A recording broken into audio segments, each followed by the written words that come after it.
And we are live. We certainly are. And Drew wants to know what kind of bannable things do we have tonight? Well, that may come up later, but yes, Well, the bans continue. Tonight, I was thinking, I named this episode 98 Friday Night Love instead of live so that we could all just love each other with all the hate that's going on in the arm wrestling community. But let's dig into it. Who do we got in the house tonight? We got the Drews in the house, Guy Allen. We got Jimmy Fuller. What's up, buddy? Sue Fisher in the house. Probably sitting there with her pajamas and popcorn, petting a cat. Jimmy Fuller wants to know if we can talk about buttered sausage. Yes, we can. David Marr in the house. What's up, buddy? The Rope Lord. Yeah, Jimmy Fuller could actually join us in person rather of the chat. Yeah, Susan, I am. Well, that's good. At least she's not. At least she's not like, what was it? The guy from Blue Collar, Ron. So at least hey. Drew is right there. Half of what's wrong with everything has to be because of 98. Absolutely. Mm-hmm. We get blamed for everything. Dave, have you been to any tournaments lately? Any practices? What's going on? Well, yes. Let's see. Last weekend was the Steve Fernandez's tournament in the near Stewart Airport, just off the New York Thruway. That was an interesting tournament. Yeah, that whatever. Yes, we almost had the Rumble in the jungle, except it wasn't a jungle; it was outside, as people may have heard. But our hero was threatened with bodily harm, but he did not back down. So basically, let's go for it, and whatever. But the inside, actually, we almost had a Rumble inside too, where one of the contestants felt he had been mistreated by one of the refs. But overall, despite that, it was really a nice tournament. Qualifier, of course, for the Arnold that I helped run the brackets for that. This week, I was even thinking of putting something under my name saying I have absolutely nothing to go to. Not only is there no tournament, but well, you haven't been up to Outlaws for over a year, but they're not practicing this week. So I thought, okay, well, I'm going to go to Virginia with Richie Goff's tournament, or not tournament, his practice, but he was too busy this week, or wasn't busy because of the rain, so he has to make up. So they're not getting together. Harrisburg tomorrow, probably not either. So I may actually have a Saturday off for the first time since, I think midway through the Trump administration. But what are you going to do with yourself, Dave?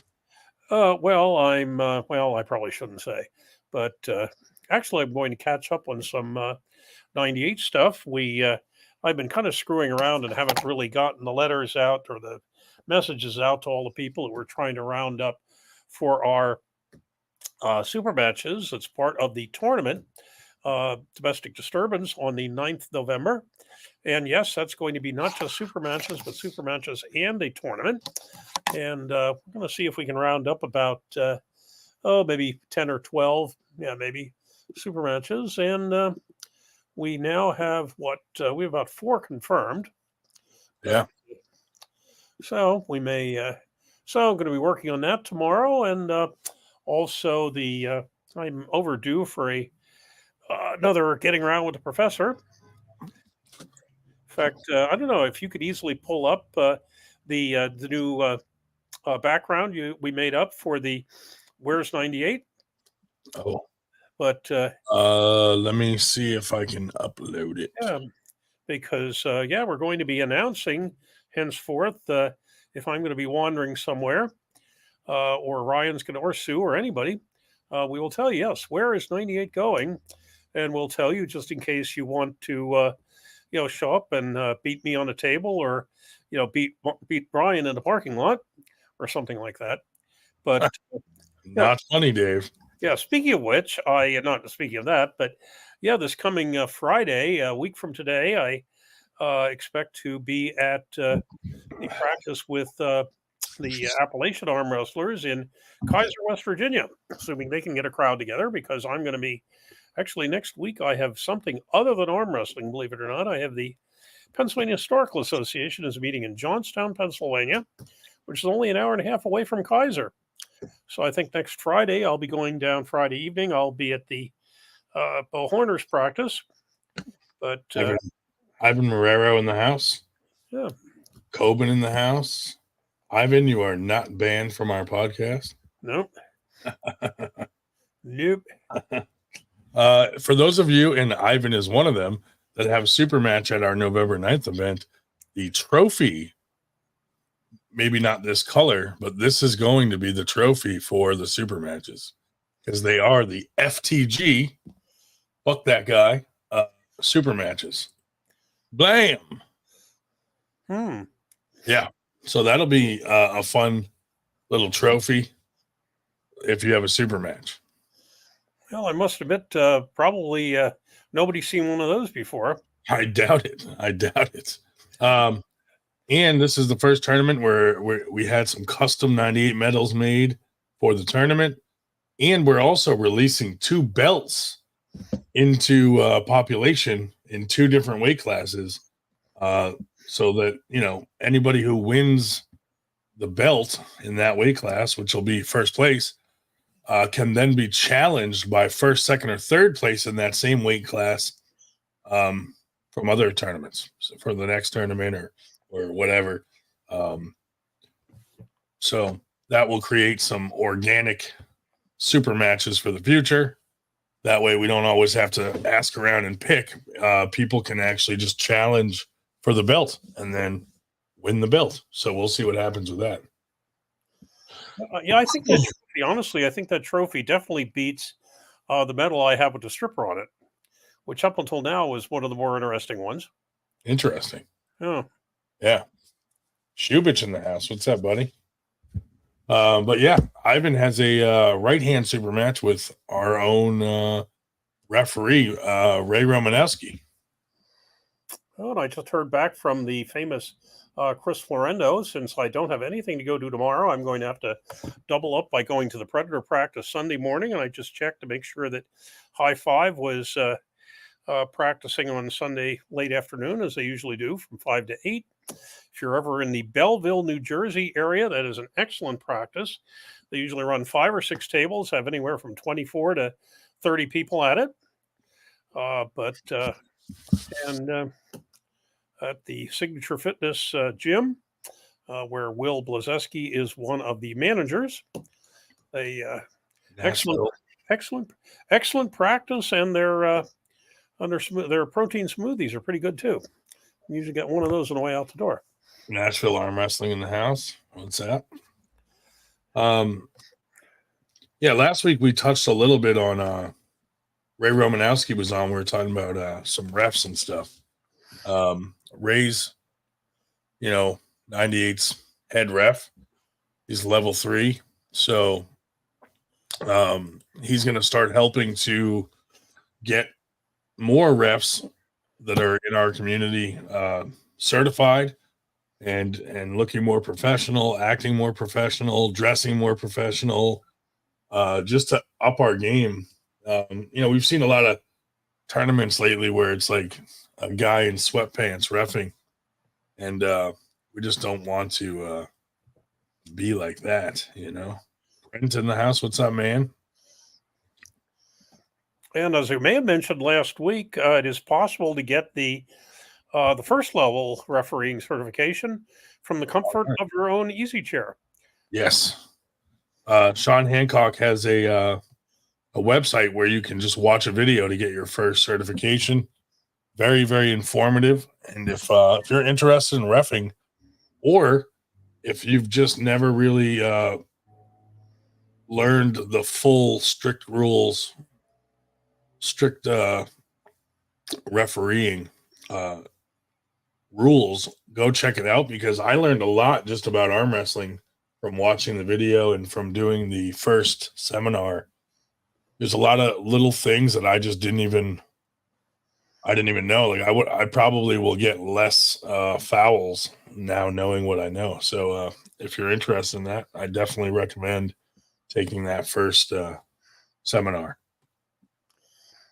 I see Shubich is with us. I have to ask him. I just read yesterday that elementary education, which is where he teaches, is the most left-wing major with left-wing wackos in the education establishment, elementary education. So I'm not sure if that is true or not, but if it's true, I suspect that probably he is somewhat out of place because he does not impress me as a left-wing wacko. Well, Wacko, yes, but not left-wing. I mean, he is talking about his teams. Oh, yes, he says super left-wing can confirm. Yeah. Yeah, I can confirm that just from my wife going to school. They're constantly trying to convert her. Yes, Shubich teaches a youth. Hole in the house. Shubich is an elementary school gym teacher. Indeed. Yeah, 12-year-old girls volleyball. Really impressive. That too, but also younger kids gym class. But and in New York, no less, which is probably even more left wing than elementary education in a normal place like Kansas or Nebraska or something. But, yeah. You know what's the best part about Shubich teaching 12-year-old girls how to play volleyball is that he doesn't play volleyball. He just likes to be around 12-year-old girls that play volleyball. That's kind of like you are being around arm wrestlers. You don't arm wrestle, you just like to be around men that hold hands. Yeah. It's fun to watch. Fun to watch men hold hands and sweat and grunt. It's really weird. It falls under one of those weird fetishes. But yeah, I wear the shorter shorts. I would be willing to bet that for sure.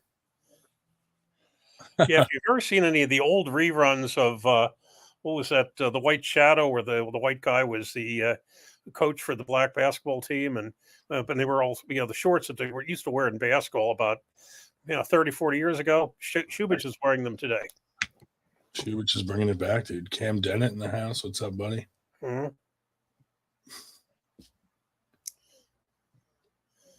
If anybody missed it, Robert Baxter teaming up with Engen as a partner here in the United States. I don't know if that's good or bad, but I think we'll find out. I'm hoping that, Robert Baxter being an American can maybe sway East versus West and WAF into not doing these ridiculous bans with the United States or North American promoters. I saw Simon posted something about starting. There's some sort of process now that promoters can fill out if they want to use an East versus West athlete or something like that. I don't know how that's going to go down, but I'm in a group that kind of is talking about that. So we'll see, we'll see what happens. Hopefully things will change and this whole ban thing won't be an issue, but I don't know. And then we'll be having a gentleman by the name of Yanni come on the podcast, who is a Bulgarian lawyer who is currently suing WAF for wrongdoing against the Bulgarians, and also has documentation proving corruption. And he's currently having that paperwork translated to English so that I can post them and we can go over them on the show and explain what's been going on with WAF. So that'll be interesting to be able to zing WAF a little with some actual facts instead of people just spouting fake stuff. But yeah, Hassan, I don't think he'll be coming on the show after we have this lawyer on that's suing him for corruption. But, basically what they did is they used government funding saying that they were having specific athletes doing training seminars and this and that. And those athletes were never even involved. It was all fake just to get money and pretend that there was some big training program that didn't exist. Lots of weird things like that are just kind of corrupt. And they took advantage of governments, putting money into arm wrestling and used it for other things, and very corrupt. So we'll see what's going to happen with that. That'll be fun to get the details on that. I don't want to say too much, but we'll be able to ask him some questions and really get some good details on the corruption and what's actually going on with the lawsuit. Yeah, so that should be interesting. Cole in the house. Hey guys. Cole joins us from. Hey man, how y'all doing today? What's up? What is up? Is IHOP hopping? It's not hopping, buddy. It's dropping. Well, I'm glad, because then you're on the show. Yeah, I'm on the show for a little while. I ain't got no customers in here, so I'm good for the moment. Suing him. I don't know what court, but I'm assuming it's a court from wherever they're from, or I don't know if it's from Bulgaria or if he had to do it in Hassan's country. Do y'all know that guy that he's teaming up with? Robert Baxter, yeah. He's been arm wrestling a long time, very successful and wealthy businessman.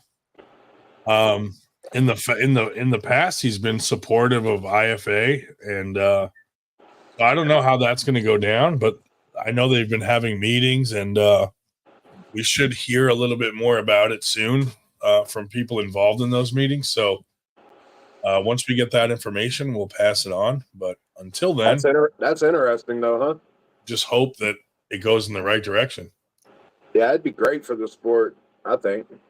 I mean, if they can do it right and not have all this weird banning or the weird shit that went down the first couple of years with letting anybody into the finals and all that shit. Yeah. But again, you look at WAL, had a wealthy backer, Steve Kaplan, put a lot of money into it, and he realized there's not much of a return, Yeah. So, if you put all this money into doing all this high-end production and you're not making a return on your pay-per-views and this and that, I mean, if he's a good businessman, he'd probably be like, I've heard different things about like WAL. Didn't they make good money? Not really. They lost money? Yeah. Yeah. Okay. See, I heard they had some sponsors. Different stories. They had some sponsors and stuff at first, but then as they realized that there's not that much of a return. I mean, I've heard stories that they were getting people off the street to stand in the crowd there. Yeah, I did hear that too. And just telling them to cheer.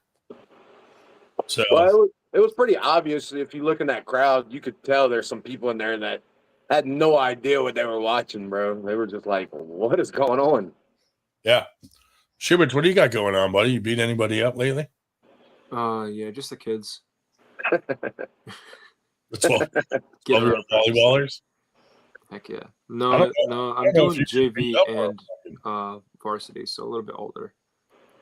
But I get to punch down with the 5th graders all the way down to kindergarten. Yeah. Nice. Easy pickings. No, I was going to say, I don't know if you could take a 12-year-old volleyballer. No. Pretty fit. I think that'd be illegal to take them. They're pretty strong. Yeah. Work out and stuff. Well, at least you weren't attacked at a tournament. Yeah. I have it easy over here. Major Mason in the house, dude. Major Mason. What's up, buddy? I just figured I'd drop in and chill with you guys for a bit. Nice, man. Usually, a lawsuit or something. Yeah. The Bulgarian team was banned from competing in any WAF event for really no reason other than the president just having a personal problem with them. So they're suing the shit out of them, and they've uncovered some corruption. So at the top level of WAF. So that's interesting. Very. Who attacked Ryan? Well, it was an interesting weekend. Went to a tournament, was approached by two people to step outside. So I stepped outside and, a lot of yelling. Nothing happened. Whatever. It is what it is. But what can you do, dude? At least it was all bark and no bite. So Yeah, wouldn't expect that from grown men, but it is what it is, dude. What are you gonna do? Yeah, they weren't even some hot-headed 20-somethings or 30-somethings. No. They're actually old enough to know better. In fact, they were both older than Ryan. Yeah. Good Lord. Yeah. So that was interesting to have a face-off in a parking lot like we're fucking sixth graders. Haven't had something like that happen in a while, but it was fun. Since you were in 6th grade, probably. Yeah. Well, no. Well, except for whacking that lady with the pillow. But other than that. Well, she had it coming, dude. Yeah. Mm-hmm. No, but that was, the entire tournament pretty much emptied out into the fucking parking lot to watch this go down. Like, geez. You wouldn't think that would happen at a tournament, but yeah, I must admit I didn't see it personally because I was heading in that direction and I was dissuaded from one of the women in arm wrestling from going out because they thought that my presence would inflame the situation. I don't think it would inflame it. I don't even think you would have been able to get near it. There were so many fucking people. It did eventually get broken up. A lot of people, I think, were scared to get involved because it was two large, angry guys. So I think a lot of people didn't break it up because of that reason. Which shame on you, because I didn't back down and I only got one fucking arm. So I was like, man, if I have to fight, I'm really at a disadvantage. 2-on-1, one arm. But it didn't come down to that. So what did they say to you? What did they scream exactly that you can remember? Well, I'll just say I got there and I knew both these guys were going to be there. Steve Walker, James Reed. I knew they'd both be there. Didn't think anything would go down because from the last time I talked to James Reed, we kind of had truce. But then a few people were talking about some stuff, so we untruced because the agreement was to not talk about each other. So the fact that some people knew some things, but we didn't really talk. I held on to my part of the truce, not talking about anybody. Steve Walker has a problem. He says we talked about him and his family, this and that, because a dragon was stolen from Winter Blast and this and that. And, I poked fun at him and blah, blah, blah, whatever. But so he comes up to me and he's like, you got a lot of nerve coming to this tournament. And I'm like, well, Steve, Steve Fernandez invited me to this tournament. So that's why I'm here. And then James came up and they kind of were like, come outside. And I suspect that Steve thought that if he confronted me in front of everybody like that aggressively, that I'd be like, oh, I don't want any trouble. I'm afraid. But I just turned around and said, let's go outside. And we walked outside. And then he was like, you're a piece of shit. And I was like, well, you're a piece of shit. It was like fucking retarded, dude. It was more like 6 meters all the time. Then he turned to the crowd and he said, your mom's fatter than my mom. Dude, he turned to the crowd and he goes, anybody who's friends with this piece of shit is also a piece of shit. And I'm like, holy shit. Well, that's pretty much everybody here. We're all friends in this community, sir. But he didn't really try to come at me till people were holding him back, like 5 minutes into it. But we were nose to nose screaming for a few minutes. But eventually, I think James realized that was dumb and was a mistake, because eventually, me and James talked outside and things were calmer. And then later in the night, James was like, hey, why don't you come to my tournament next week or whatever? So I think he realized that the whole thing was kind of probably too far, you know. I had a very pleasant conversation with James that night as well. I mean, I had conversations with Tracy Walker, Maddie Walker, Devin, that were all very cordial, and we kind of worked some things out and talked. The only person that acted a fool really was Steve, and I mean, it was fucking ridiculous. So, well, that shows good character for you, for standing up for yourself and dealing with it in the way you did. You just stood up for yourself, so that shows character. You know? I didn't know the story straight. It was like I could back down and look like a bitch in front of everyone, or I could stand my ground. But I'm like, in my mind, I'm like, fuck, I only have one arm, dude. What am I gonna do? Yeah, but still, if that man hits you or anything, whatever, y'all go back and forth a little bit. I mean, he's gonna look like the bad guy. Dude, I would have took it and been like, yeah, you fucked up, buddy. Yeah, big time. You fucked up now. Everybody's gonna hate that, you know. Once it gets to violence, people really, they'll start showing their true colors. Then, you know. Yeah. I was sitting right next to Tracy for several hours doing brackets and helping her out a couple times when the computer kind of went, but yeah, I mean, so you know that was probably the highlight of the event as far as excitement for me. After that, things calmed down and got to watch the tournament and hang out with everybody. And did you after pull? Not really. A little bit. Good during, a little bit during the tournament.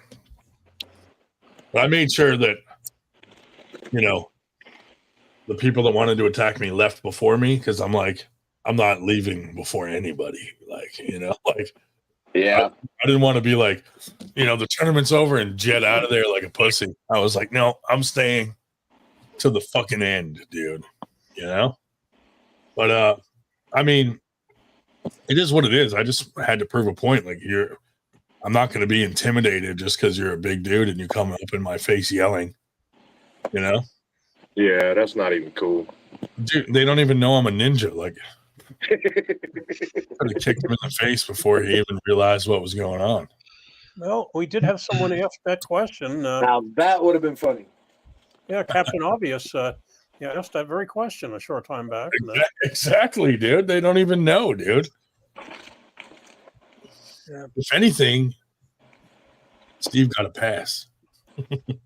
Yeah. You know? But shouldn't be fighting when you're 50, dude. Come on. Grow up. Jesus.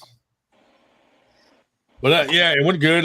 You know, Chris Florendo was there. We got to talk a lot about some of the stuff we have going on.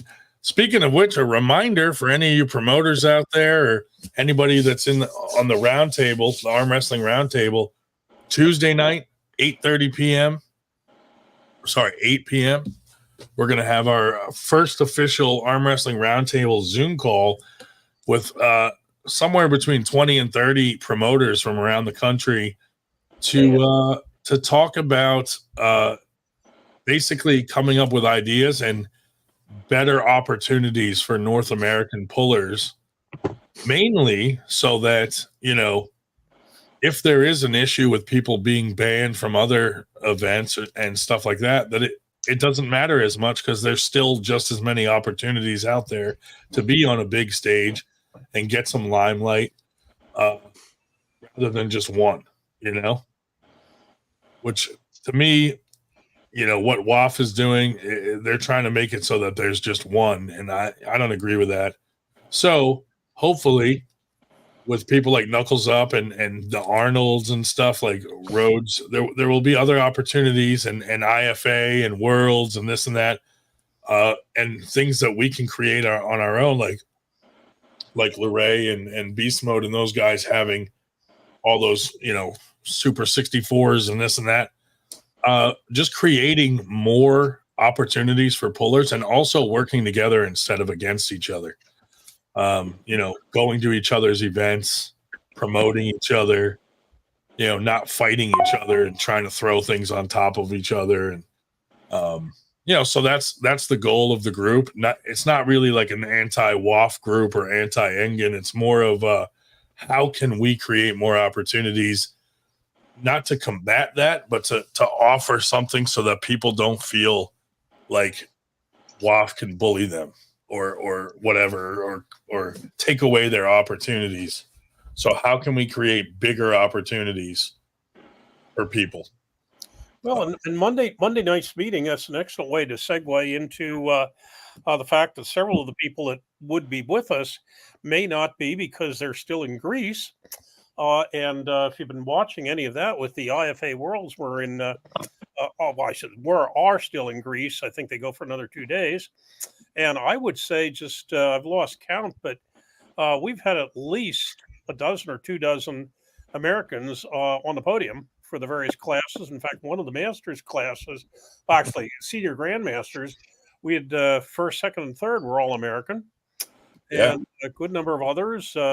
We've had both in the open, actually all over the place. We've had open. We've had Levi Rakowski in the juniors podiumed. Eric Kumar took first again in the disabled class on the wheelchair. And we have a number. So really, we have open masters, grandmasters, senior grandmasters, juniors, and all over the place. Quite a few.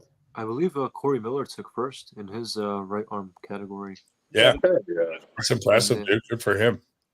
Didn't something happen to his left though? I think I just saw. I think he tweaked something. Yeah. Oh, okay. Actually, he said it in one of the chats we're in. Let me see if I can find it.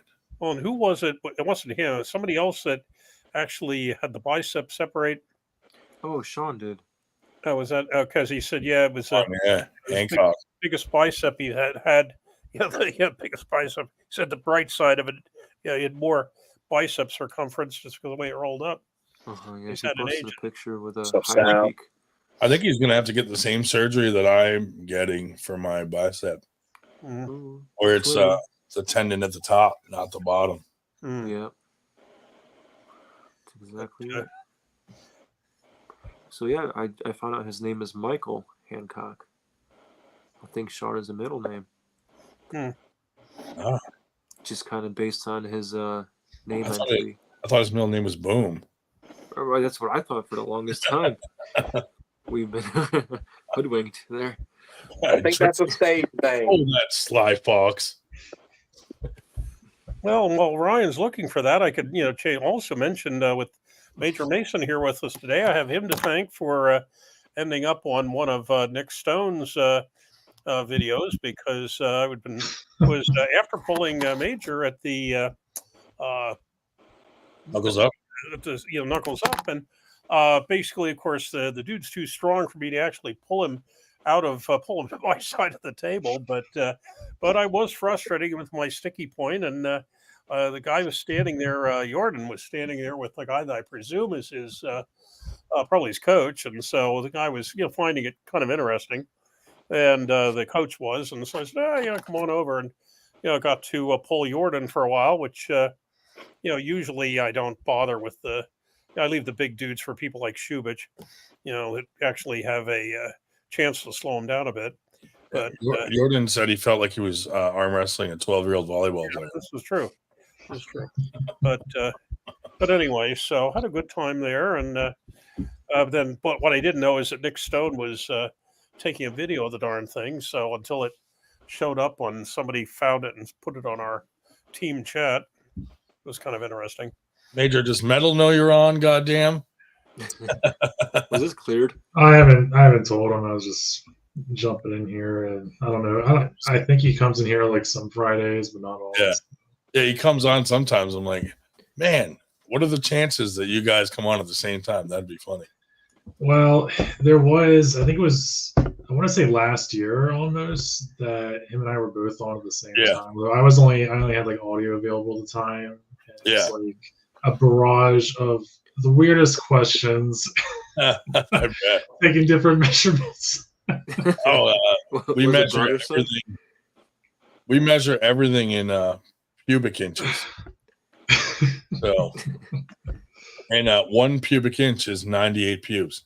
So, Now, do you and Artem go to the same nail salon? oh, good question. Probably not, because Artem lives in Florida. True.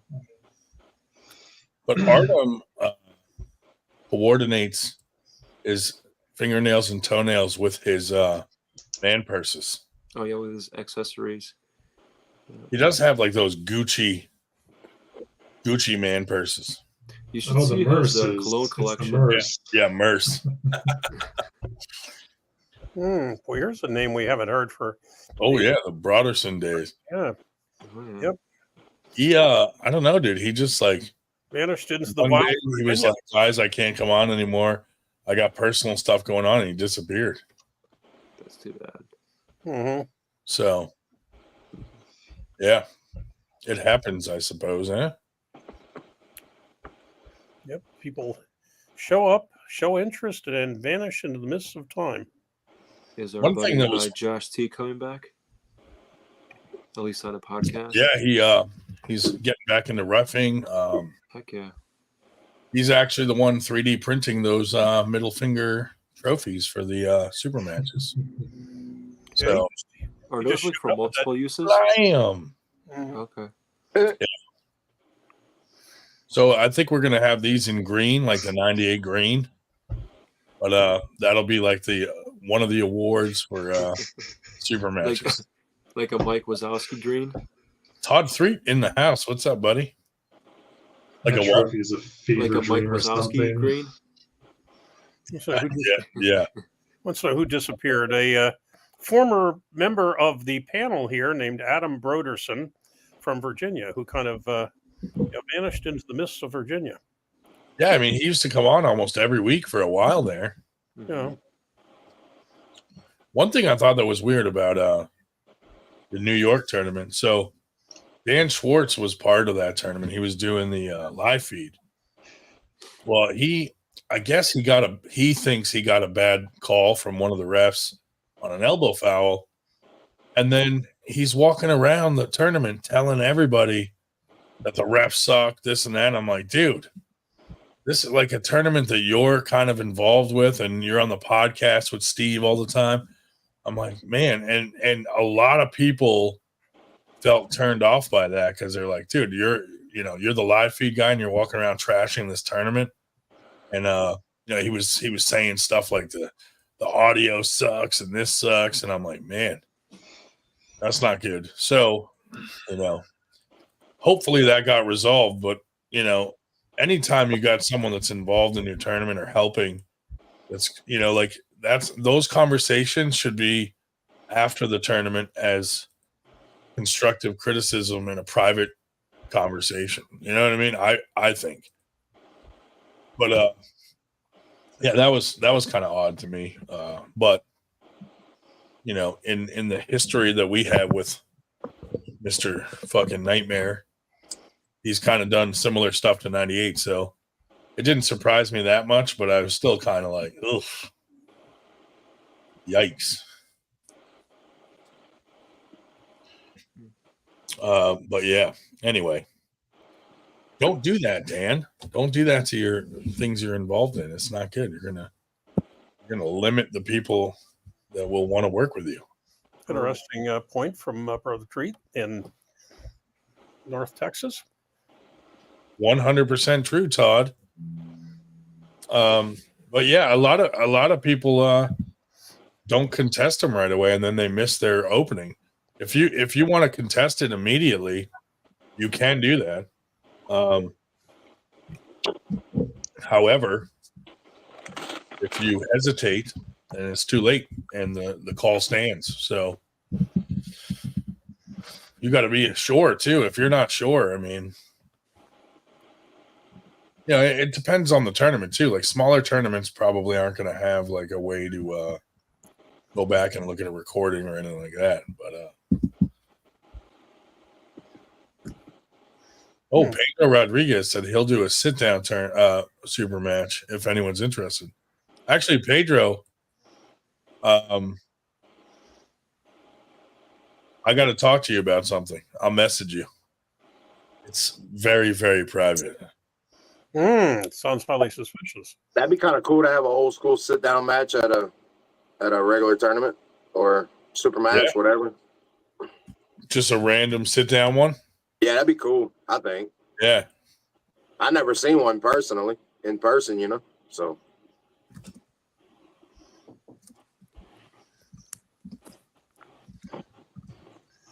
Yes. But yeah, so actually to get back to Josh Tussinori, he was actually just going to show up to, observe and, visit and schmooze, and got pressed into refereeing and did a very nice job. In fact, he became one of the primary refs. He and Romanowski. Yeah, Romanowski is becoming a really good. I mean, he's level 3. I think Josh is level 2. They've been working really well together, and I think Ray's really going to help 98 really get the level of our reffing up to a better standard. We're weeding out the guys that want to help but don't take it serious, or stuff like that. Like we're trying to require black Dickies. Yeah. And some black, maybe some black Skechers or any black shoes. We're trying to have a dress code.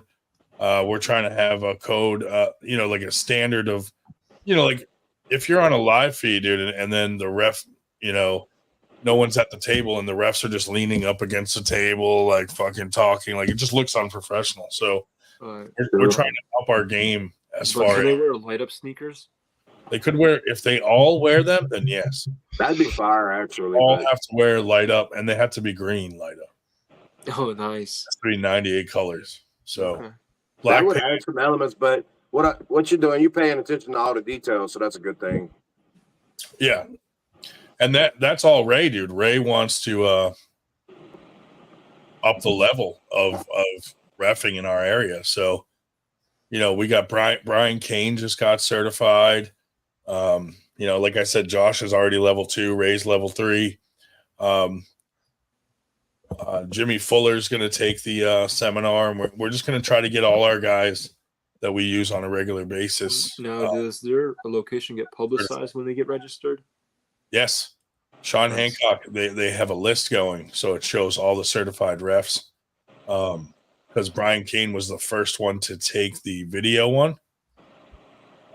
So he, Sean told him, like, hey, you're the first one to get certified with the video.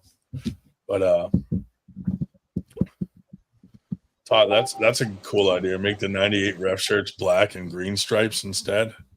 That would stand out big time. That would be cool, though. Yeah. Look, I'll be back, guys. Yeah. See you in a bit. On the back, instead of the 98 symbol, it's just a nude photo of Steve Golub. It's just still framed from that podcast. No, that's a good idea. I would like to do something unique so that the 98 refs stand out. Just a different look, kind of would be cool. But yeah, we're definitely working on some things because we have some refs that have been reffing for 30 years, but they're like those older guys that ref, and you ask them to take a seminar and they're like, I've been reffing since before you were born, and they don't want to take a seminar. They don't want to follow any rules. And,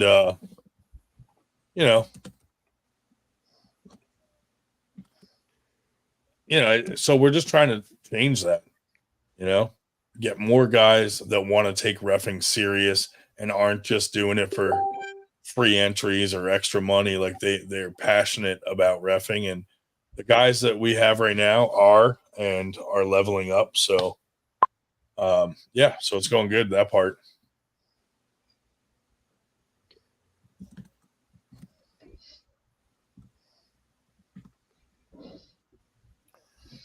Other than that, we got our November 9th tournament coming. That's where we're doing the probably around 10 to 12 FTG super matches, Nice. challenge matches, whatever. Any that you could tease us with right now? I mentioned the one earlier. Got Ray Romanowski going against Ivan Marrero, right-handed. All right. I believe Ray's also pulling Troy Taub, lefty, in a strap match. I think Troy's been doing well in his past few matches. Yeah, so that'll be good. We have a Hawks versus Tim Lewis, left arm for 500. Oh, yeah, that's right. That's right. Who was it? What'd you say, Dave? I missed what you said. Hawks versus Tim Lewis for 500. Yeah. So that'll be fun.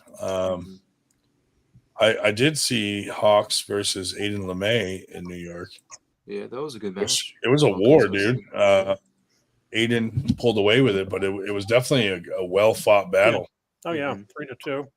Yeah, Aiden, we may have Aiden with Mike Gower, and wants to wait until after the couple weeks before, after he has another event. That'd be interesting. Yeah, so he wants to wait. I would love to see how Aiden deals with Gower's hand. Yeah, but he dives into a press really well, or that press hook kind of thing, to where maybe he just doesn't make it about hand at all. Yeah, he's a good puller. I'd love to see that. Yeah, Bo Horner is with us. He obviously his eyesight is going, since he referred to us as handsome. But anyway, I already mentioned, Bo, that assuming you folks get your act together, I will be at your practice a week from tonight, and they should get their rears to it. Todd Threet said, if you want your knuckles a bit more covered before go, just slip me a 20. Just kidding. That might work in some areas. There are some refs out there that may or may not do that. But yeah, other than that, dude, I don't know. It's been a weird week for me because everyone and their mother has been messaging me, asking me what happened at that tournament. So, I'm glad some of that stuff got worked out. Like, me and James had a good talk, and he did invite me to his tournament by the end of it. And I would imagine he's inviting me to a tournament that he was kind of over what happened or past. I think he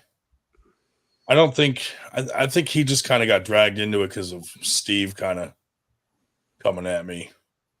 But I don't know if that would have happened had it just been James there and Steve not there. You know what I mean? So, Major, you've been rather silent tonight. Got any interesting stories from your recent career, either arm wrestling or otherwise? Just still making sure to get to the gym Monday through Friday, just in the afternoons for a bit when I can get out of the house, and setting some new PRs here and there. Just every Wednesday I set a little extra time aside just to do a lot of multi-spinner stuff, make sure to keep up with the pronation and whatnot, make sure to keep that good. Really, just my wrist really does need, it needs to keep getting better because it's kind of my weakest point. But yeah, that and my lats as well. I think my lats definitely need to get improved as well from just learning from what I learned at the after pulls and knuckles up. Any events or tournaments you're going to next? I think the only event that I'm aware of is probably the next Knuckles Up, which is, I think, January, is it? January 25th? Yeah, I think that's right. Yeah. I think that's their Arnold's qualifier, and I think they're doing a tournament and the super matches. Awesome. Either way, I'll be there to support our Knuckles Up friends. Good dudes. Right. Yep, they won that in December, and then they are already looking at the April for the Knuckles Up 6, late April.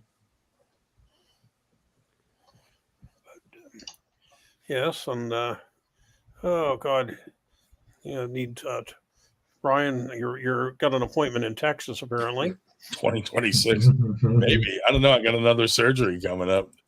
I get an MRI Tuesday, so we'll see. But yeah, I should be healed up by then. Well, hopefully they won't screw you up like the last MRI. Yeah. Set you back a month or 3. Yeah, pretty much. Are you still like scratching your back with the other arm by now? Yeah. Yeah. My arm is actually worse than it's ever been. Yeah. Fucking ridiculous. Yeah, I'll tell you what. This is a loaded question. Salvatore said, "Have you made up your mind? Will I see you November 2nd?" Yeah, I think you will. Although Todd will probably hate me for it, but whatever. But Dave has always been a bit of a traitor. yes. Mm-hmm. Well, and what helped is if you're still in that stupid chat, Brother Rios, I'm not. And that's what helped, because I was so sick and tired of those clowns. And I cannot tell you how much of a pleasure it is. It's almost like an orgasm to get up in the morning and not see that stupid chat on my computer. And so, because I said, keep me off the damn chat, and whatever. This got sexual. Keep me off the chat, and I might actually show up. But yes, actually, I may have to modify my trip down and back, only in that I was going to go down through the Carolinas and come back up through Tennessee. And of course, the Carolinas are somewhat screwed up at the moment. But I'll check with the folks in North Carolina. I think they're actually out of it. I think they're far enough east that they weren't in the worst of the storm. Why don't you stop down there and save lives, Dave? I don't know. I could do that too, I guess. Rent a helicopter and save some people. Yeah, take a. Yeah, did you see that? The guy that the guy that with helicopter got fined, or because he was trying to help people with I guess it's like, what a bunch of bullshit. That, and then somebody had a one of those small things up doing videoing whatever to help out, and they were pissed off at him too. Honest to God, what a bunch of bullshit. Yeah, and what really kills me is at least in that area they have a legitimate reason to go out and do the the clean out the water and shit. People up here are going absolutely frigging nuts in the major stores with cleaning out the toilet paper. 90% of folks now hear this: 90% of all toilet paper comes from the U.S. The other 10% comes from Canada, which, if you know anything about geography, the Canadian imports do not come through the Atlantic port, you assholes. But good Lord. So no, I can't believe she won't room with Harlan and Damon. No, I'd probably be attacked at night. I did send a note to Damon the other day. I don't know if you saw his recent his recent side pressure statistics, where his side pressure, honestly, the angle on the cable is like this. It's above 60 degrees from the horizontal, which that's not really side pressure, pal. It's down pressure. But I don't think I've ever seen him do a training video where his description of what he's training for or doing is fucking accurate. Like, people tell him about it. No. He always has a reason why he's doing it that way. Yeah. Yeah, it's always something ridiculous too. I will say this. Generally, at least I will say this for him. He's generally not in arm break position like his buddy, who also, speaking of people disappeared. Has anybody heard from Chase Stopping Power recently? No. He used to put up those arm break videos, and he kind of vanished too. I think did he break his arm?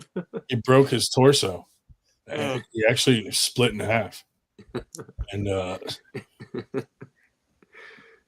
but yes, as Ryan said to me the other day, if I lose that match to Damon, I really will have to retire, because I think Alex Beziakoff is showing up to video things with his 1.84 million followers. Yeah, Dave, seriously, I'm not joking. If you lose to him, you need to stop taking these dumb super matches until you improve. It does you no good to lose these super matches.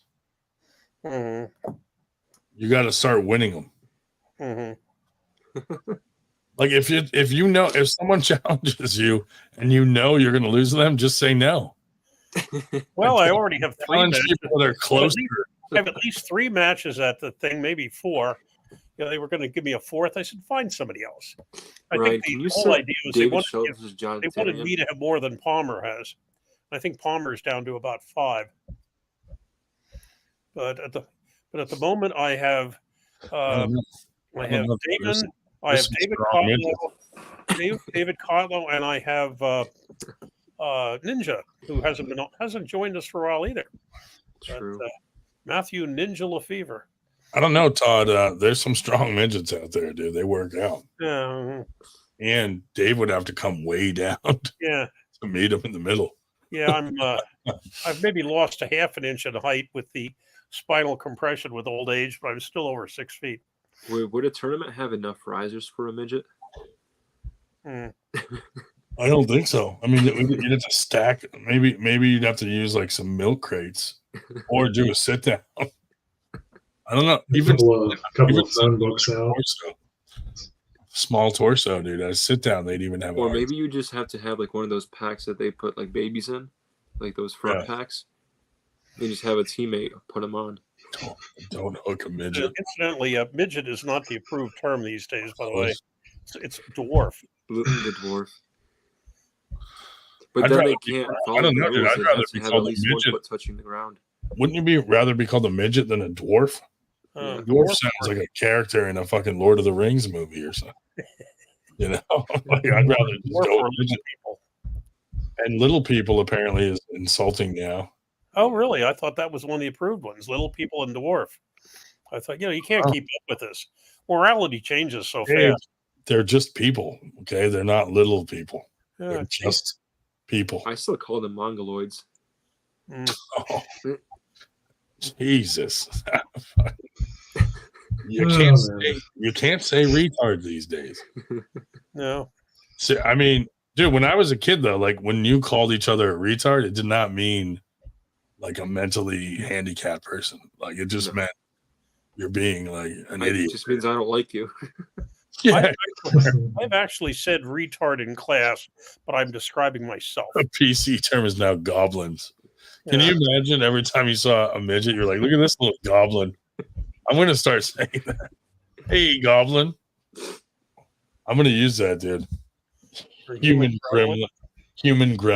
Oh, God. And you'll be taken out back again, yelled by 2 more individuals of a lower height. So they'll be yelling at your shins. Human gremlin. You run over and you're like, don't get water on this thing. Do midgets shower or do they turn into gremlins? Is it a separate division in arm wrestling? I don't know, but there's a I've Netflix. never seen a midget class in your tournaments, Ryan. I know. I'm not inclusive enough. Do you think they don't show up because there's no class or because there's no midget? Dude, should we make a midget class and just like every tournament, none show up? But it's always on the list, like midgets. I'm gonna start doing that, dude. Every tournament, I'm gonna have a class for midgets. My luck, some will show up, and then I'll be like, "Fuck, I gotta buy awards, smaller awards." Dude, if just they nickel-sized trophy, if we put a normal size medal on them, the fucking medal's gonna be on their nuts. You know what I mean? Like we need shorter fucking lanyards. I'm gonna adjust the November tournament and have a class like midget class, and like it'll be like 0 to 50 pounds, 50 pounds to 100. The 0.098%. One guy. Oh, you. One guy. Champ. Like we'll have like height, but it'll be all in pubic inches. It's a really strong short lever arm there. It's the right thing to do. You know what? I'm gonna go adjust the fucking tournament it's right the now. American thing to do. Ryan, I think you should lay down until that idea goes away. Midget division. Dude, there's a special. I think it's on Netflix about midget wrestling. Dude, those dudes are making a killing money wise, and like they pay the midgets really well. And I was like, oh my God, dude. And the way they promote it, if you're a promoter, watch it, because you will learn something about the way they promote the events and everything. Like those guys are crushing it. Now, can I identify as a genetically like gifted midget? You probably could. I mean, then jump in the midget class. Yeah. You could, dude, and then you'd win, but you'd have to arm wrestle on your knees. That'll cost you a lot of social credit points. Instead of risers, you have knee pads. Well, we have the crazy Canadian has joined us, Sir Yak Toast. We had agreed, Yak, that if you showed up, we'd let you on as long as you behaved. Everyone loves the midget class.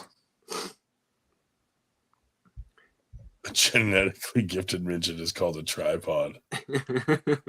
You say. You say. Oh, man. Dude, I wonder if we could start a midget division for real. Like, really get some midgets to come out. If you build it, they will come. A league of their own. Uh-oh, Captain Obvious is going to get us in trouble.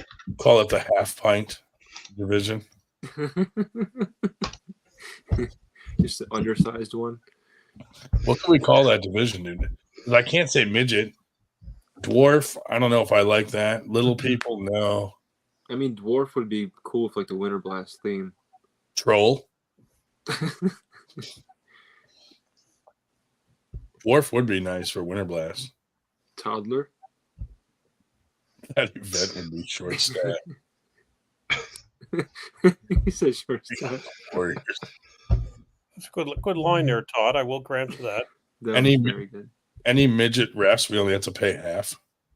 Like half the amount of a full-size ref. Oh, good. Todd's coming on here. Todd's coming on here to bash midgets in person. What's up, Todd? What's up? Now, Todd, would you start a midget class down in the TAL? Hey, we have always said that if there are enough people for a class, we will run it. Yeah, but dude, that wouldn't be right because TAL is like tall. It is. Yeah, midgets and tall. Hey, I have a kids table. We would run it on that. And I even have a riser for the kids table too.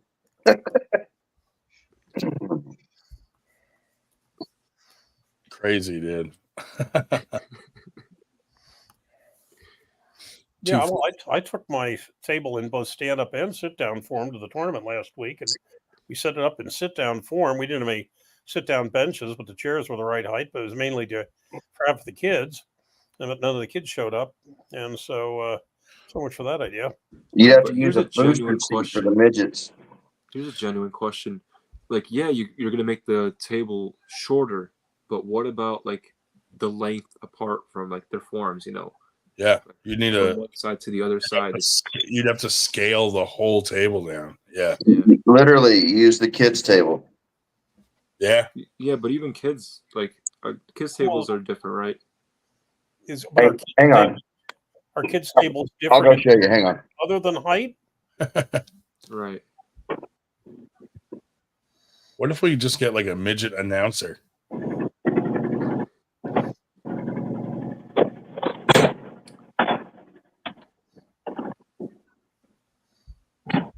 Todd just dragged a table over.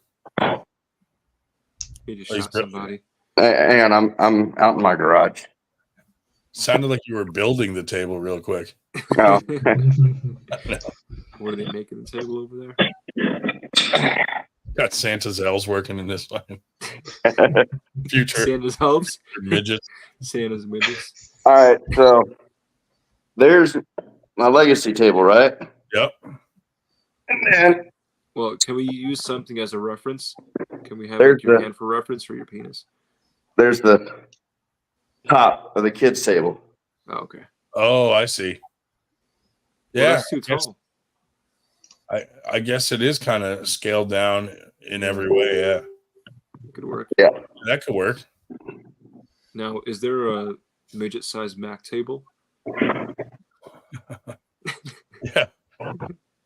We got to get a hold of Ian Carnegie and see if he has a midget-sized kids Mac table.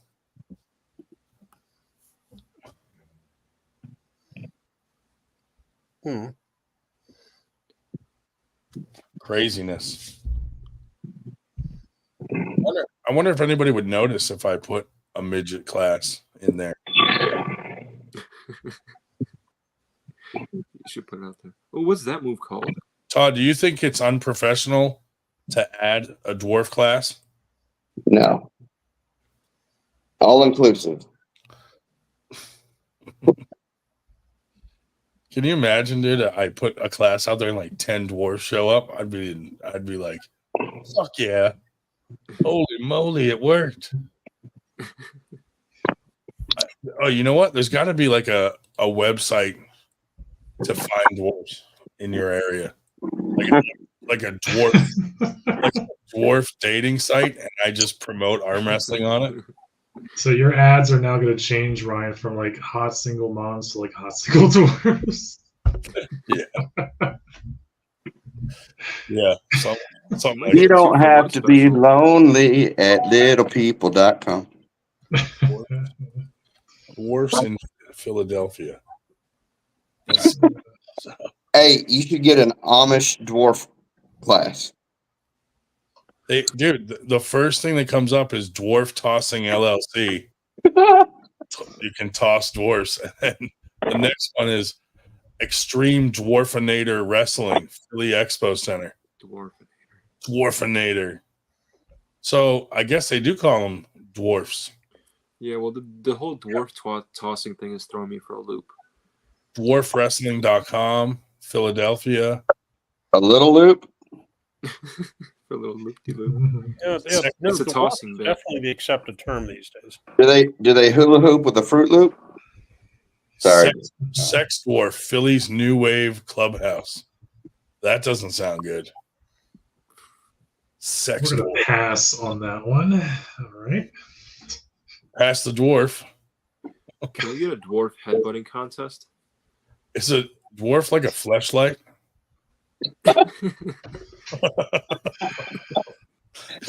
You got a cup holder and a blowjob at the same time. Pass me that little fella. When you're done with that little feller, pass him over here. That's terrible. You just sit and spin. What is this weird? It's a Facebook sex dwarf, Philly's New Wave Clubhouse. Man, the YouTube algorithm's going to love this. I'm going to have to take this one down. It's that time again. We flip the calendar to Sex Dwarf. Dark Side of New Wave, our monthly celebration of rock of the 80s. Oh, no. Some sort of club. It's a music club. It's not a... Why would you name your music club Sex Dwarf? That's kind of strange. Shock value. Hey, are there blow-up dolls half price? HireMidgets.com. You can hire them. Holy Jesus. Jobs. I think Ryan's discovering a whole new side of the economy that we just haven't been exposed to. Male midgets. Let's see what the rates are. We need to do a recruiting event for the midget class in arm wrestling. A 1 hour midget entertainer is $400 and up. Oh my God. Those little fuckers charge twice as much as a full grown entertainer. I know, it should be half price. That's what I'm saying, dude. What would be the price of entry? Look who else showed up. Yeah, dude, it's got to be half whatever. I just told you it's a song. MG. Of course, MG would know. Let's get MG on and see what her thoughts are. You could probably only enter halfway, right? No, I'm just kidding. That's so wrong. Yeah, dude. It's not double elimination, it's half. It's only single elimination. Like everything is half. That's some half-ass arm wrestling. Yeah. They get half off wings. Not half off entry fee though. Double it. Everything is either halved or doubled for them. So, For a quote. I think you should double the table height. the Midget Entertainment Union's gonna try to cancel us. Oh my God, is there one? Let me look. We gotta make sure we follow the rules.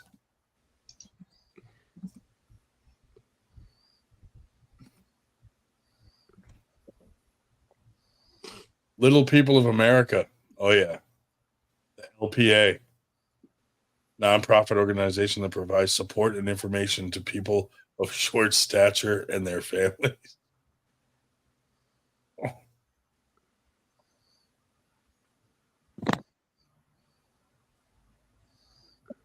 Oh, There's LPA.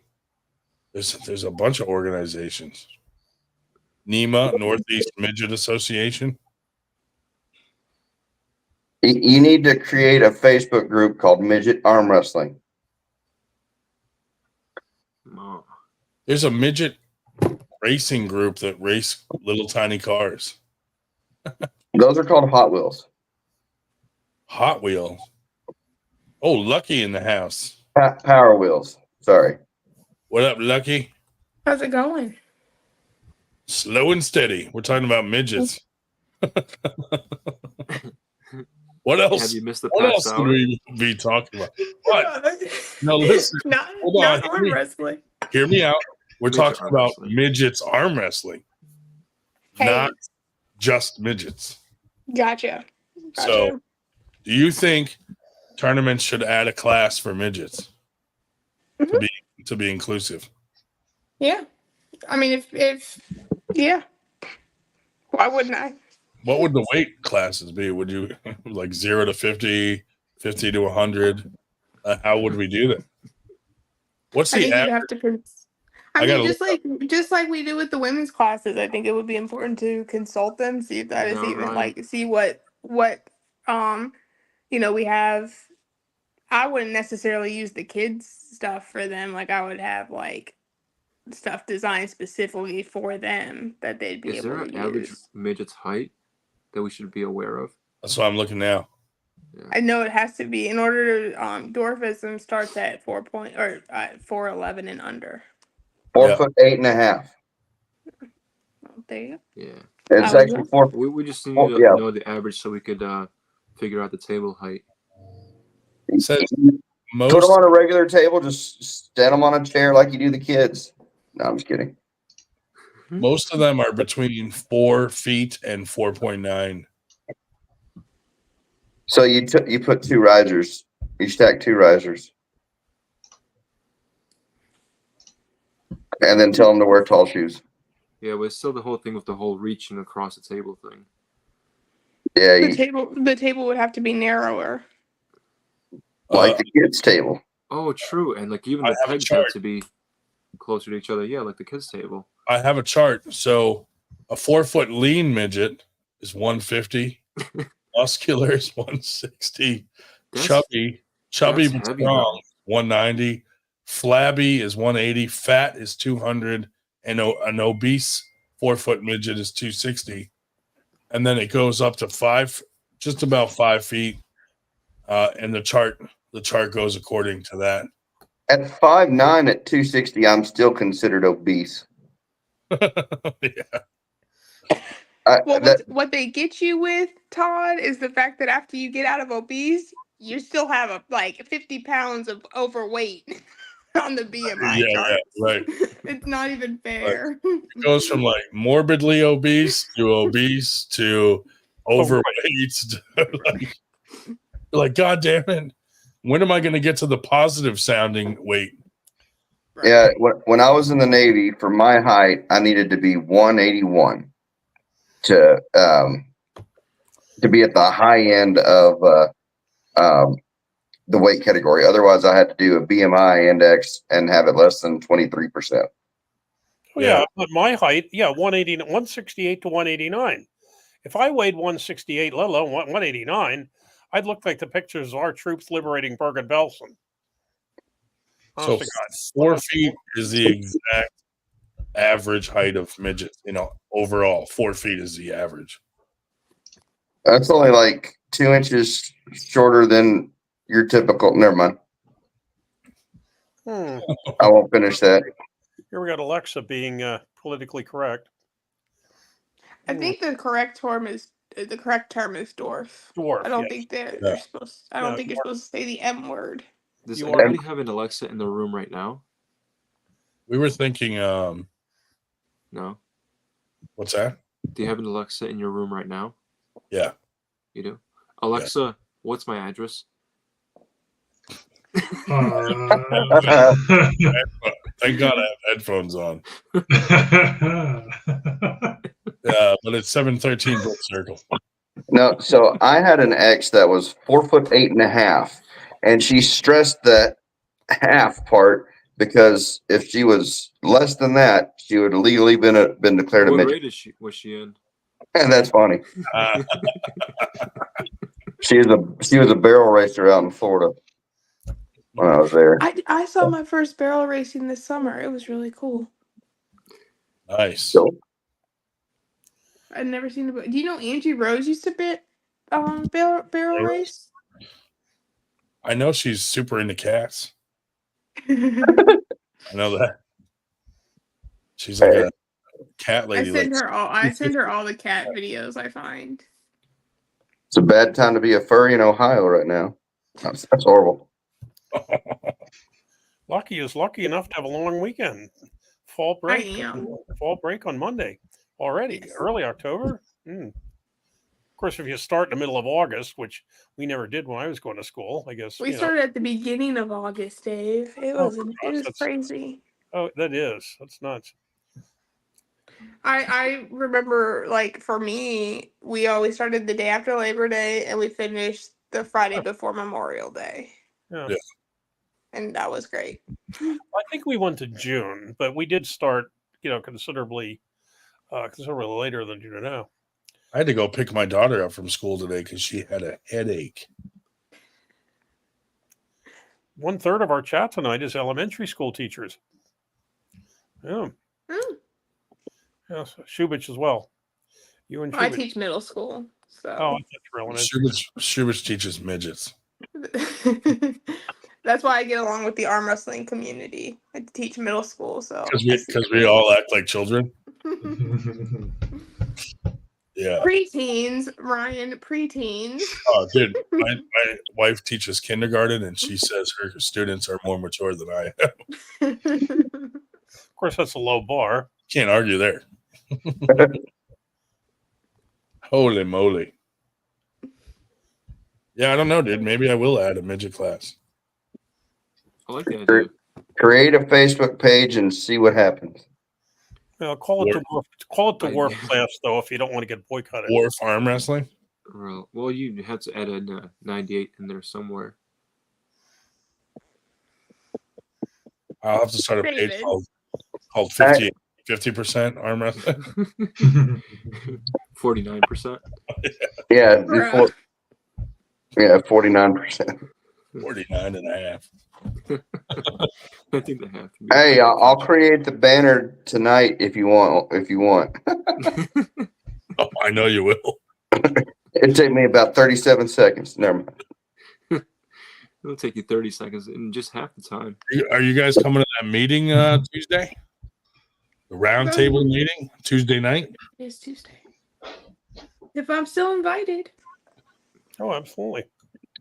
I'm going to have to stock up on some melatonin gummies for the kids to get them asleep by then. I don't know, Lucky, if you're invited now. No. Be right back. Midget correspondent. No, Dwarf Blast 2025. Nice. Dwarf Blast. Trash. Holy Jesus. Can you imagine a dwarf being at Winter Blast next year with Arm Gods there? Oh, God. Like thumbtack match. Can you get Derek Smith a match on the dwarf card? Against like 6 dwarfs. Okay. In a trench coat? Derek Smith has to fight fight off 6 dwarves. That'd be funny. With his That'd be a shoelaces hell of a tied together. headline. Hey, Drew. And then if they talk about him on Reddit, he bans them. Mhm. Y'all, I'm so excited. Tomorrow, Stephanie Spencer has her super match event against Katie Hankey, and I'm super excited for How do you it. think that's going to go? I have no idea. Like, and I'm not even like, I'm not even trying to like stay neutral just for the sake of keeping airs. I literally have no idea how it's gonna go between the two of them. You know who's going to win? The crowd. The crowd. is The winner. crowd. The viewers are the real winners. We're the real winners. Yeah. And then Hannah and Casto pull for Queen of the Mountain. And so that'll be fun. That one I'll get to see beforehand because they're pre-recording it. So I might try to like not watch the ending so I can be excited. Yeah, Well, he pretty much always loses to dwarves. Everybody's shorter than him, that is true. To Derek, we're all dwarves. right? Crazy. I'm really You know Todd, who's like super tall? Paul Cruz. Paul Cruz. I met him in Pennsylvania and I had no idea he was like tall. Yeah, he's a good dude. He's one of the few people that came outside to break up the Rumble. the Rumble in New York. Wait, what Rumble? Rumble in the Bronx. Did you Well- actually get into a fight when you were at New York? No, well, no, it didn't get to that, but there was some serious face off and words between me and Steve Walker and James Reed. It was not good. Why didn't you? I told you to do it on live so I could watch it. I was thinking someone probably recorded it because it was like the entire tournament emptied outside to follow us outside. It's crazy, but glad that's behind us. I mean, it is for me anyway. I don't, Steve, he might not be over it, but fuck that guy. We have a question for Todd here. Wants to know how long have you been pulling there, Todd?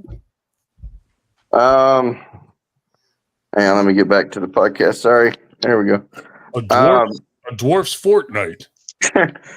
So my first tournament was WAL DFW 2019.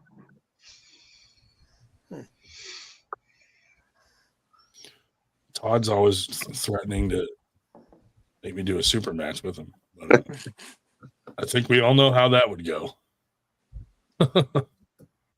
3-2. Yeah, maybe against a midget. It would be a tie. You both win. Dave, who asked that one? As the worst arm wrestler in the world, it is a win for me to lose. So. For Rios. Oh, okay. Yeah, no, I'm not that tenured, but my godfather started one of the original clubs out here in '78 with another gentleman, and so West Texas has one of the longest running arm wrestling clubs in Texas. There was one here, and then one out in the DFW region, and then there was a Houston club originally. That was about it. So my godfather took second to Alan Fisher in the 80s out in Petaluma, and then the next year his training partner Gary Ray beat Alan Fisher for the world championship. Nice.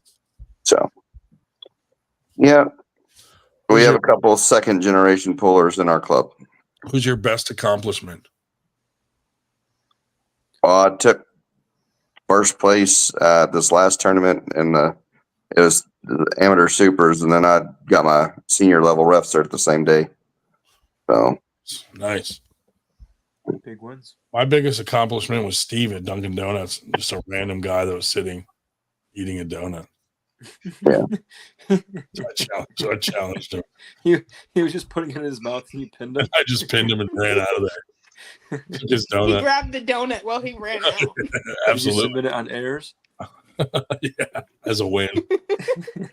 yeah, pulling wise, I'm still very much on the amateur table still, but I'd say table knowledge.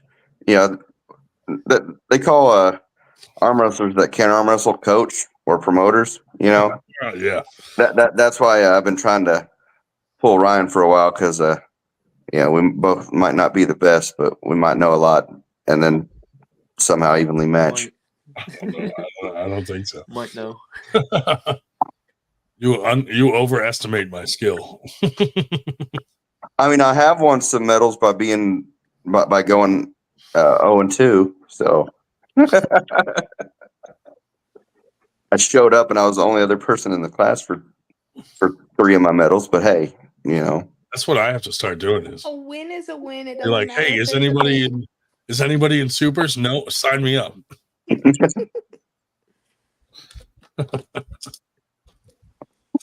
I identify as a super midget. So right. Right. Imagine that. You're the only midget there, and you just get free medals. Hey, isn't Coach Ray like the spokesperson for that class? Oh, Oh, that's horrible. I'm kidding. Wait, Ryan, we didn't talk about that yet. A supers midget class, what that would look like. Round, rotund. Just a smaller version scale of me. I was thinking probably qualifies to. I want to throw a tournament on Christmas Day called P. Diddy Freak Off and see if anybody would come to the freak off. Watch all the celebrities show up. Right, yeah. It's like, I heard there was a P. Diddy Freak Off here. Like, yeah, come on in. Have you seen the list of oh my God, dude. It's insane. Fucking Bruce Willis at a freak off. What's he doing, dude? Holy moly.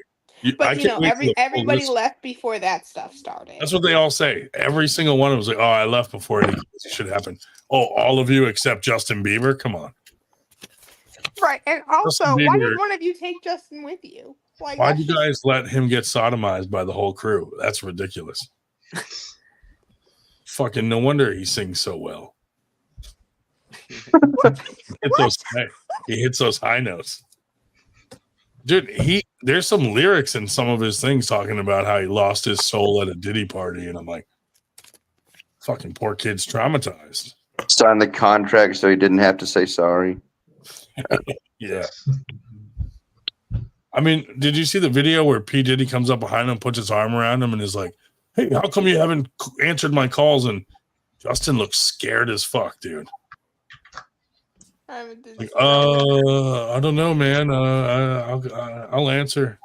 I was like, geez. P. Diddy, rapey. Who knew he was so rapey?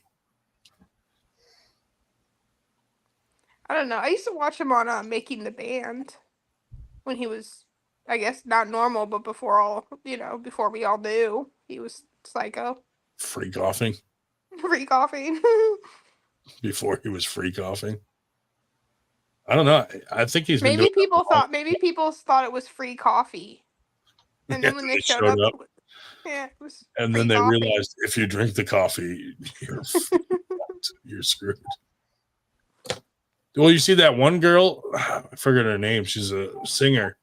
She went there and like everybody left the room and they were trying to like take her clothes off and she like ran out of there. But she said it was like Kanye and Diddy like trying to take her clothes off. And I'm like, Jesus.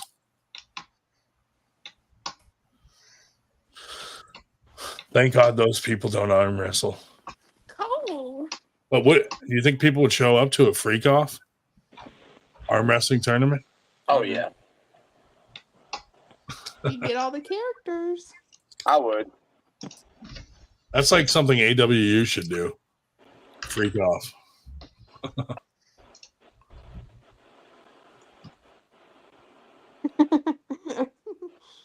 It's an interesting observation there, Drew. I have been trying to find pictures or videos of midgets arm wrestling, and I am literally coming up with a big goose egg. How do I get stronger at arm wrestling? Find a midget. Lots of wrist curls and arm wrestling. Just girl a midget. Arm wrestling for people. Go to a practice and keep on arm wrestling. But make sure you do recovery, otherwise you'll hate yourself. Yes. Yeah. Find your local club, join a team, learn the safety aspects of it, and then build up, get ready for a tournament. Yeah. That's the best way. Learn safety first. Safety first. How long should, in y'all's opinion, do y'all think that people should really be on the table practicing either weekly or bi-weekly before they go ahead and enter their first tournament? No time. Oh, it varies. I mean, there's people that that jump in, show up and get dragged into it without doing much practicing at all. I agree with Dave. I think if you're an amateur, showing up to any tournament at any time as an amateur is good for your table time and learning. I still haven't been in enough tournaments and all to be comfortable on the table yet. So the more you can get in a tournament setting or a super match setting as an amateur, that's good experience, because especially when you're in front of a lot of people, it's hard to think at the table. You just want to do your move and try to hit and not think about nothing, Yeah, you'll learn a lot at the after pulls. Yeah. Yeah. Because it's not just people from a local club, it's people from everywhere. Is it possible It could to depend practice on what every the day club without has to course? offer. It's unlikely. Once again, depends on the individual. And depends on what steroids you're taking. Well, no, but that's one thing that pisses them off about me. That I can go to 2 practices a day every day and I don't get sore. Now, on the other hand, I'm definitely not on steroids, as you will find out if you ever grip up and see how weak I am. Sure you aren't, Shell. Mm-hmm. Dave, you don't get sore because you put 0 resistance into being pinned. Imagine if there was somebody like that. It only hurts when you win. So weak that they're just 0 paid. Just constant negatives.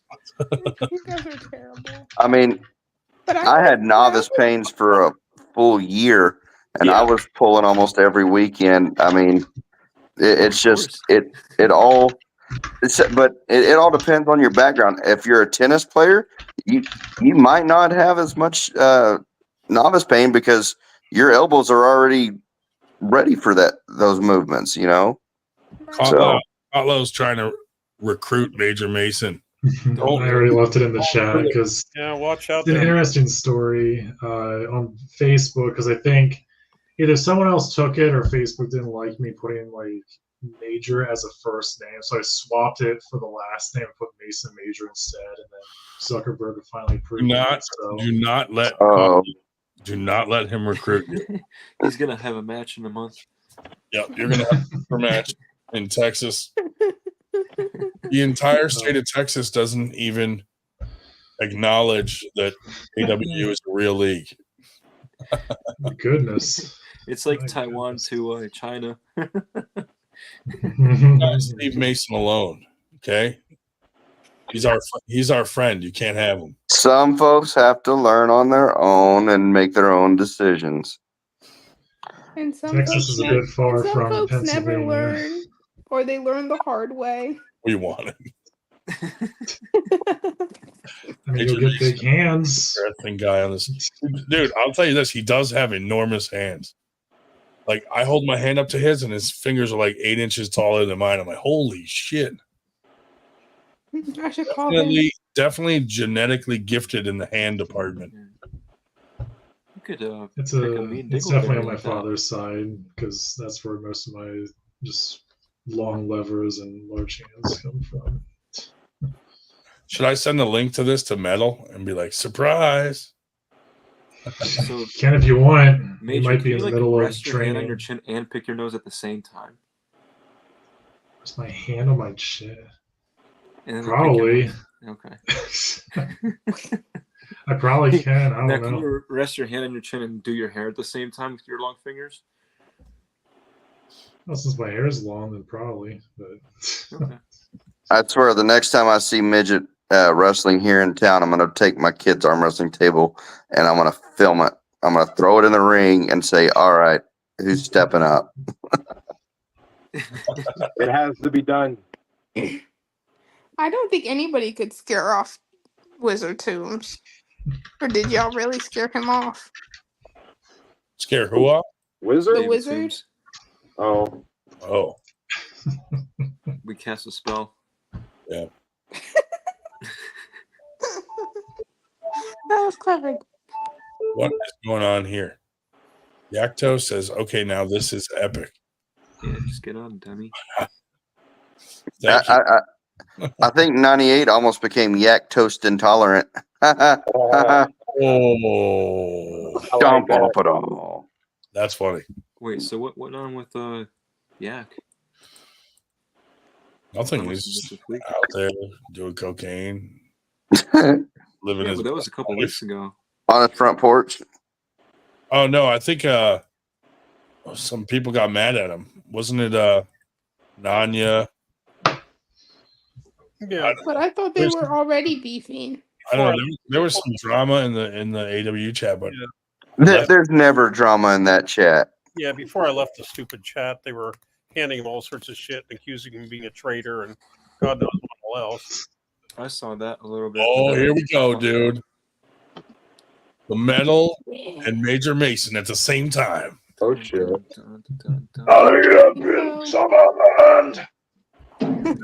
Metal, the AWU guys are trying to recruit Mason.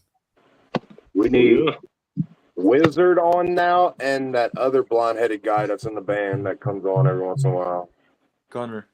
Yep. Yeah. Yep. What are we forming? A 98 band? 98 band. Oh, Gunnar Costin, Yeah. a 98. If you guys do a 98 band, does that mean you only have to do 98% of the song? I call cowbell. I want cowbell. Yeah, we write the whole song and we just skip the outro. We just write like 98% of the song and then it just kind of cuts off abruptly. Hey Cole, what's his pronation lift? I'll do backup vocals. How about that? Wait, what, Dave? What's that guy's pronation lift? 98. Hold We need on. more cowbell. Hold JJ on. Jackson Hold in on. the house, dude. JJ Jackson, when are you guys going to make a Mac table that can handle midgets and children?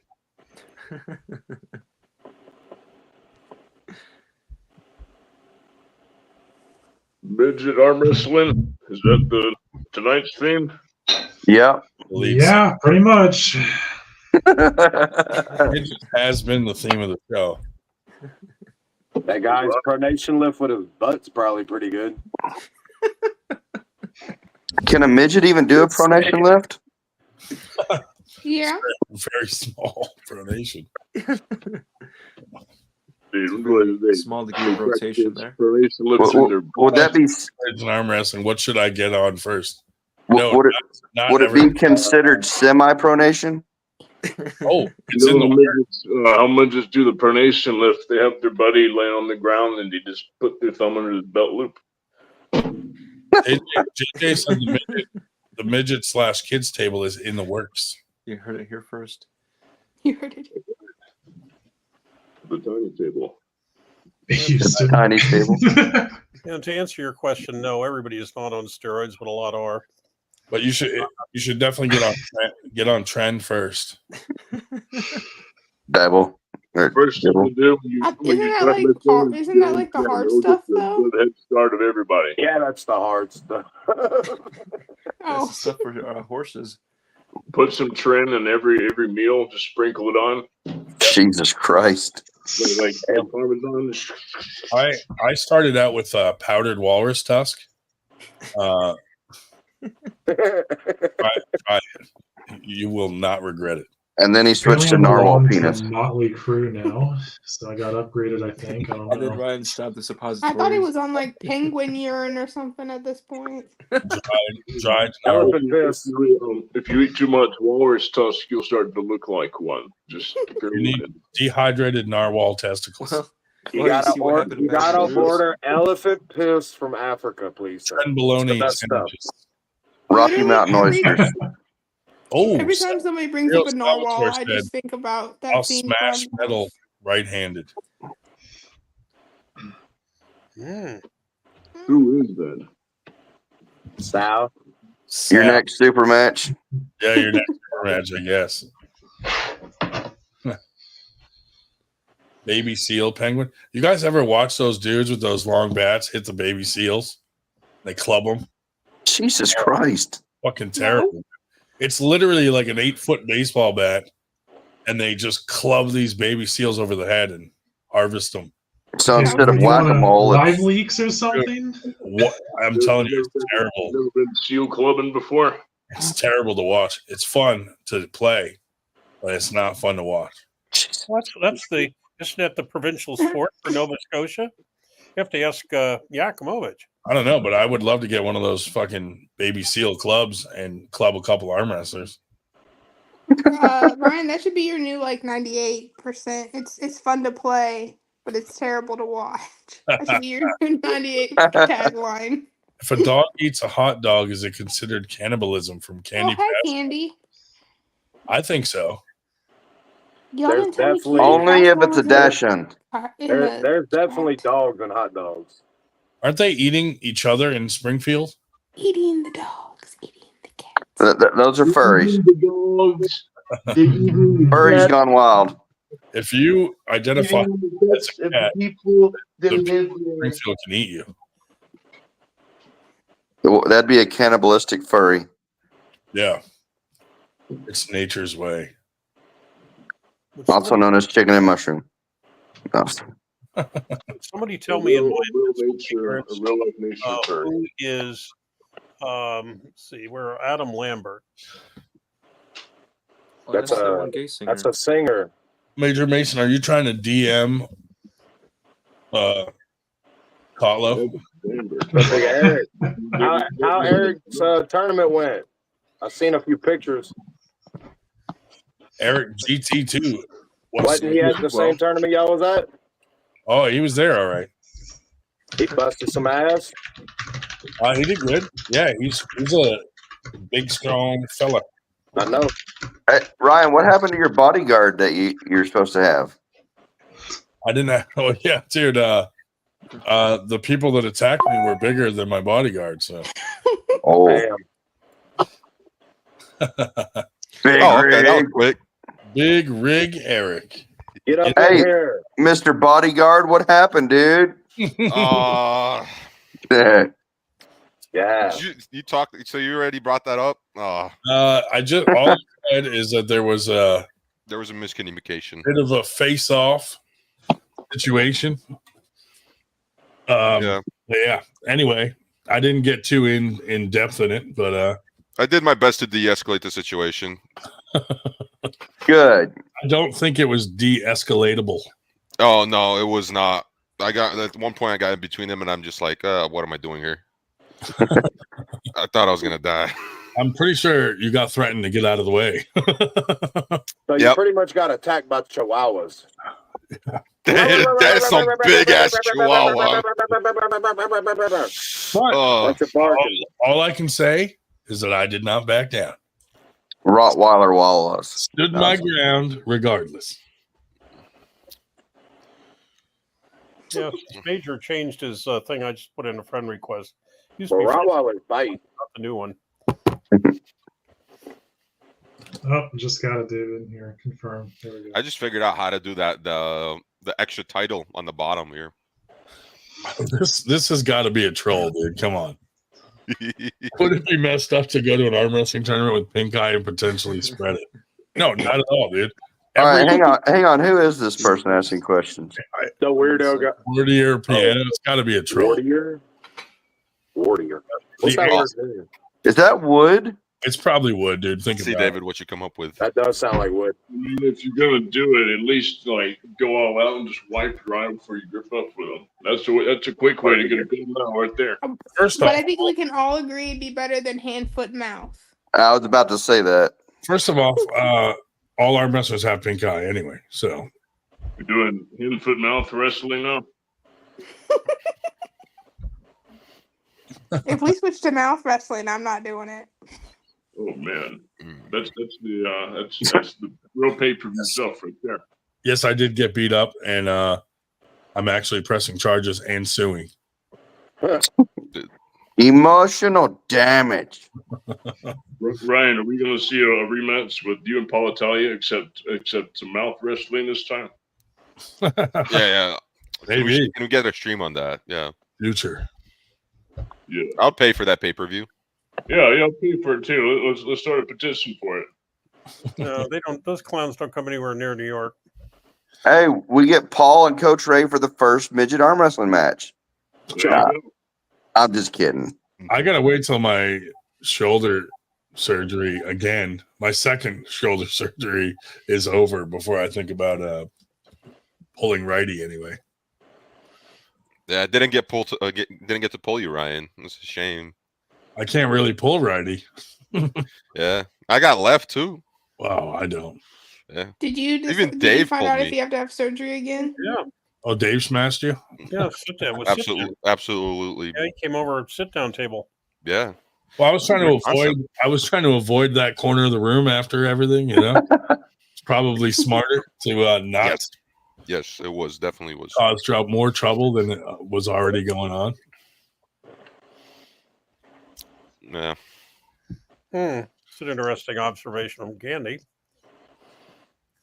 Screen looks like the opening to the Brady Bunch. Yep. Like I said, for the most part, everything seemed squashed by the end of the night. Like James invited me to his next tournament. We had a good talk outside. So he started a midget division. We started a new midget division for 98.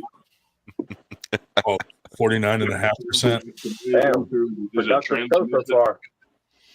Is it trans midget? Would you allow that? We're actually going to start putting on every tournament like a midget class and just see if any show up. Wouldn't it just be considered thumb wars? Okay, that's out of line. Thumb wars. We could do the midget tossing, like to decide like who goes first. No, you know what? The furthest. I want to toss them. Tournaments with grippers, and they heads or tails with a midget. Me and Big Rig's just gonna throw them as far as we can, and whoever. Yes, like doing like shot put with them. Yes. Yeah. What were you saying? Before freaking Devin Larry can toss a midget or like. Hey, I got one. If you knock a midget off of one of those dunking booths, is that considered a high dive? So crickets. Yeah, that was cringy. Never mind. It's kind of interesting. Salvatore a while back said he was going to smash metal, but now he wants to know how long metal's been pulling. I would think that should have been a question he should have asked before. He announced he was going to smash him. Now I know why he asked me where I was. What's going on, Ben? What's going on, guys? Just talking about midgets. Great topic. Yeah, Wee Man would be like that's like their leader, isn't it? Wee Man. Yeah. Cinnamon invite. Jackass, bro. If he can get that crew together and do an arm wrestling show with that crew, oh man. I don't know how Italia Silver would go. I've pulled both of them. I've pulled Adam Silver and Paul Italia, but when I pulled Adam Silver, he had just started pulling again, so I don't count that. And it was like at Keystones after pull. That's actually a good. But I'm pretty sure Adam Silver has leveled up since then quite a bit, so it could be a good match actually. I would like to see that. That's actually really good if it ends up in a hook war or something.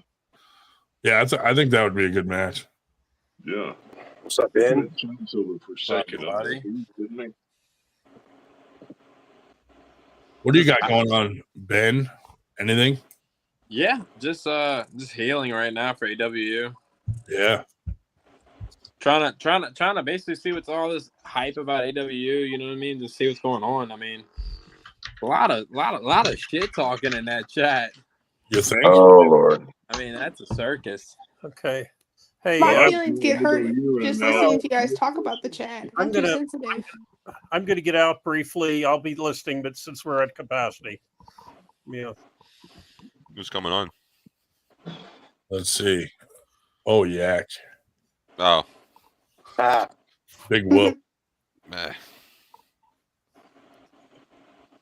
All right. Nah, nothing against the guy though. No.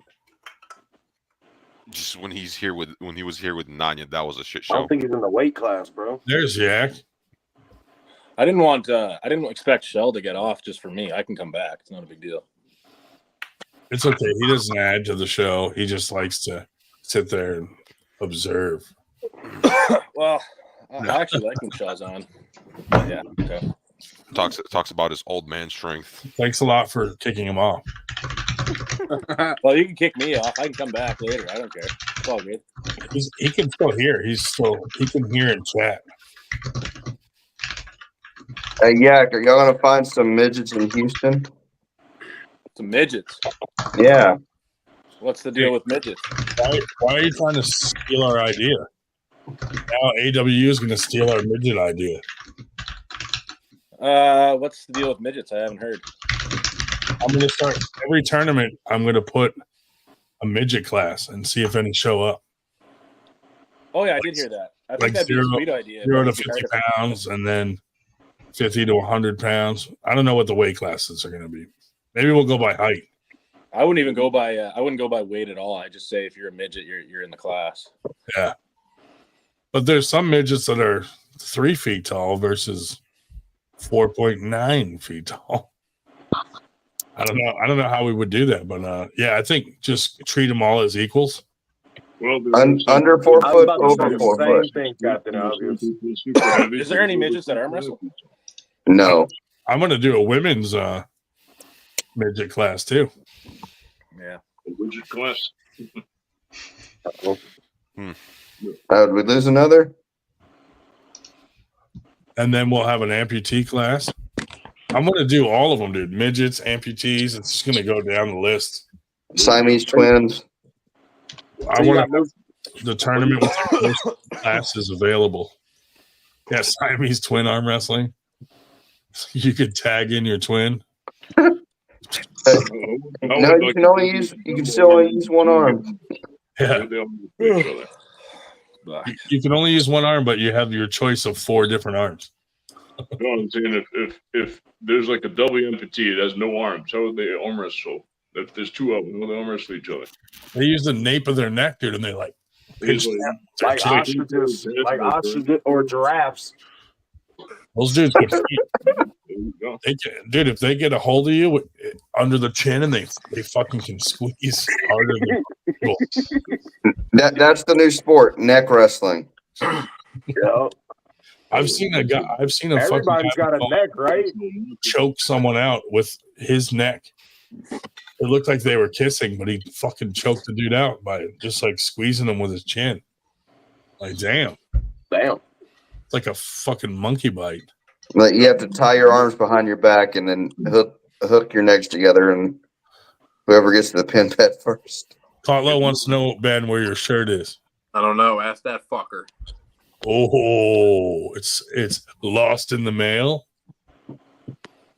I don't know. He's been saying he's gonna give me a shirt, then pay for a shirt, then the shirts are unavailable because I'm too late. Now he made new shirts. I don't know what's going on with that.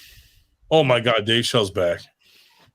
Don't worry, we got shirts. He said he made some new tank top shirts, I think. Who left? Oh, never mind. And then I think the AWU shirts that he has left are either blank or somebody already got them. Yeah. He's got shirts that'll be available at the event that don't have names on them. I got a closet full of shirts. I want one with someone's name on it. Cole, shut up. That's the tank top ones though, right, Yak? Like, can I get one? He's making those now, but he's got the original ones, the t-shirts. He said What's he talking about? The coronary crew has shirts. I want a shirt that says Nani on the back of it. Pull for shirts. Oh, he's probably talking about all our Louisiana shirts. So yeah, So yeah, I seen you saying you thinking John McCool is gonna beat me, man. I'm surprised you said that. Oh my god, that's not nice.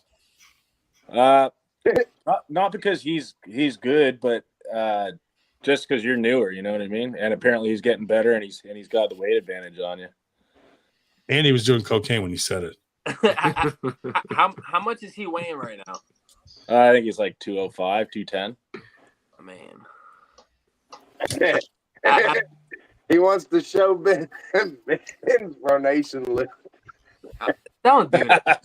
Cole, don't that right now. Don't do that. I messed up. Hold on. I messed up. Hold on. Post his pronation lift. Please do. Send it to Ryan Grund and Ben or somebody, whoever's got it, bro. I have it, but I'd have to. I'm too lazy. Is it worse than a Damon video? It's the worst. I don't even know why he posted that shit. I never told him that. It's my friend. I should have told him something. Hold on. I knew no better. Bro, take some weight off of that shit so your wrist is actually up in the air and not like this. And it looks like you're just trying to drag it off the ground like this. I was it's using pretty fucking bad, bro. I ain't even gonna lie. I was using a rope. I didn't know what I was doing, and I was using a rope. The best though is like Damon says, like, look, I'm doing fucking side pressure, and he's really doing like back pressure, or he says he's doing pronation, really fucking supinating her. It's like one of those people doing a bench press and they arc their chest up so high they only go like an inch and a half. Yeah. No, yeah, but he's not even doing that. All he's got to do though is send me the video first, and I'll be like, "Yeah, post that," or "Nah, you probably don't want to post that, buddy." So all you got to do. Every about one of your friends, bro, is fucking side pressure. Everything he does is side pressure. We need to start a video or a bunch of videos, put them together. Arm wrestling fails. Oh yeah. That's Ben's whole fucking Facebook. I could easily do that. I have enough footage as it is. I'm fucking with you, Ben. My phone to make Love you, buddy. Footage. Whatever happened to Chase stopping power? I don't know. I told people that I think his torso ripped in half. In lift shaming, Captain Obvious said. We're gonna get in trouble for lip shaming now. Just remember, while you're laughing, the metal's training. I know. Yeah, he's killing it. Yeah, who do you think's actually gonna win? Dave Shell or Damon Ransom? It's actually one of the closest matches for me, and I'm not even kidding. I think Shell can beat him for sure. Damon is really bad. That is pretty cool. How come Damon has never been on this podcast? He doesn't know how to fit. If you send him the link, he wouldn't be able to figure it out. He wouldn't. He wouldn't. Gotcha. I invited him once, and his mom came on and said that he wasn't allowed to come on. Bro, that's not my fucking fault, dog. And she said he can't bet anymore. Didn't he bet like $1,000? And his mom told him he can't. Oh fuck! What are we talking about tonight? What's the hot topic? Midgets. Cole retired Palmer and cost him 10 matches. I mean, at least I brought like 10 matches with me when I entered that. So I kind of made up for it. That's a good point. Candy's waiting. Hold up, Palmer's not doing those matches anymore? No, Palmer bailed. He fucking he blew his load too early and he's gone. He's done. He retired. Candy Metal said, "How much are you willing to pay?" Wow. Yeah.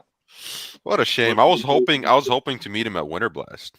Ooh. Yeah, he talks a lot of shit, and then he realized pretty quickly that he couldn't back it up, and he wasn't as good as he thought he was. Because he had those matches with or the match with Cole there a couple weeks ago. Well, Cole bullied him. So listen, Cole, shut up. Listen, you just got cocky. You had him. You just got cocky. That's it. End the story. Yeah. He said he was coming to Texas State. I highly doubt he'll be round 3 and 4 in any shape to do that. Palmer retired. You shouldn't even have tried to hold him. You should have just ended it. No, listen. Listen, let me talk. press. Let me talk good on Big Kid because he talks a lot of shit. He's got a good press. He ain't got no top row. He really tried really hard though, and I'm gonna give him his props 100%. He paid his debt. He did everything like a man should do. He showed up, so I'm gonna give him 100,000% of his props every kind of way I can. I hope he comes back soon. He's got a lot of potential, and I hate it went down like that. But you know, he talked a lot of shit to me, so that's what happened. If you don't talk shit to me when we got a match, I'm not gonna talk shit to you. You know what I mean? Just a little bit, you know, or something. But I'm not gonna be cursing and calling you a pussy and this and that. You know, that's just what he asked for, kind of. So you don't have to. But coming from the last guy that arm wrestled, I really hope he comes back to the sport really soon. And I hope he. You did offer him an early out. Yeah, I mean, you did. Actually, I even honestly, whenever he kind of backed out, said he was coming, he got some schooling. I called him like right when I heard that. I was like, "Look, if you want to reschedule," he's like, "No, I'm coming." I'm like, "Okay, whatever, you know." Can I speak to that for a sec? Yeah, man. So he honored the bet with you, which is all good, and yeah, you gave him props for that. But you got to realize that he did have 5 other matches lined up for AWU, with all these these big money matches, and he paid. And I think him and Kotlo had like a deal, and he put some money in escrow. But long story short is he still fucking chickened out of all those matches, and he backed out of bets, he backed out of matches. So he might have done you good, but he still fucked over a lot of other guys. That is shitty. So yeah, I could understand that point, you know, but I didn't challenge him or anything. That was all him, and you know, Paul was there, so he brought it on I just himself. took the match. You know what I mean? I knew. So yeah, I don't have any sympathy for him. I don't yeah, know. Yeah. You were going to take out a loan for $1,500 at one point for it. I really was going to. I needed the money, but I figured out another way to get that money that I needed. So he fucked up all kind of shit, pulled out the left, wanted to renegotiate. So I renegotiated something I thought, you know, wouldn't hurt me if I did lose it. So, because I wasn't very sure, because my arm was hurt pretty bad for that match. But you know, it worked out. Mr. Peanut. That's a very interesting take. At a disadvantage? Yeah. Yeah, they can be. Yeah, I could see that. You're on so long, you have to come way down, and at a certain point, it's a disadvantage. Not even that. They got to do a split to get even with the table. Yeah. Almost. Yeah. So. Really good. Really strong bicep back pressure to hold. But if you were to do that, you'd have to have a whole different class that wouldn't really have nothing to do with weight. It'd have more to do with height. Yeah. I don't think the sport's ever going to go that way. The sport's not big enough to go that way. Yeah. There's a guy out here. His forearm is so long he can go into a flop wrist press, and his wrist is touching the table, or his wrist is touching the table, but he's not below the pin line. Yeah. On his side to get the pin on the other guy. He goes straight for a press, and if his wrist gets bent back any and he goes into flop wrist press almost at all, he can literally bottom out on the table and still not get the pin. Because his hand's so damn big too. Not on a back table. Hey Ben, that thing works better on your wifey, buddy. I've seen that happen with a guy that doesn't even have that big of a hand. Yeah. Do you think it happens to Vitaly Latin? Because I don't think he has any problems. No. Just saying. Probably so. Isn't his hand like 10 inches long or something? Dude, some of these midgets, their wrist would be at the pin line on the go. It's a straight side pressure match. That's all it is. Yeah. Yo, Cole. We got an inch of play. Who's that guy? Who's that guy that Jordan's brother who has that crazy flop wrist? Yeah. Dude, that shit. What's his name again? Why you gotta do that to me? I'm shit. Cam. Cam. That dude's flop is insane. You need to video it and show the guys one day. I know. He's only like 115 pounds. Yeah, he hurts me still. Beth and Craig, good Lord. I mean, hey, did you see what Candy posted? Yeah. I'll tell you, there's a better way of doing it. You just put a certain object underneath the table, just point it at it at your opponent, and just say, like, hey. We were thinking a Chinese finger trap and have the two guys dock each other. There you go. Nobody can pull away from the table. Jesus Christ! Up there till someone. Oh, Chinese finger trap for the penis. Yeah. What about the girls?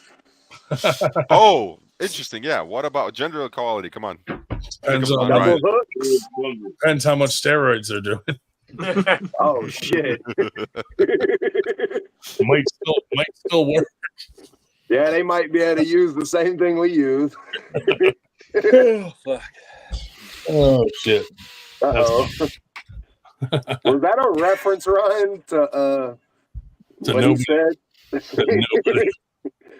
That was not a reference to anybody in particular. Todd, what do you think about Robert Baxter teaming up with Engen? Is that going to be good or is that going to be bad? You know, it's Robert Bastard. I don't know yet. If I want to see how they come out and spin this, because I don't know if it's going to be good or bad. Well, I'll worry about the paperwork that he signs, what all stipulations are going to be on there, everything he has to follow in order to buy it. That might be an issue. And does he have to sign it with his eyebrows? I don't know. There's not enough paper for that. It's going to look like two caterpillars next to the signature spot. I don't like. I'm hoping that Robert Baxter would be like, look, if we partner up, all this weird fucking band shit needs to stop. But I suspect that probably won't happen. Yeah, I saw on the Florida Arm Wrestling League page that they said, what would you think about Dana White teaming up with Engen? And I'm like, that'll never happen. No. I was like, sure, someone should maybe try to partner up with him, but someone from North America. I mean, if Dana White would buy the promotion, that'd be cool. Yeah, but he'll never get on board with the politics of WAF and everything like that. I don't think he likes arm wrestling. He doesn't. He'd probably do X arm, but not arm wrestling. Yeah. What's that? I said he'd probably do X arm instead of arm wrestling. X arm is where you're strapped to your opponent and you either have to pin them or knock them out. Yeah. That's yeah, but have you watched that? That's great. I don't think there's any arm wrestling involved with that at all. I think it's just you're just strapped to buddy and you start fucking wailing on him. Yeah, I've never actually seen someone go for the. I don't think there is. I think that's a misconception. I don't think there is any arm wrestling in X arm. I really don't. Well, have y'all seen technically, per the rules, you either pin your opponent or knock them out. Yeah. Wouldn't it be funny if a real arm wrestler went to X arm and just flash pinned the dude before a punch is thrown? Hey. You don't know who you're messed up with, and you get strapped up with LeBron or something. How scary that would be. Cole went to say something very important, and then fucking logged off. Well, I guess I don't know what happened. Y'all could hear me? Yeah. Or imagine being strapped to like Jeff Dave and his club arm hitting you. Oh my God. Then they got a show where they put so slow though. You could be like, whoa, and look at it. They put two guys in a car and they put the seatbelt on, and then they say go, and they got to unstrap and hurry up and try to tap one of the other ones out in a car. Yo, it's just crazy intense. Yo, who came up with it? I'm watching a video on X-Arm. Who came up with this sport? Isn't that crazy? It doesn't do it for me personally. I find it boring. It's stupid. It's stupid. What's it called? Arm wrestling? When they start kicking, it's funny. I'm like, Jesus. Yeah. People send me videos all the time that don't arm wrestle. Like, hey, have you seen this? And I'm like, yeah, I've seen it. It's fucking. It doesn't do it for me. Right, yeah. It's funny how everybody brings up that or slap boxing when you say arm wrestling. Always. So annoying. Oh, dude! Every time, anytime I'm practicing at the gym, I'm training at the arm wrestling table. It's like, you should do slap boxing. Oh yeah. You should do slap. You should do slap. It's like, yo, get on the table. Come on, let's go. Yeah, I don't when care. did it start being called slap boxing? I never heard It was called slap. I thought it was just slap fighting. I don't know. I know what you mean. I don't know. Do you see the video of the guy's eye exploding when he got slapped? Yeah. Dude. A lot of them, their eardrums fucking explode and shit. Fuck that shit. Dude's eyes sprayed over everybody that was behind the table. But I will never do a sport that's essentially you stand there and let a dude hit you. Why isn't anyone talking about Yak versus Little Pop left-handed for 10-1? It's like those video games where you take turns rolling a die and seeing what the damage. yeah, well now that one guy's a fucking pirate for life. I almost had to slap box at the New York tournament. Ryan, that would have been the fastest. Big deal. Listen, I am not saying I wouldn't last much longer either. Well, it also sucks that I only have one arm. I mean, Ryan, both arms wouldn't have helped. I met the guy at the table. Didn't know. No. He did go right through you. Bro, I stopped him just for that second, and I didn't even. I'm like, I'm gonna go readjust. I just thought I was gonna readjust, and he just went. He's like, you're strong, and just boom. No one ever listens to me, dude. I tell everyone how to win that. Whatever listens. This shit's stupid. Nah, it was quick. I thought I was gonna give Anthony more of a fight. He's strong too, dude. Anthony's a beast. Yeah, he really is. He's got a year on me. That's it. It's crazy. Yeah, he's strong. But no, I definitely learned a lot. Oh my god. The after pulls was worth it for me too. Yeah. Yo, who's Major Mason? I kind of missed that segment. What's his deal? What's his story? No, just Carlo's trying to recruit him. Yeah, I saw that. Texas is far away from Pennsylvania. I think we'll have to you in pass PA? on that offer. Yep, in the land of tall Pennsylvania Dutch people. I mean, I'm only 6'3". I'm in Canada, man. How tall are you?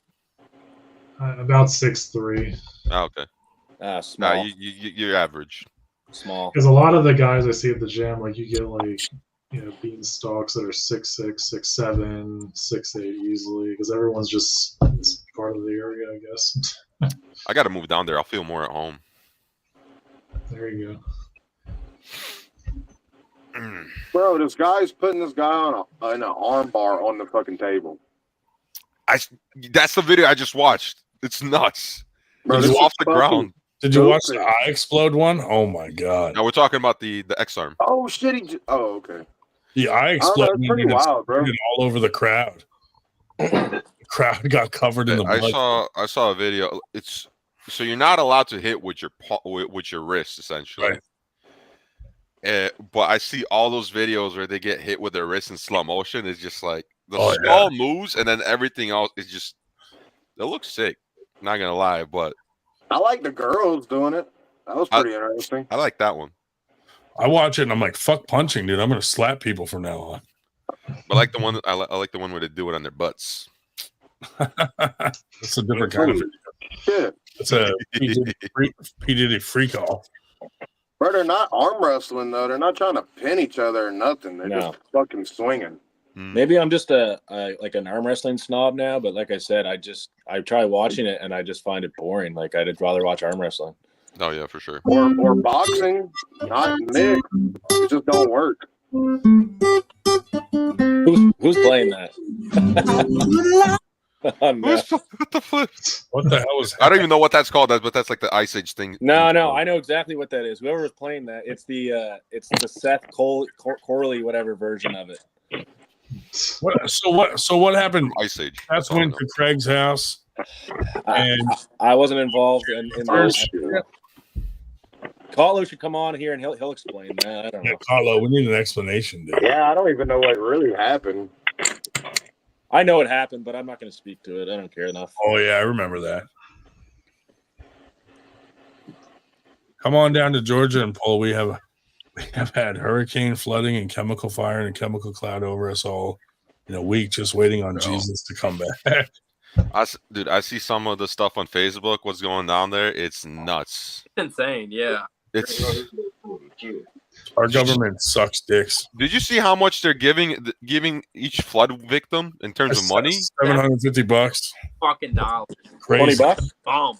But the Ukraine, here you go. Here's 600 billion. That's what I'm saying. $16 And I could say that. Hey, I could say that. Yo, I got this shit over here. You're a terrorist. You can say whatever you want. Yeah. Did the midgets get that much too? They're giving Ukraine and Taiwan billions of dollars. Yeah. And for what? And they're giving citizens. Our own people, they're like, you're fucked. They give the United States $750 on FEMA. Fuck out of here. Yo, how many? Yo, like 24 billion. Was it 24 billion to Ukraine or what? I don't even remember the number They anymore. gave them artillery guns. At that point, Russia should not be existing at that point. I'm still literally saying that with that much of money. Should've said to send you back where you came from. Hey, I was born here, unlike you. Russia has multi-billion-dollar submarines and nuclear missiles. Ukraine wouldn't stand a chance if Russia wanted to end it. No, yeah, but with the amount of money that Ukraine received, you would probably expect a better outcome. Yeah. Russia is a lot bigger, and every time they ask for something, Biden farts around for a couple months, then says, "Okay, fine." After it's too late to get do any good, then he gives it to them. Personally, I would prefer having Russia as an ally to America over Ukraine. Well, except they're not about to. Hey. Just a reminder for our FTG matches, November 9th, this is the trophy. There you go. Fuck that guy. So the reason that we support Ukraine is because the interest in oil. Yeah, absolutely. That's exactly why. It's always oil. And all the crazy corruption. Oh, yeah, that too. We're using them to fucking launder money, basically. Boring. You could probably get just as much oil. Yeah, they just busted a politician, part of Zelensky cabinet, with $5 million in deposit in dollars that were embezzled. That's crazy. Big deal. There's a video of Zelensky lighting $100 bills at New Year's. That doesn't surprise me.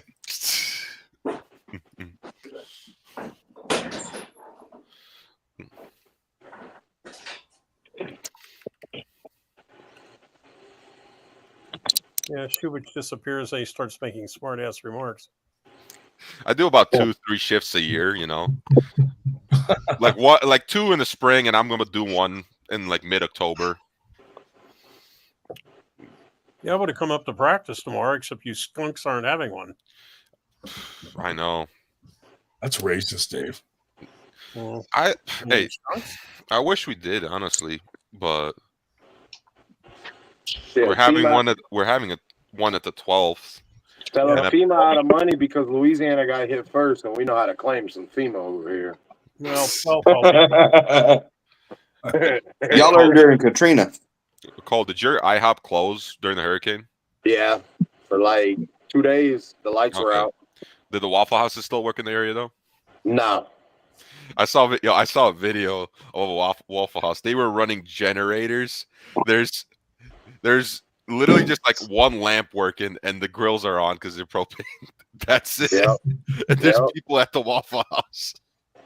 There actually is a legitimate metric called the Waffle House metric. Bro, they 100% did it just for the meme. Oh yeah. There's no logic behind it, which I love.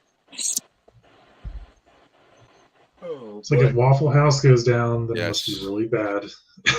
It is bad when Waffle House shuts down. I ain't gonna lie. So, Me and David are gonna have a challenge match on the 12th. Shubich? Yeah, me and Shubich. Oh my gosh! Because I think it's about time. He brought me into the sport, and it's about time I challenge. And he's talking challenge my teacher. He's calling you a fucking Sasquatch. That's not nice. Oh yeah. He said, nah, we can't. We're not friends right now. We'll be friends after the 12th. I've never been friends with him. Oh wow, David, you gotta arm wrestle. You gotta arm wrestle Grondin. God damn it. Hey, is Sal still in the chat? I don't know. He might be. He asked me what my biggest achievement was earlier, and I almost forgot. My bracket went on Travis Bajan. There we go. Oh damn. Okay. But all it was a bracket win. Me and Shubich are the presidents of the Parm Crusted Steak Facebook group. Yeah. You know, we were supposed to go out. We were supposed to go after the States for some. And he didn't. Did he back out? Well, everybody backed out. And I was sick. I came home and I had a temperature of 102 after arm wrestling. Oh my! I was arm wrestling sick. How many people did you give it to? I don't know. I flew out of the pro class and then I won the semi class. And I didn't get to pull left because the bracket got screwed up. Every time I have COVID, I go to a tournament outside of my area and give it to all of them. You got to go to East versus West when you have COVID. That's what you got to do. Give it to Engen. I go blow my nose in Engen's eyebrows. Just kidding. I got enough fights going on. Yeah, you have plenty. It's maybe time to take a chill pill. More drama, dude. Yes. You'd want Engen to tell you to go out to the parking lot. Oh yeah, for sure. I mean, that would be an interesting fight to watch. That would be fair. I would fight Engen. It would be fair. Just he's got to wait till I have two arms. I'm at a disadvantage with no arm. Make it an X arm match. Right arm. Yeah, and just punch with my left while I'm strapped up with the right. But I hope Shubich is listening. The issue is my grandma's birthday's on the 12th. So I'll probably just come in, beat him, and then just go back to the party. Yeah. Well, that's good. It won't take you that long. No, it won't. Just be like, oh, I bought you a ticket to come watch arm wrestling.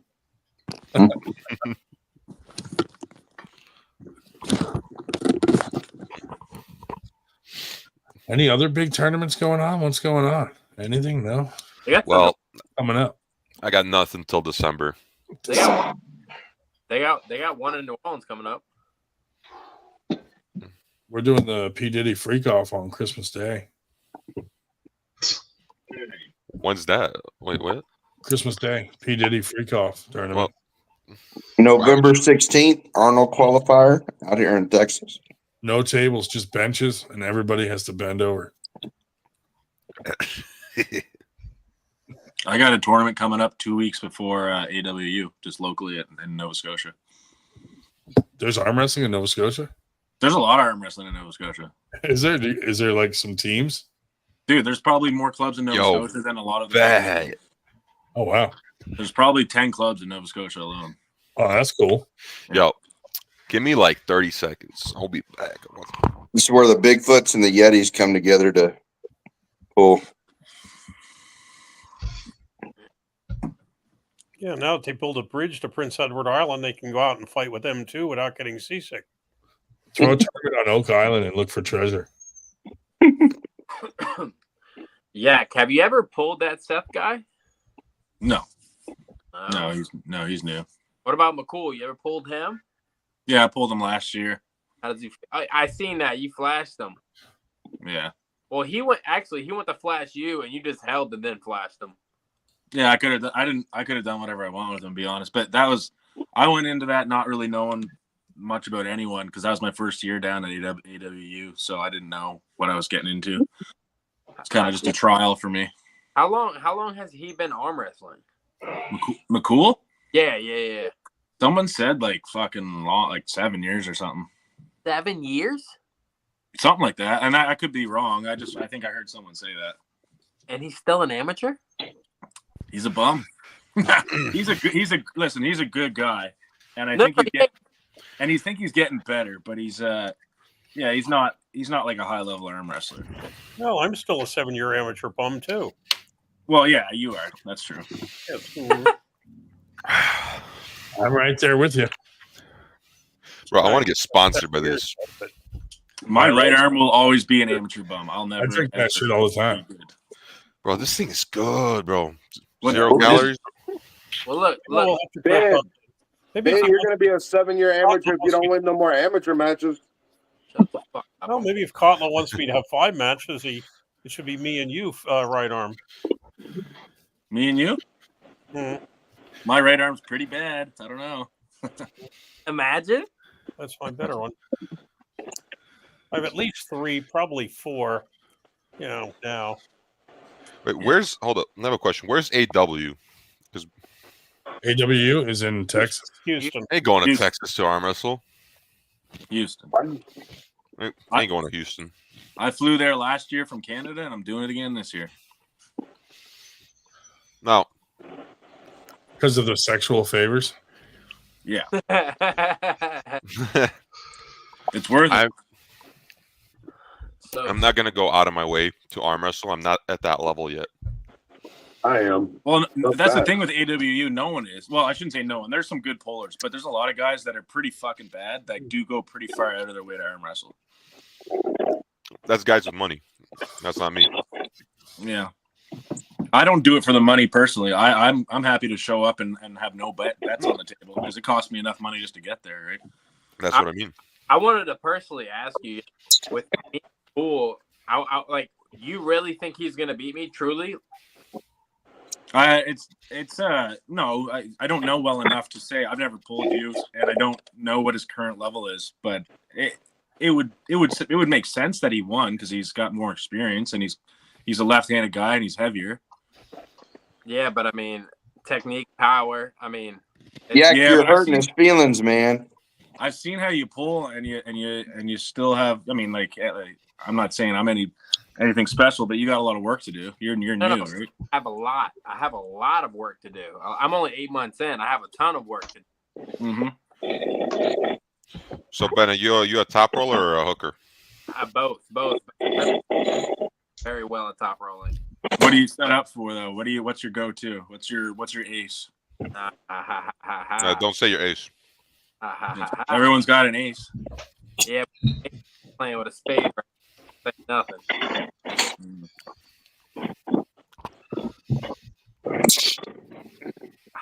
I wanted to verse you, but then when I found out how long you've been doing it, I kind of humbled myself. I was like, let me wait. Well, I've been at it. I'm at 3 years now, so that's what I'm saying. Yeah. I mean, there's no way I'm ever gonna catch up to you right now, 8 months in. You know what I mean? Well, it's totally possible. Like when I was 8 months in, I depending on who you pull, there is guys that have been at it for a long time that aren't very good. That's just the bottom. Yeah. I mean, me and Cole, we train with Grant Bundy, Kyle Hebert, all those guys. Mm-hmm. Those cats are pretty fucking. I mean, they're really good. Yeah, that Kyle Hebert guy looks fucking nasty. I mean, we even every now and then we train with Dan Mosier. He comes over and we train with him also. So, me personally, I don't think McCool is going to be a problem to me. I know it's all mind games, but when we get up to the table, I mean, hopefully I do what I'm expected to do. But if not, then, hey, I got to go back to the drawing board and start training again. Well, win or lose, that's what you do anyway. So you go back and you learn from it. Right. Mm-hmm. Yeah. I watched the video from you and him. It looks like immediately he tries to flash immediately. So if I can hold that flash like you did, or even flash with him, and then I mean, there's so many different things I can do with that. I don't remember exactly what I did, but I just remember it was. If I'm being honest, it was. You just held him and then top rode him. You did this. He went to flash. You held him right here, and then you went and then just pinned him. Yeah, I could have held him there all day. Right. You let him flash and held them right here, like within 3 seconds, and then just pinned them. And I was like, what the fuck? And that seems pretty simple. And then I'll take that. David said Big Rick could beat anybody in here. I'll take that bet. Cole, if you make it to oh winter man, blast, we definitely got to pull. Yeah. Who beat me to it, Ryan? I plan on it. All right. Were you working on it? Who beat me? I might literally just enter one class with one arm and just probably my left, and then just have my right for after pulls, or just to pull people. But who knows? We'll see. I change my mind a lot when I get to the tournament. I tell you, that Seth guy looks fucking strong. I'm not gonna lie, Ben. I think you're in trouble with Seth, but we'll see. I'm not gonna say trouble, but I'm taking cautious. From what I hear, he's just a strong ass dude, bro. He looks strong as hell, and he said he only doing it for 6 months, bro. He's strong, but here you got to remember this: Cody Bird still beats him. Wait, yeah. Yeah, Cody's not bad though. What are you saying? Oh, really? For no, because I'm not saying he's bad, but I'm just saying Cody still beats him. So, and Cody's not as big and strong as he is. So there's a lot of technicality that he's lacking that you can take advantage of if you know what you're doing. Yeah, I guess size of the bicep and everything doesn't mean. Oh shit, Tobias on. No. I mean, because and he's doing a lot of shit talking in that group chat. Big cognac.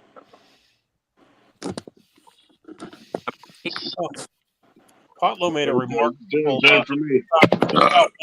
while back in the chat that Ben looked like he was 154.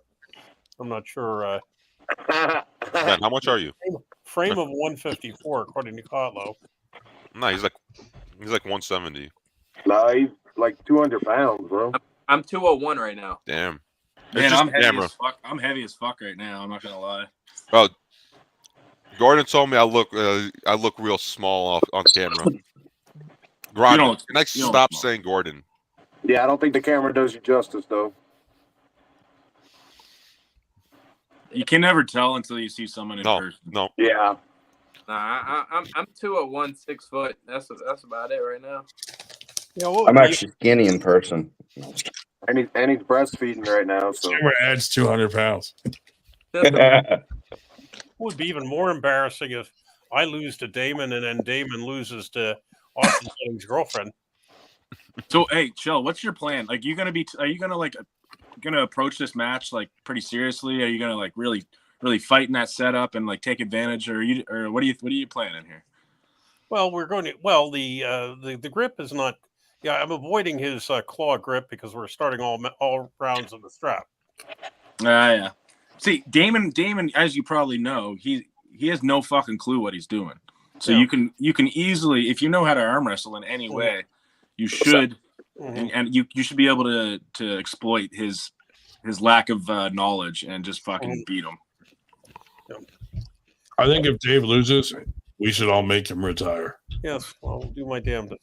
Just don't go on a hook with him. I know it sounds silly, but don't go on a hook with Damon. He's too strong there. I'm sorry, don't go with his What? thought pressure. If you can take Damon's hand, which I would assume you probably can, because everyone can take his hand, then you'd probably be okay. If you're stronger than Robert Kelly was when he had lupus like 3 years ago. Say, Robert Kelly couldn't.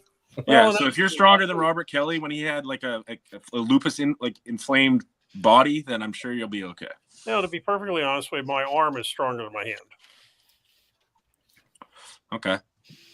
What about that like 10-inch? You got like a 10-inch wrist. Oh yeah, it'll take a while, get around it here once again. So if you lose, we're committing you to an old post show. Yeah, okay. Hey, we should browse. We'll just browse it right now. Just see what the option is. Bring some brochures to the fucking match. So if he loses, he can pick one. Retirement Home Arm Wrestling League coming to a city near you. Yeah, there's something to be said about taking these matches where the other guy is so hilariously bad and known throughout the community as being bad that there's actually quite a bit of pressure on you to win it. You know what I mean? It actually puts more pressure on you. Yeah. I'm in the same boat.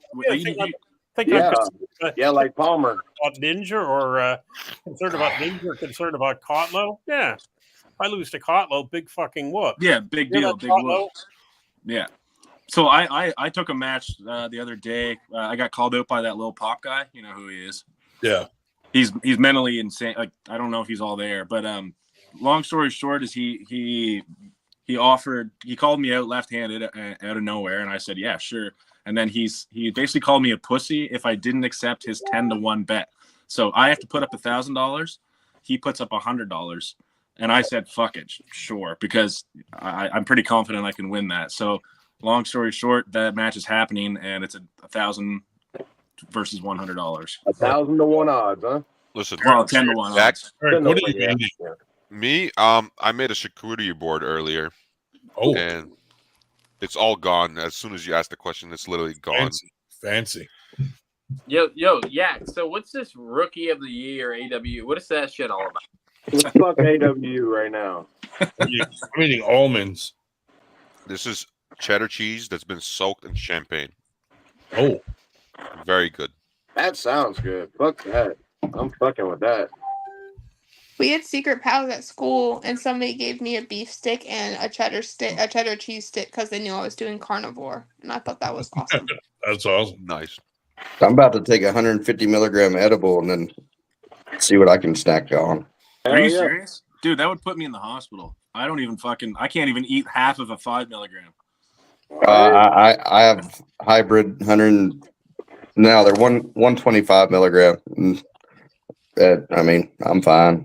Everyone's got different tolerance, but I have no tolerance to soft drugs. I can only do hard drugs. Oh no, it seriously messes me up. I'll sleep for a day and a half, but it's a fun day and a half. Yeah, if I want to do that, I just pop a Xanax. Personally, can you send me one? I need to sleep, dude. Dude, you that on stream. You'll definitely sleep with one of these. That's true. I pop Xanax if I want to sleep. I get the most amount of sleep on the podcast. Quite literally, yeah. I actually just took a sleeping pill like 10 minutes ago when I left for a sec. Well, Ryan, sometimes the podcast does go long enough you could get some sleep and then come back and still, Definitely. That's done it happened. before. That has happened where I got off and I came back at 7 a.m. and they were still on, and I'm like, what the fuck? That was back when you had like MG and Harlan and Nanya and all the crazies on. Yeah. Those days are gone, I guess. Maybe for the better. Ryan's grown up and mature now. Yep. No longer will I lower my standards to that level. They're not high. They're just not that low. No one's talking about penises on this show unless it's me. You gotta admit though, it was entertaining for sure. Like to have a show or have a live stream go till 7 a.m. and people still just fucking watching. I can't lower my standards to up someone else's average. No, I'm just kidding. I mean, the other show that me and Natalia are working on, the non-arm wrestling one, maybe they'll all be on that, you know? So that one's like, doing that? I thought that was supposed to happen like a while ago. What's it called? It's called Unfiltered Vibes. Yeah, but he's not. I don't. Is that still happening? Like, are you guys still going to allow all the fucking craziness to happen? On that one, yeah. It's geared towards it. I thought he was pretty like hardcore, like boycotting any of those guys at this point, especially like the dumpster fire circus. Maybe not those guys at first, but I think we're still gonna have like crazies on, you know. So I can come on and get drunk. Oh yeah. We're gonna have. We might have like some flat earthers on and just dispute them till they freak out and cry. Stuff like that. One of our earlier shows had a fairly sensible person on, except he was drinking, and basically we had him take a piss twice during the course of the show. It was kind of interesting.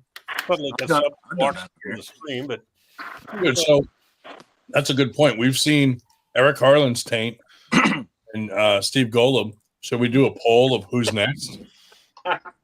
No. Whose taint would we see next?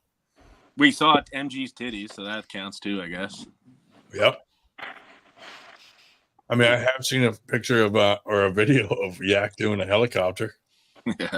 Yeah, but that wasn't on the stream. That was not on the stream. Yeah, only because I did don't something have else it on ready. the stream that I shouldn't have done, but I was blackout that night, so my bad. Ooh. Won't happen again.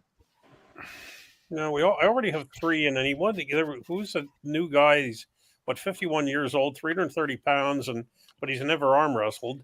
So Kotler wanted to add him for my 4th. I said, "Oh, for God's sakes, find somebody else." Whatever. But I didn't think that would be a very good match. It's funny how Shubich hops off and just becomes so active in the comment section. Oh yeah, I know. Like, can you say these lines up on the stream? You know what it is? He can only type. Yeah, he can't. Keyboard warrior on the fly. He Googles those fucking comments. Well, no, when he says stuff on here, it's all soft and like this. In the chat, he's using Chat GPT to That's his demeanor. That's his demeanor. He does have a point, though. What? Not talking over people? Yeah, it's hard. Yeah, it's hard when you got 10 people on the panel, and Right. I probably make it a lot harder if I'm fucking drunk, but I try not to do that anymore. So Yeah, you've been doing good. Well, the problem too with StreamYard is when we were on the other one Zoom. on Zoom, it lit up around the person doing the talking. Where now it doesn't. I mean, and somebody was on. why don't you go back to Zoom? Did you guys know that? They got a lot of cool stuff on StreamYard. I think it's the features here. Paul Passmore does the most amazing helicopter. Can you get lift off with that? Why isn't he saving people down there in the fucking math? No. Yeah, he should be able to float above the water with his dick spin. Helicopter people off the roofs of their house. They have a team of mules in North Carolina right now. Yeah, I saw that. I was like, "Well, that's pretty cool." Where did Ben Leggett go? He had to go breastfeed. He just had a baby. He's got to breastfeed. He's been legged. Yeah. He's He's got to breastfeed. lactating. He's lactating. He's got to breastfeed his son. Breastfeed. Yeah, breastfeed. Okay. Bro, Lucky, I thought you were at a Planet Fitness for a second. Can you guys picture like being on the roof of your house, stranded in the floodwaters, and all of a sudden a nude Paul Passmore helicopters onto your roof to save you? That'd be awesome. Like, oh man, you look like a good arm wrestler.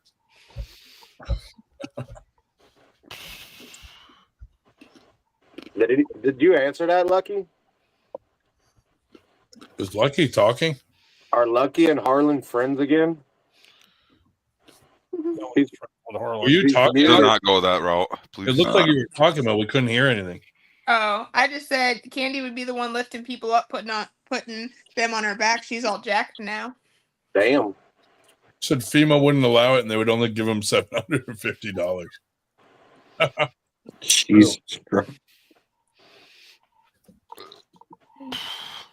So what's everyone's pronation lift like these days? What's everyone's numbers like? Last I tried was 115 on both arms. Never went past 150. 150. God damn. Dang. Where's the video? I've never done one ever. I've done it at home when I had family over with just all my weights, and I just have 150 pounds of weights in total. So it's not even. That's the most I ever got off the ground. We talking about like locks, isolated pronation, with a somewhat parallel arm.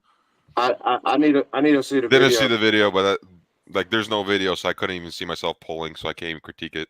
So it's like very unofficial. But I did have it looped through my thumb. Yeah, this lift's been going around for a long time, but a lot of people still don't understand. I never understood it. Yeah, they don't understand the actual way to do it properly. 150 is a lot, bro. 150 is like that's like Michael Todd up there with Devin Larrett at that point. Yeah, so I would imagine that you probably got. I'd have to see it, but you probably have your arm angle up too high. Would be my guess. Could have been it. 237.5 ounces.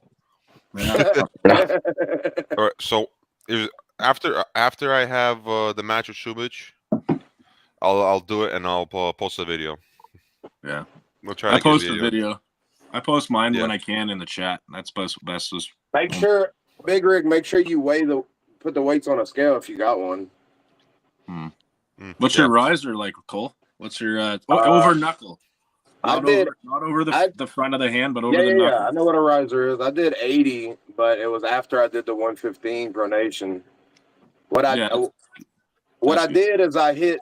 I never hit over 100, so I hit 100. I was like, ooh, that was kind of easy today. So I put 105 on there, hit it. Then I put 110 on there, hit it. Put 115, got it, and then I did an 80-pound riser lift after, and I was like, ooh, I can't do no more than that right now. Yeah. I'm actually at right around 115 as well. 100 at this point feels pretty easy. 110 still was going up. 115 it went up, but it was probably near my max. But I tried 120 and I failed 120. So yeah, I haven't tried 120. 115 was pretty rough, so I was like, nah, I'm good. That's good. Wait, you guys train for this? I've done it twice. Yeah. I don't. It's not a lift I do regularly, but I will test to see where I'm at every few weeks. Right. I meant you guys train for arm wrestling. Oh fuck, man! Yeah. I don't normally. Normally, I'm just on the couch. I show up in tournament with no training, but for AWU, I'm actually putting in the work right now. I got to order. Big whoop from Go. So, who are you pulling again for AWU? Me? Yes, sir. I'm pulling Albert Ding. He's a stud left-handed 176 out of Texas. I think he's ranked number 1 in that weight class in Texas, isn't he, Todd? Let's see. We've made some adjustments based off activity. Everybody at AWU is competing against poor life choices and unemployment. Are there a lot of unemployed people going? Dude, it's the AWU community is like half unemployed. It's astounding. It's pretty crazy. So is Damon's technique actually describable as hook, top roll, neither of the above, or oh Jesus? He definitely. Did you hear me yet? He has a bicep somewhat, and I think he'll want to be in a hook if that's where his power would be at. He doesn't know how to top roll. He doesn't know how to high post. He doesn't have any back pressure. His wrist is floppy as tits. But if you get into a hook with him, that would probably be his spot where he'd want to be. No shot. Yeah, did you hear me just a second ago? No, what'd you say? So hang on, let me verify. Yep. It looks like number 2 left and number 10 right. Yeah. So who's ahead of him left? Is that what AWU stands for? Jason Tarver is ahead of him right now. Yeah. So he's my main left-handed match, and then I got Lil Pop for this fucking stupid 10-1 bet match, and then that's just a match that he called me out, and I said sure.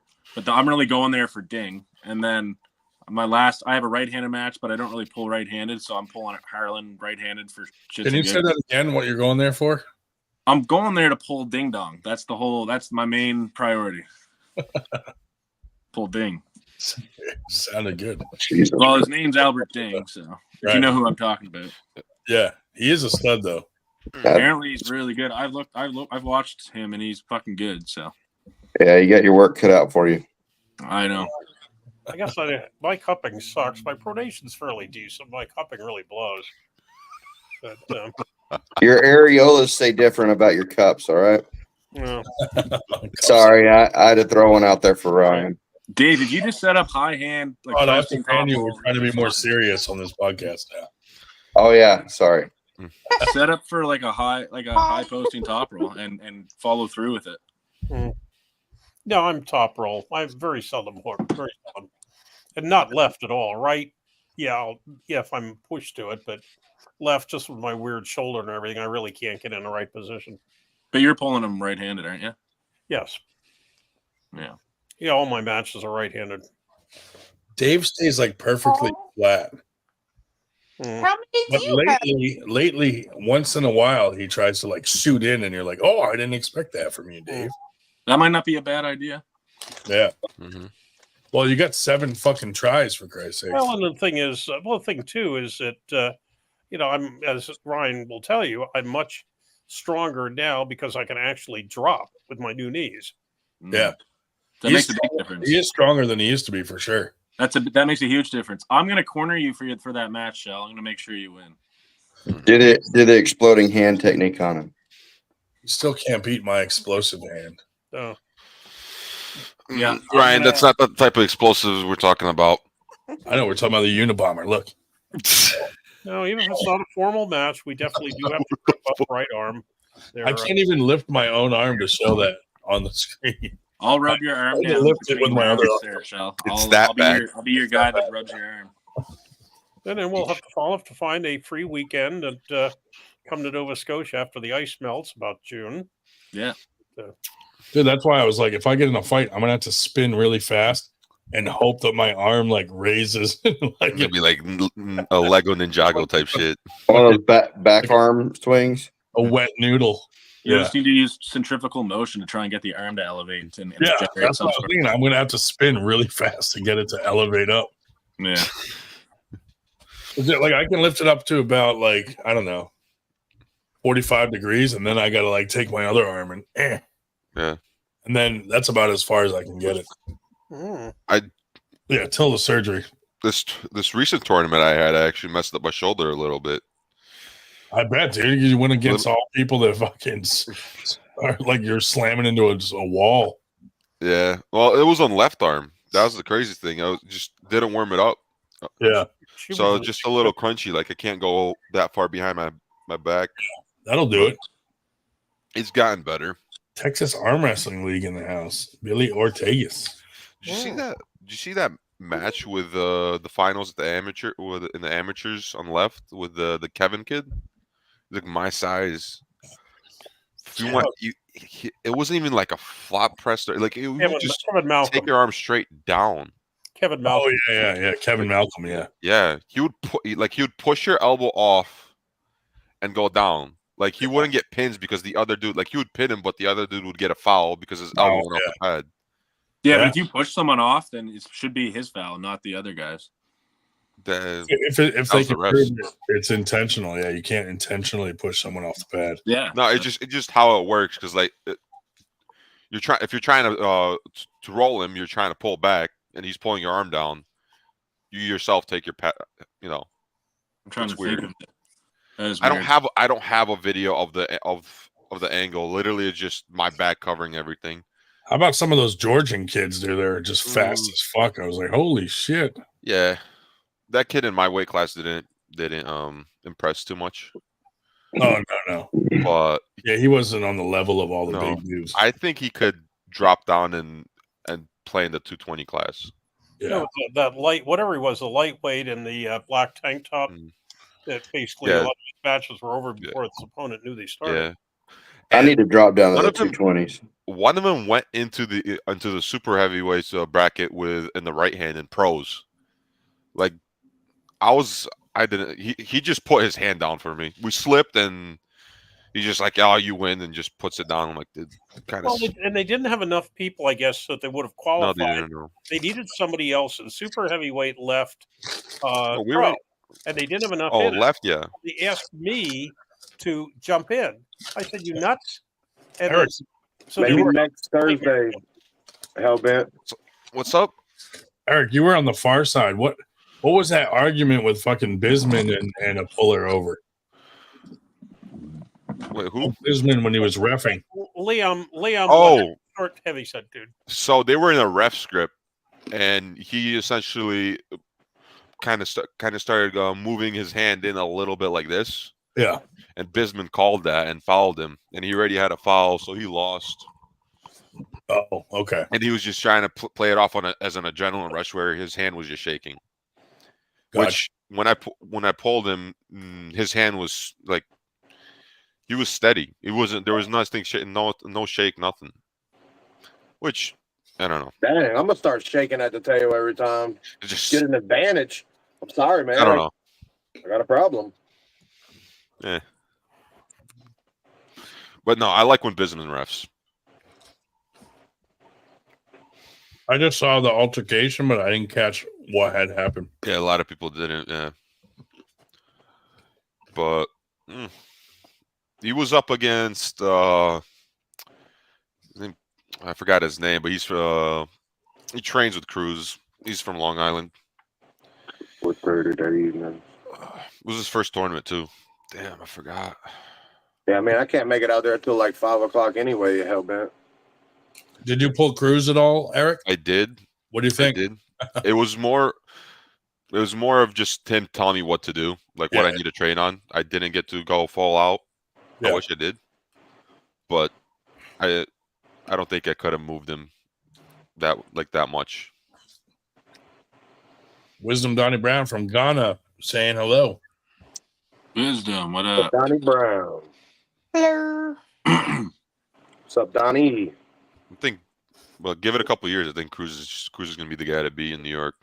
Oh yeah, he's pretty much already. I thought he already was. He's already beat Mike Aiello, has he not? Yep. Yeah. Donnie's up late. It's 3:30 in the morning in Ghana. But wow, if you want, the link is at the top of the chat. 1 second. I'm gonna head out, y'all. Bye, Todd.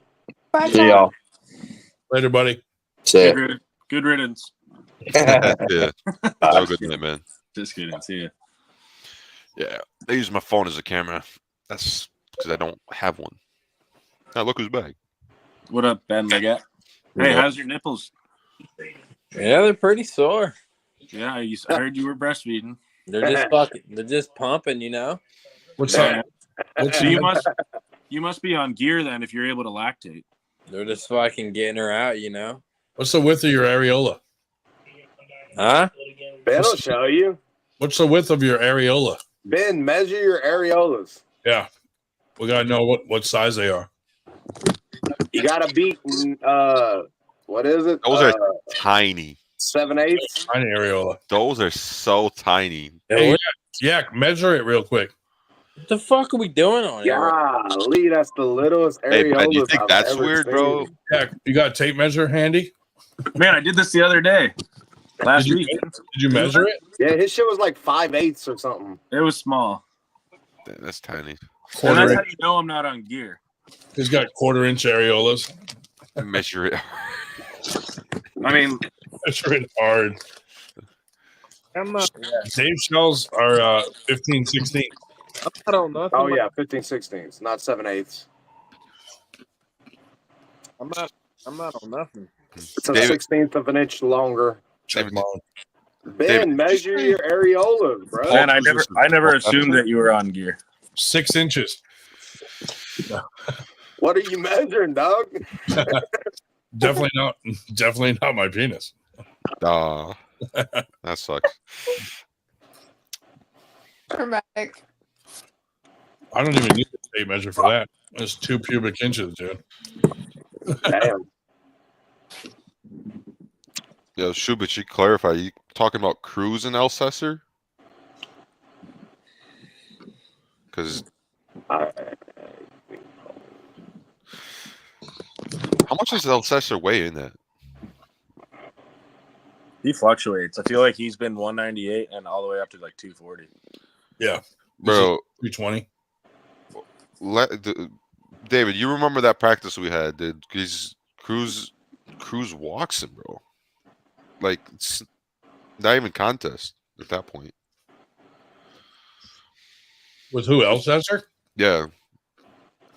They are different weight classes. Yeah, that's like Cruz I don't has got to be 30 pounds heavier than him, probably. Yeah, well, like I wouldn't even compare that.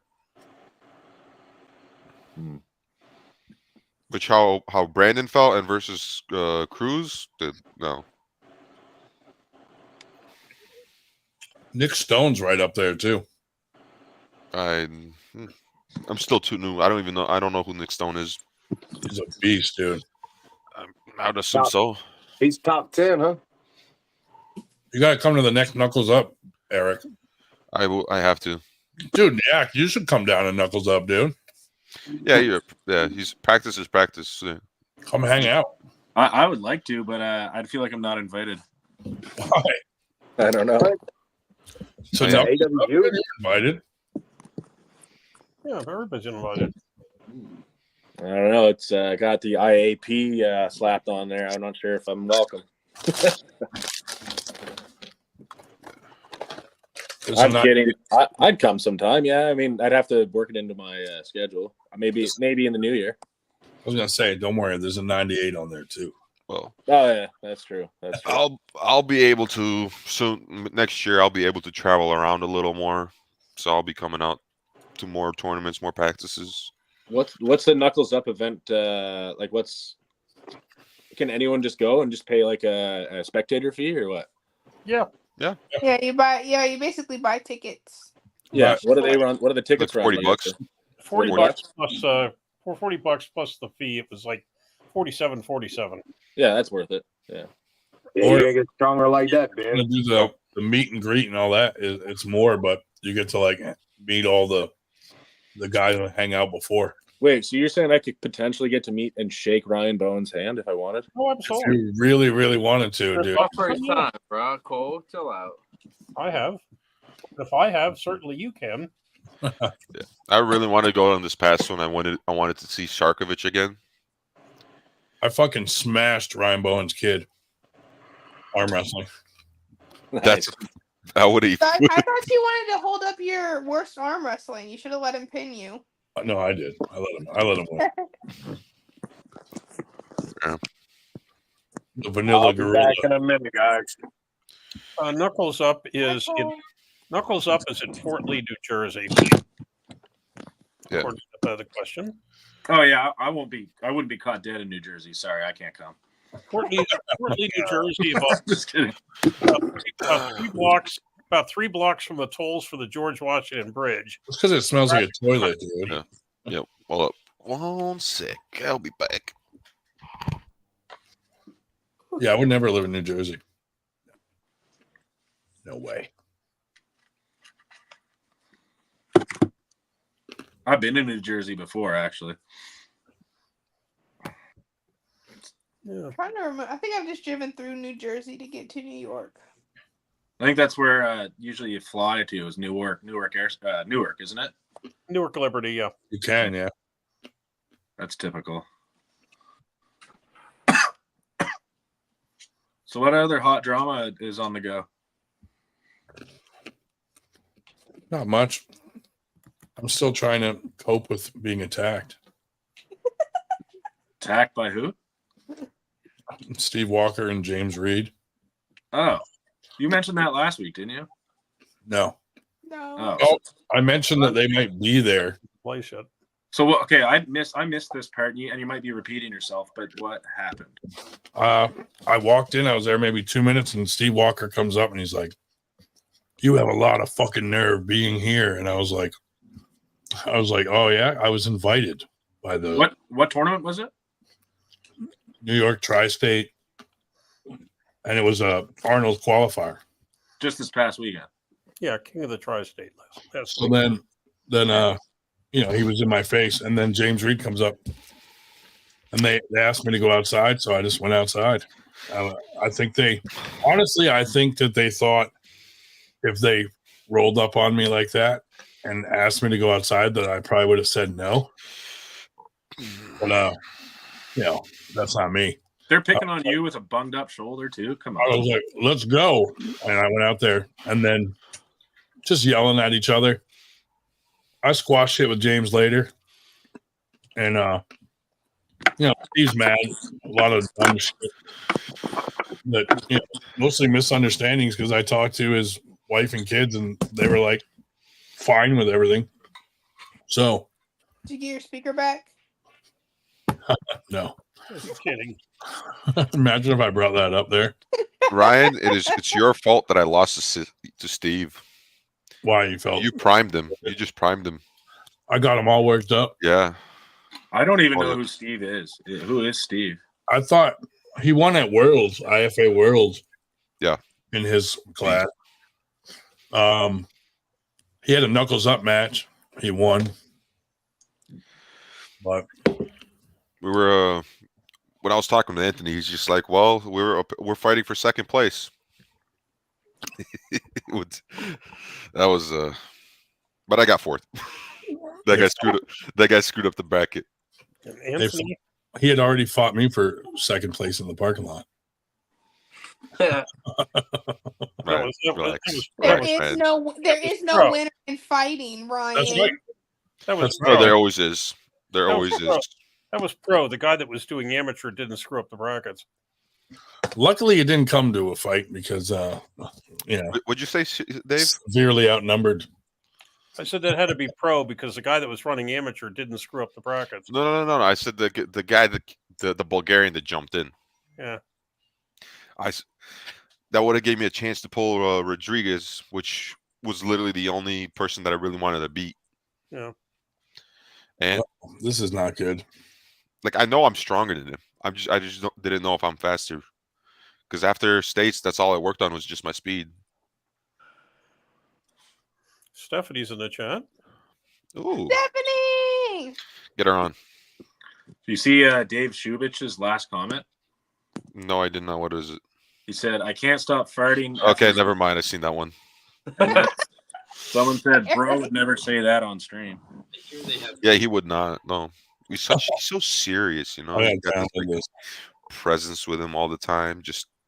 And he only said it because Yak is here, and Yak is the "I'm taking a dump right now" expert. Yeah. You know, we're in trouble when Marcus sends me a video and says, "Play this." Uh-oh. Stephanie, this is the first time I actually don't see you in a car. And look who I'm with. Hey, lady. Look at that. We're finally evening out, you know. We get the diversity. We're diversifying the 98. Now we got 4 girls on here. This is awesome. This is the most you've ever had. Who's the fourth? On the show. I'll let you guys decide. Let you guys decide who the fourth is. Who's the fourth? That's hilarious. You tilted the right I way. don't know how to do it. Jeez Louise, Stephanie. It's not the right way, man. Not the right way. Ryan, what's the video you're gonna play? Will it sit there? Yeah, maybe. Let me load it in. You need Oh no. I didn't watch it, so who knows what this is gonna fucking be. Let's Oh, hope. great. It's going to be something you got to delete the podcast for now. Probably. Yeah, it's gonna suck. I would imagine it's something that's gonna piss off Engen. Can you do a third-party check on that before we play it, maybe? This is like Wisdom Donnie Brown's trying to connect. No, I can't really watch it. Donnie, what's up, buddy? Hi. How's the weather? How's the weather in Africa?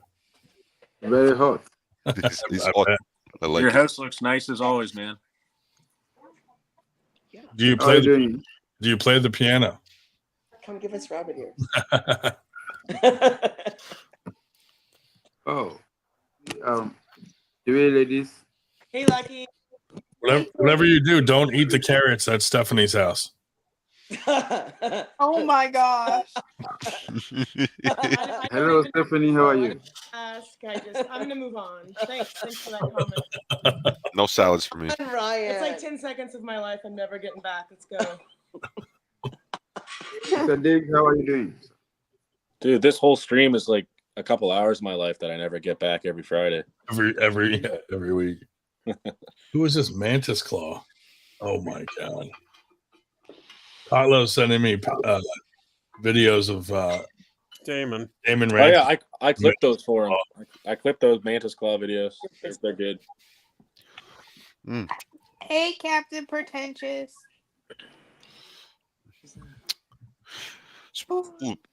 Back to lifts. I'm trying to popularize a new lift in arm wrestling. It's called the sled pull, where you just arm wrestle a sled. Oh, tell him with a bunch of weight on it. Did you have a video?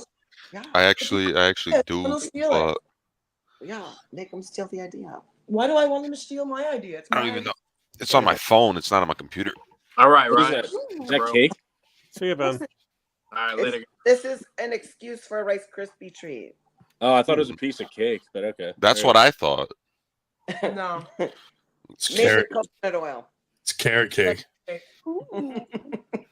It's better than cake. Ryan, I don't know what's going on, man. but- you don't Right. want to. It's okay. I feel like I need a beer right now. I'm gonna send this to myself somehow. Hold on. Lord. Yay, Cole's back. Maybe you can make it more like just like For a minute. Okay. Oh, shit. Well, Michael Nance is watching too. Tell him to come on. Michael Nance, what's up, buddy?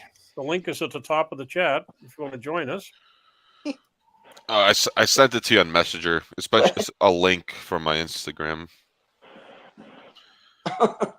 you're just funny to me. What? Am I funny? You're always funny, Stephanie. My glasses. You said you sent it to my Instagram? Well, no, your Messenger through from my Instagram because that's the only one I have posted up. Let me see.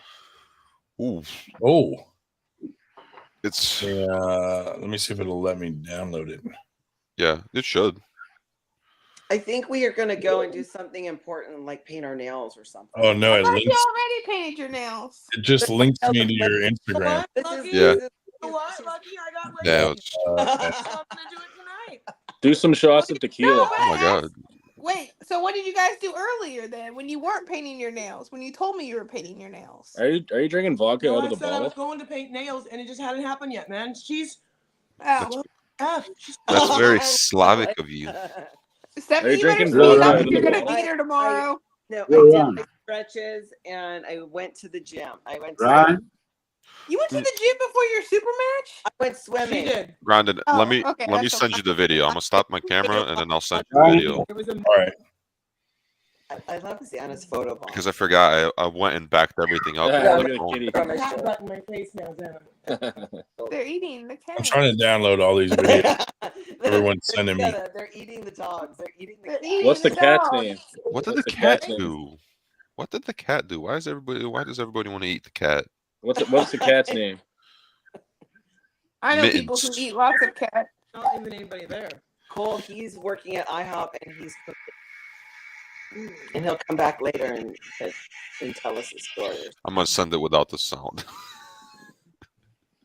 I heard the cat name is Eric, right? No, Oh, no, you do not name a cat after me.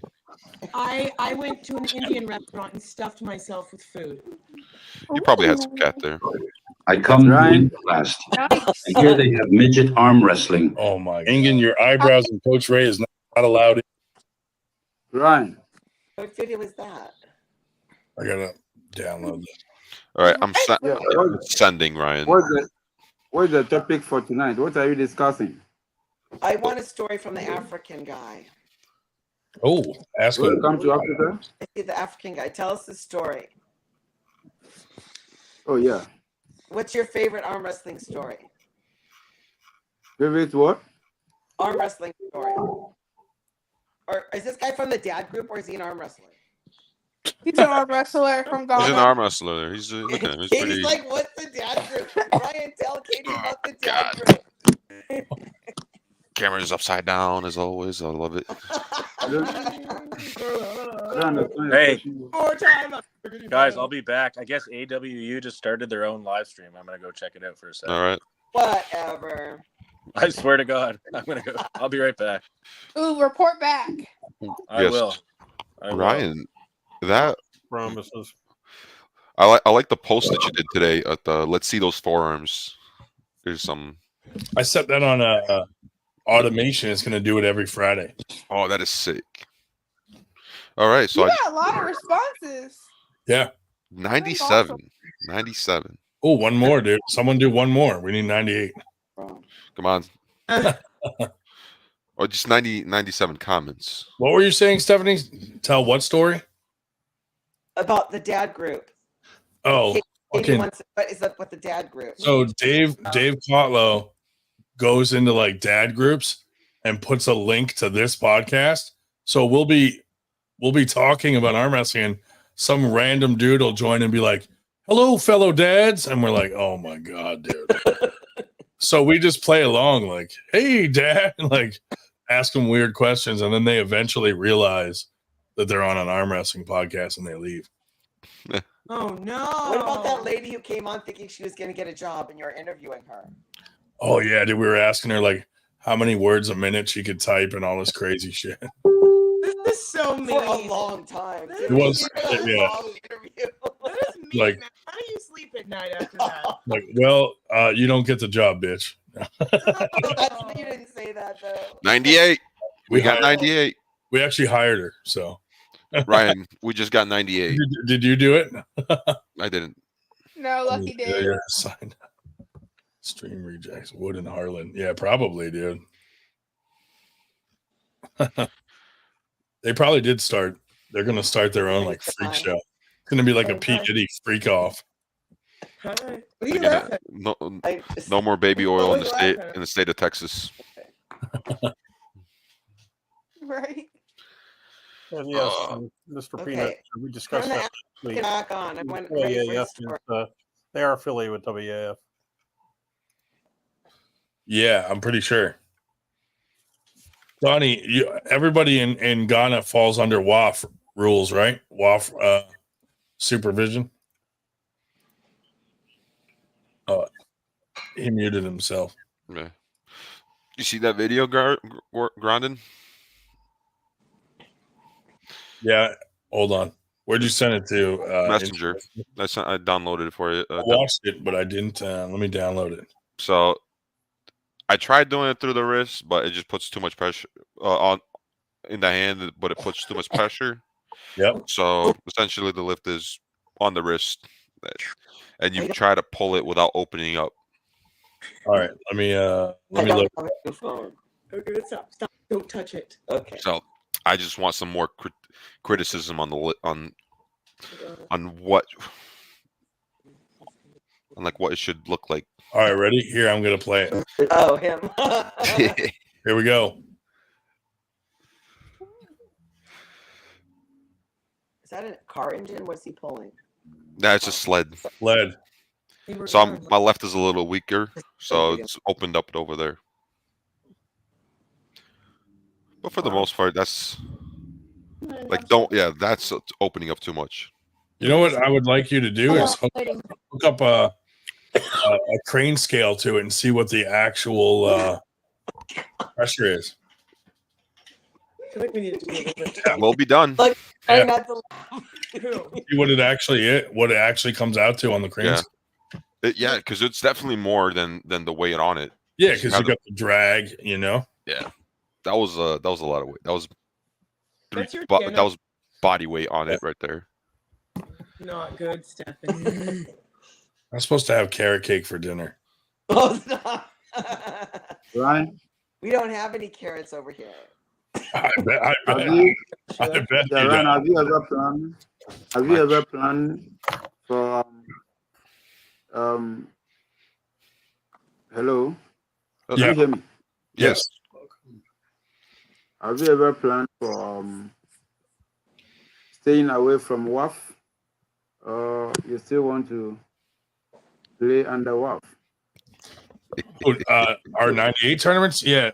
WAF in the United States is not as much of a controlling body as it is in other countries. There's not a whole lot of WAF stuff here in the United States. No. Are you not hungry? It's mostly like IFA and then like independent people. Eat whatever you want.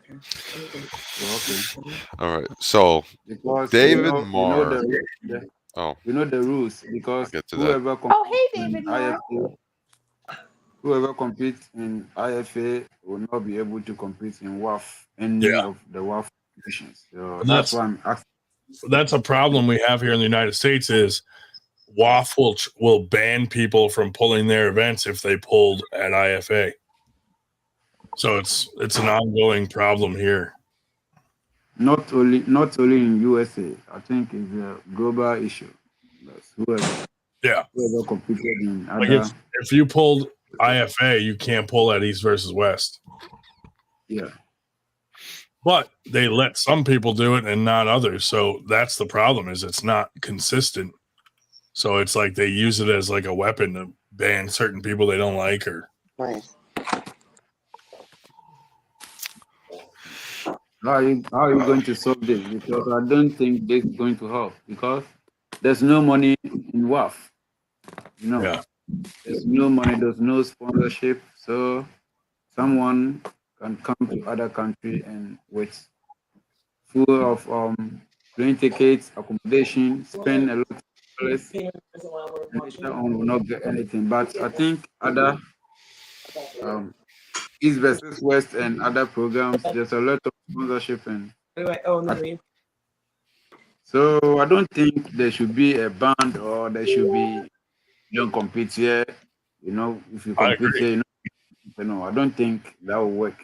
Because other than that, we are all going to leave WAF. To be honest. Yeah. I agree. There should be no bans like that. Yeah. Yeah. Yep. But I really need our nails. Let me ask you, who is Stephanie here? Because I don't know who is Stephanie. Is it? Wait, you don't know who This, I am? I'm Stephanie. I'm Stephanie. She's the And carrot this is queen. okay. Okay. I like apples. And she's. I'm an arm wrestler. No, you are Stephanie and she is what? Katie. Oh, okay. We'll come back after we do our nails. I want to see them. I'm gonna do mine pink. I'm doing red. What? Will they come out better than Artem's? I'm doing yellow. I never painted Artem's nails. Stop that. I have no idea. Bye. I'm painting mine yellow. It's easy. Oh, I gotta let my dog out. I'll be right back. Oh shit! Now what we gonna talk about? I know, it's like I guess. I no host. Yeah. Look, you run a show. Cover me. All right. So we're gonna talk about just the amazingness that is arm wrestling and what everybody's next event is. Well, Cole, take the stand. Well, my next event is November 2nd, AWU. You know, so that's closer. Yeah, I should have two pretty good opponents there. So Jacob Hernandez and Wiggles. Oh, okay. Very cool. I got a December 21st. I got an event in Toronto at a MAC event, and nice. I got two super matches. So who you pulling, Eric? I don't think I can disclose that at the moment. Oh, is it a super match or? Yeah. Nice. Can you tell me how much experience they got? That guy's I think 2 years in. Like everybody's about 2 years in. I don't know about the other guy. Good shit, bro. Are you doing right and left, or is it two? Okay. Right. One super match is for right and one is for left. I'm glad they're under 2 years. Just protect yourself, Eric, until you're around 3 years. Well, I don't know. I don't know if they're. I think one's under 2 years, or he had an arm break 2 years ago. I just agreed. I don't care. I just agreed. I'm just there gonna money? Is there money? I don't know yet. Okay. I don't know yet. But I'm definitely going. I don't care if it's money or not. I just need experience. I need that experience. That's what I need. I need that first super match. That's gonna be my first one. Nice. I was gonna have one at this November the 27th. I forgot 27th, the day before Thanksgiving. Right. Against Bisman on left, and I would have taken that in a heartbeat, just because I didn't get to pull Bisman at any event yet, but his left is insane. So, wait, are you from the States or are you from Canada? I am from New York. Okay. And Bisman's from Long Island, so I was like, that would definitely work for me. But hey, what do y'all think about that guy, Bittinger. Logan Batanger. Yeah. That boy looks strong as hell. He does. He really does. I'm curious. I saw that video of. I follow him on TikTok. I saw that video of him doing 400 pounds, like just the concrete of concrete. Yeah. So that's pretty cool. Yeah. He's pretty creative, bro. Let's just say I have some concrete. Hell yeah. I will be posting a video and I will be tagging him. I'm gonna try it too. I ain't gonna lie. As soon as I can, I'm just gonna go to Lowe's and bring a friend with me. Tell them stack it up. Yeah. There you doing go. the 80. I got 80-pound bags though. Where you working? Where you work? So, but I would love to pull him. Right. I will say that he probably is stronger than me on the table. Fair. A lot of guys are. My lifts are okay, Right. but my technique needs work. I'm only 5 tournaments in essentially. All right. Do you practice weekly? Yeah. I mean, Okay. I do 4 to 5 days every single week. Right. But my recovery time after tournaments is like 2 weeks. Okay. So what's your table time like? Hmm? What's your table time like? Training. Yeah. It's usually I go to the gym, get we have an arm wrestling table there. We're allowed to. Our gym's pretty cool, so we're allowed to bring one. Nice. And just keep it there, and then I'll bring it up to a cable machine, just work in my cup, top roll, and then finish off with free weights. So I get I probably should switch it up and do the free weights first, and then finish off with a table time. Gotcha. But we practice with our team every 2 weeks, so I don't get much. I would love to do it every single week, but that doesn't give you enough time to recover for the next one because we do go hard. Nice. That's cool. That's really cool. So if we were gonna set Ryan up with a celebrity match, who would we set Ryan up for with a celebrity super match? Ryan who? Grondin. Jeffrey Dahmer. Celebrity match. Will Ferrell. Is Robin Williams still alive? No. Oh well. Oh hey Dave, you're still here. Dave, why don't you take it over the show? Robin Williams. Speaking of which, I missed the opportunity. David Marr was always talking a little shit. I like Austin. I would definitely want to do a super match with him in the future. Yeah. Because I only pulled him once, and tournament wise, he beat me once, and then I beat him twice. No, I'm the only person on this chat that beat him. Of course, he was 13 at the time. You're not. I beat him. I got first. He got second. Ooh.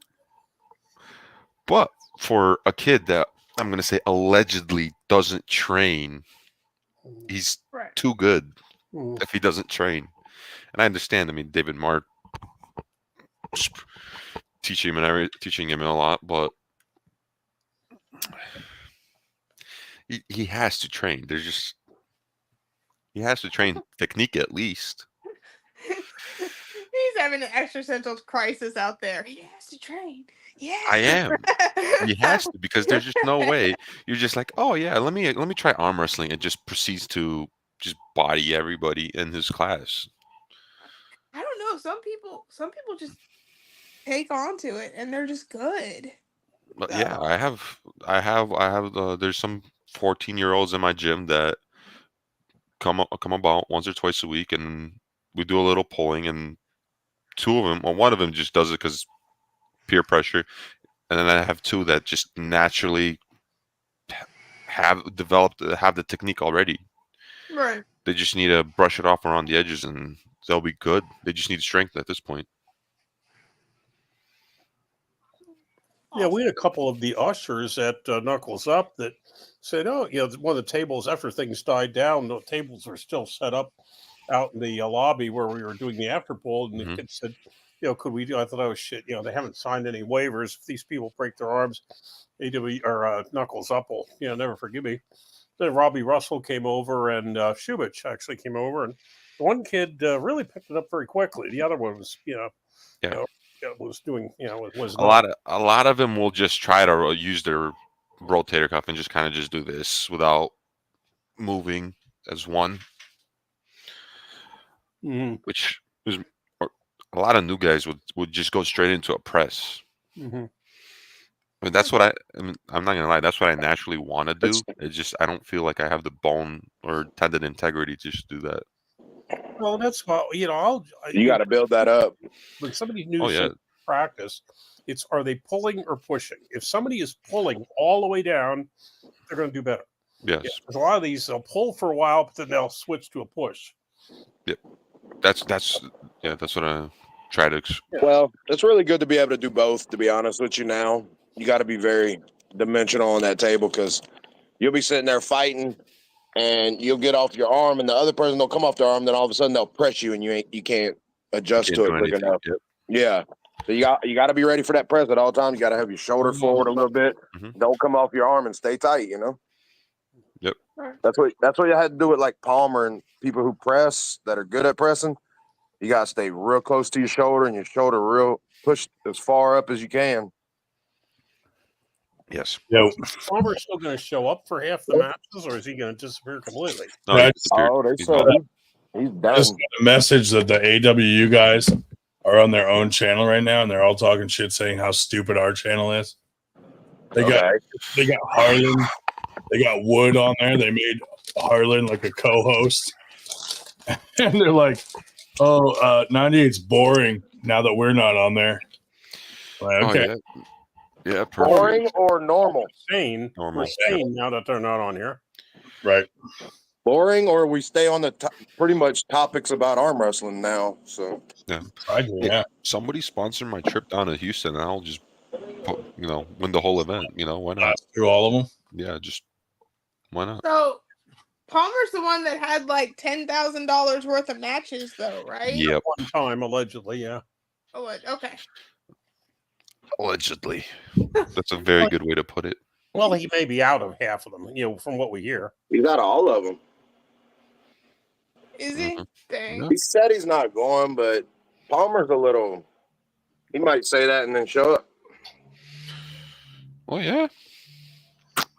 It changes every 3 years. He might. He canceled my match with him while I was on the way there, and then he's like, "Oh, I'm coming." I'm like, "I don't give a fuck. We having a practice either way." So. Hey, Ryan. Yeah. You're about to watch a dude go for the third time on your podcast to piss. Oh my goodness. You got sweet tea. What's going on? I mean, he did just chug a gallon of fucking Milos. Right? Oh, Milos. I miss Milos.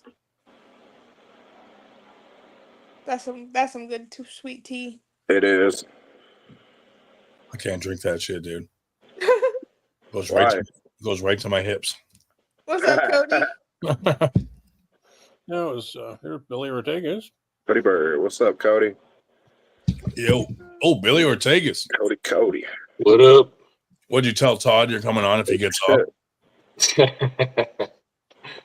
Nah, I guess he got off a little early tonight. Okay, Billy, I got a question. Uh-oh. Is this good or bad with Robert Baxter teaming up with Engen? Dude, I don't know. I'm in the same boat. I'm like, I don't know if that's good or bad. So, we've all kind of talked about, how Engen can be a little too much sometimes. But then also, I look at, I don't think anybody new to the sport in the last year, 2 years, even knows who Baxter is. He's just not out there. So, is it good to have somebody behind the scenes maybe that he's going to have a team of people? Then I'm undecided on it. I don't know if it's good or bad.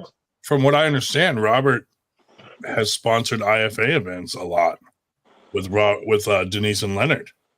But I know he's competed at WAF quite a bit as well. Yeah. So I don't know if he's considered a WAF guy or whatever, but I'm sure he is. I'm sure that played a part in it. Yeah. So it's going to be interesting to see how that plays out.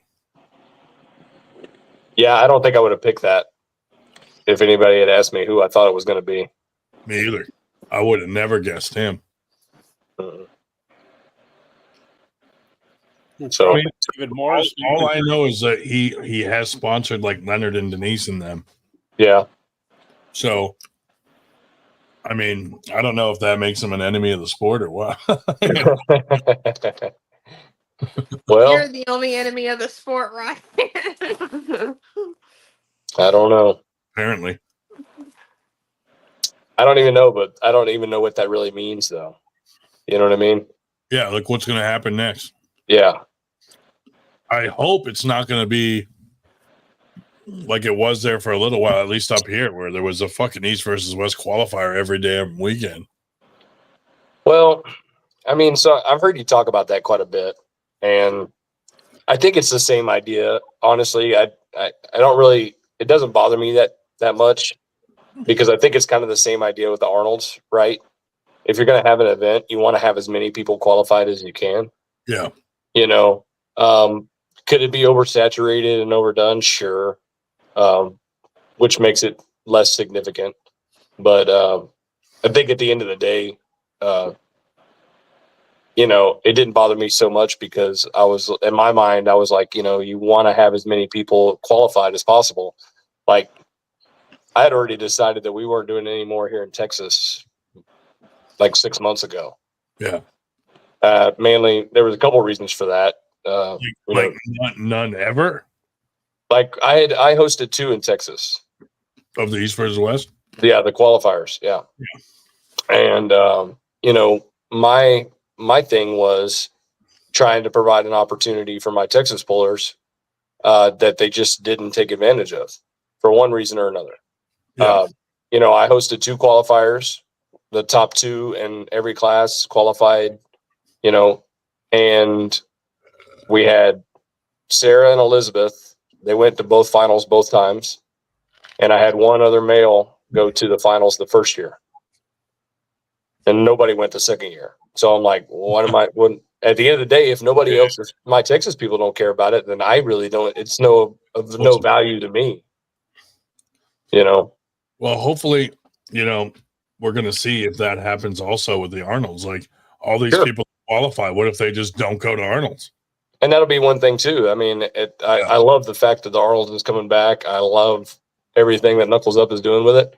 Yeah. But it'll be that way as well. I think with me is that if I don't feel that pullers here in Texas are, you know, going to try to take advantage of the situation, the opportunity, then I just won't do it again. And it's not throwing shade at Knuckles Up. It doesn't have anything to do with them. But if they want to qualify, they can go to somebody else's qualifier. You know. Yeah.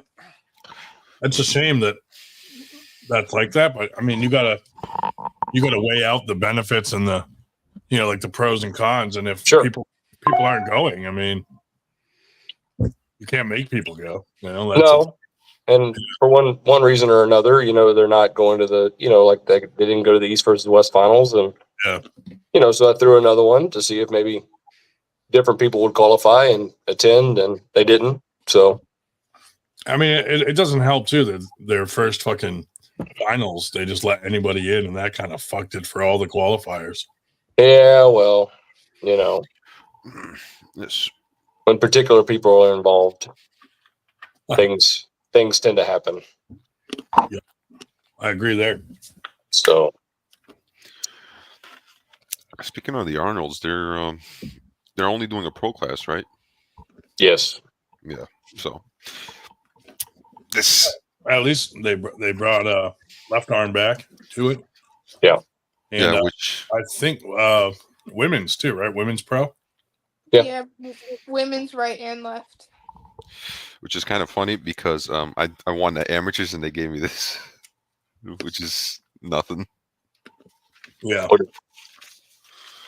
Oh, they won for the Arnolds? Yeah. Oh. He didn't realize that there's no amateurs, I think. Yeah. That's okay. Yeah. Fuck it. You gotta let her go. Yeah, just go. But I got it right here. Fill it out, turn it in. Maybe I should see. But that gives me, if I don't go, that gives me an opportunity to be fresh for Winter Blast. There you go. Yeah. There you go. 2 steps ahead. Just That's don't like what, 3 weeks later? Yeah. 2 weeks later? 2 or 3, yeah. Because it's March 1st. Yeah. March 1st is the 3 weeks. finals, and then March 22nd is Winter Blast. So it's 3 weeks. 3 weekends. Yeah. Yeah, 3 I weeks. don't know. That's still enough time though. I'm new. Oh, come on. No, my window is like 2 weeks recovery time, and then the other week is just going to be spent on prep. So these last few tournaments that I had were so close together that I haven't hit the gym in over 2 months. Like, I feel like shit. Yeah. I can't train heavy. It's always light work, and this is not how I like to train. I like to train as heavy as possible, as often as possible, without obviously hurting myself. Yeah. I saw Todd got his level 3 certification. That's cool. He did. We yeah, that was good for us. We managed to get 6 brand new referees certified. Nice. And Orlando, one of my other directors, he was already certified under another organization, but he ended up getting his advanced senior underneath Sean. So nice. Ryan, you got some sweet tea over there too? Nice. No, I don't drink the sweet tea, dude. No, what are you drinking? What is it? Right to my hips. What is that? What is that? This is diet green tea. Oh, well, this is sweet tea. Oh my god, how can you drink a whole gallon of that, dude? Except there's this beautiful 0 right there. Oh yeah. And it tastes really, really close. Yeah. Literally, it has those before. 3 ingredients.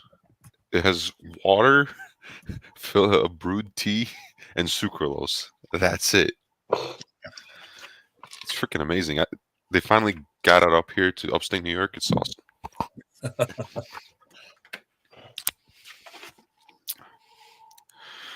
Yeah. Really, are you coming to that roundtable meeting? when was that supposed to be again? Remind me. Tuesday night. Tuesday. Yeah. Let's see. It was 8 p.m. Eastern, right? Wait. Tuesday night? Yeah. That's October. What? 7th? 7th. Yeah. The 7th is Yeah. not. No, the 7th is Oh, Monday. I mean, 7th is Monday. Great. What day did we say it was on? Did I? It's Monday the 7th. Oh, all right, Monday. Yeah. Monday. Monday night. So it's Eastern, yeah. So that'll be right basically as I'm going into work. So, yeah, I should be able to hop on. If not, I'm going to do another one, maybe like later in the week for anybody that couldn't make it, just to recap. I should be able to make it. I'm going to make it really clear that it's not. I don't want people to think that it's an anti-East versus West or anti-Engen group. I want it to be just a group to create more opportunities for North American pullers, so that, say you do get banned from something like East versus West, that you still have some big opportunities in the United States and North America to compete at without thinking that you're missing out on the big stage. Or yeah, that's I don't know. I mean, if we can get everybody talking and at least not trying to step on each other, that's a big step right there. Yeah.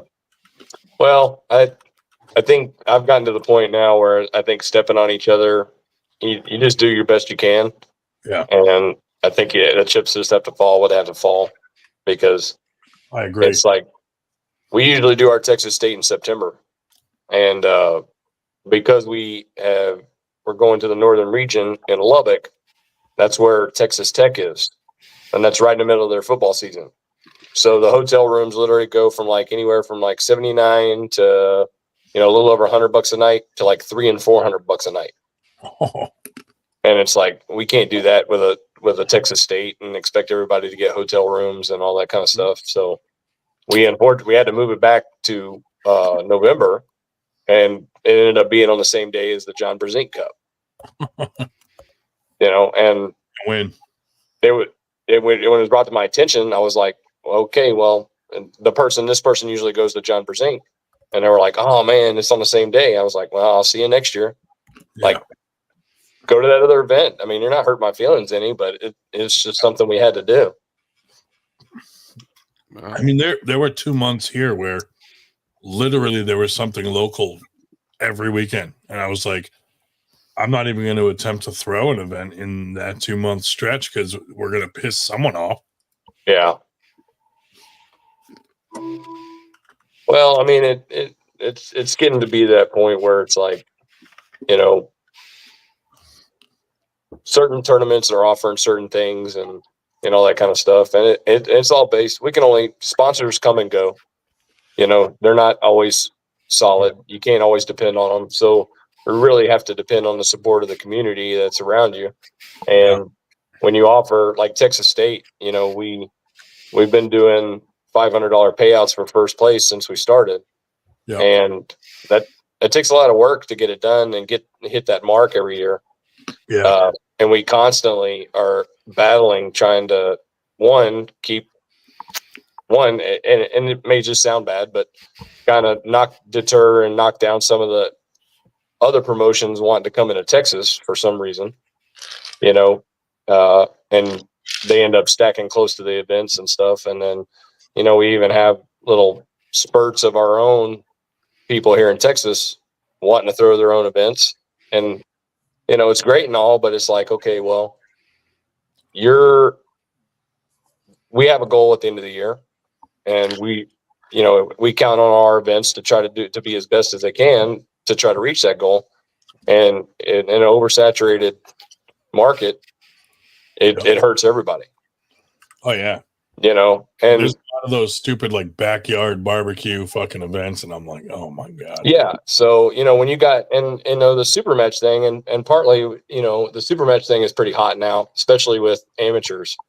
You see a lot of just like for nothing super matches, and these pullers will forego big tournaments for some super match that means absolutely nothing.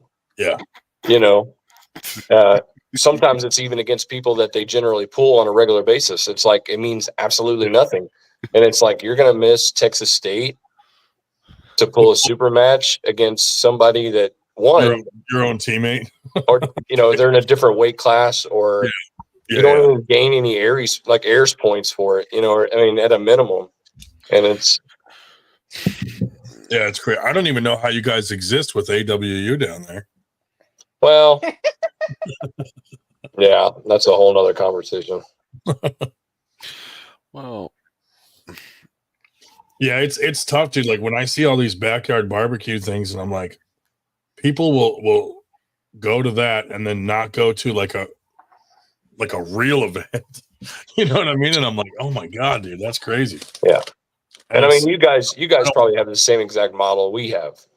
You know, we're a business and everything like that, but everything is for the next, right? Yeah. So the better you do on this event, the better you can do for the next event and the next event. I always compare it like we live paycheck to paycheck, because it's like, you know, whatever we get at this event, we pay everyone, and whatever's left is buying the trophies or whatever we need for the next one. And it's just carries on that way. So when you have a bad turnout, that really fucks you up for the next one. It does. Yeah. It does.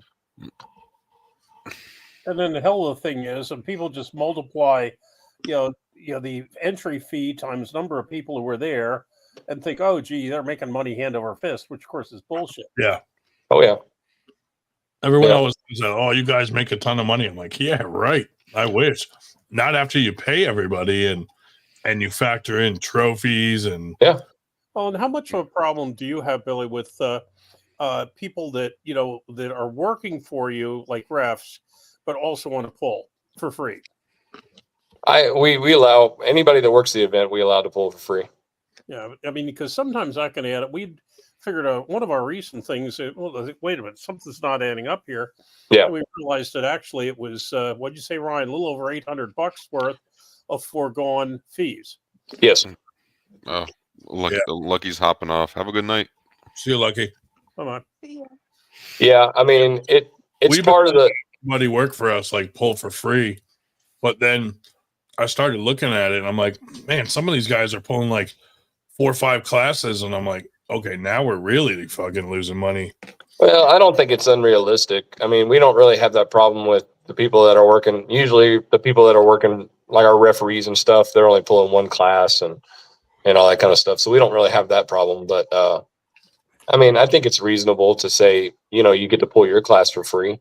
If you want to pull anything else, then I think that's what we're gonna have to make like a rule. Hey Ryan, do you need a security for Winter Blast? I want to pull for free. Not after I saw your security skills at the last situation. Hey, I pushed you behind me for a good couple seconds. Yeah, I'll give you that. Yeah, but I don't know. I mean, I think consider like the standard pay that we usually do here it ends up being pretty good, especially when a referee pulls. Yeah, because you can figure, our entry fees for our qualifiers, we still do $30. Yep. So you add that right and left-handed, that's $60 on top of their pay. And I started doing a tiered pay for my refs. So depending on the size of the tournament, or yeah, okay. So they'll have the standard pay 200 for up, 100 for down, for anything 150 and under. Yep. And then once you bust into like 151 to 200, I add an additional $50 to that. Mm-hmm. Yeah. Okay. Yep. I've been doing it kind of where I, when we have all the money at the end, I'm like, okay, this is how much I need for trophies for the next one. Yeah. And then whatever's left, I count how many people we have to pay and kind of try to divide it up equally that way. Sure. Based on what we have left. But I always try to put the same amount aside for trophies for the next one. That way, at the very least, we can order trophies. Yes. For the one, How much do trophies run you? Depends. If you're getting some nice like custom ones, mm-hmm. I mean, you're looking at anywhere from like, I don't know, $600 to $1,000 probably for a smaller tournament. Yeesh. Winter Blast is expensive because we get those dragons and stuff like that. But for a regular size tournament, I always try to put aside like anywhere from like 600 to 800 or 1,000, so that at least we have something for trophies for the next one. What classes will get the dragon? You don't know. Is it just pro? Pro first place, yeah. Just pro? Yeah. All right. Give me a couple years. For now. I mean, eventually, I'm hoping as we grow, we'll be able to put more money aside to do better things for the trophies and for. No, look, SKS. I think pro's perfect because you can't just have like if I come into amateurs and I win and I get a dragon, you'll have pros dropping down to amateurs, just to win a dragon. And it's going to kind of devalue it. I mean, yeah, that could happen. Yeah. Oh, I've seen it in like smaller tournaments. We've caught people doing that, and we fucking stop it because you recognize people and you're like, oh, this is a pro trying to pull fucking amateurs. Like, no. I mean, I'm not. We had one of my teammates was pulling a guy, and Grimaldi's like, "Oh, I pulled him like a couple years ago." So like he pulls at Grimaldi's level and hops down to amateurs. Some guys from other countries, like Georgia, for instance, like Zaza came to one of our tournaments and he tried to pull fucking novice, amateur, pro. Like he wanted to pull every single. I think over there, mm-hmm. amateur's not like what it is here. No, it's not. Like there's probably it's a little higher level. Well, they don't, they think they're just getting in as many classes as they can, but here there's a big difference. And Zaza's like a 12-time world champion. He's trying to pull amateur at our little tiny tournament. I'm like, dude, you're gonna fucking kill everything. He's a 12-time world champion. Yeah, he's up there. Yeah. Damn. Okay. Yeah, that's kind of the goal 2 years ago. It's kind of a little. I think it all depends on where it does depend on where you're at. And even here in North America, it depends on where you're at. Yeah. Like I've got guys in Texas that I look at sideways, and some of them I don't allow to pull AMs here at our events because we have such a saturation of new pullers. Yeah. That you may not actually be like I like to say open, but a pro puller. Yeah. Yet, but you're running through because we don't have a novice class. Yeah. So you're running through the amateur classes because there's so many new pullers. Do you have a semi class? No. No. That's why I think semi class would be perfect.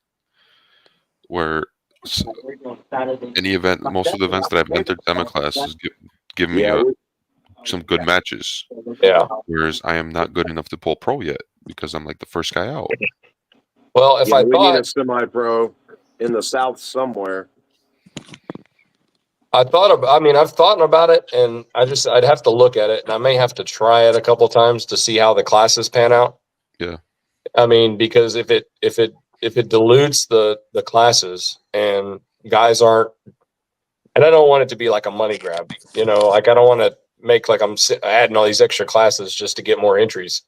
But at the same token, if the classes we split those up and the classes end up being 2 and 3 in each class rather than 6 and 7 or whatever, I don't know if there's much value in it. Yeah. We only do it at Winter Blast. Like I'll be pulling the semi class. Because classes are so deep that we can get.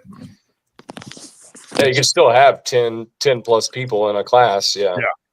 Our small tournaments, we don't do it because it stretches them too thin.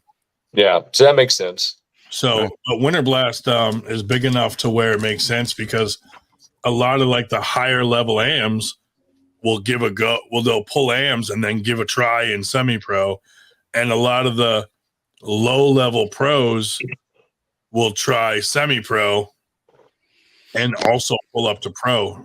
That have been getting hammered. That's what I do right now. Yeah, that's what I would do. That only really works at a big tournament because the smaller ones, it just, then you have to combine classes. Yeah. I don't know if Texas State is there yet. We're still, it's our biggest tournament, but it's not, I don't know if it's there yet.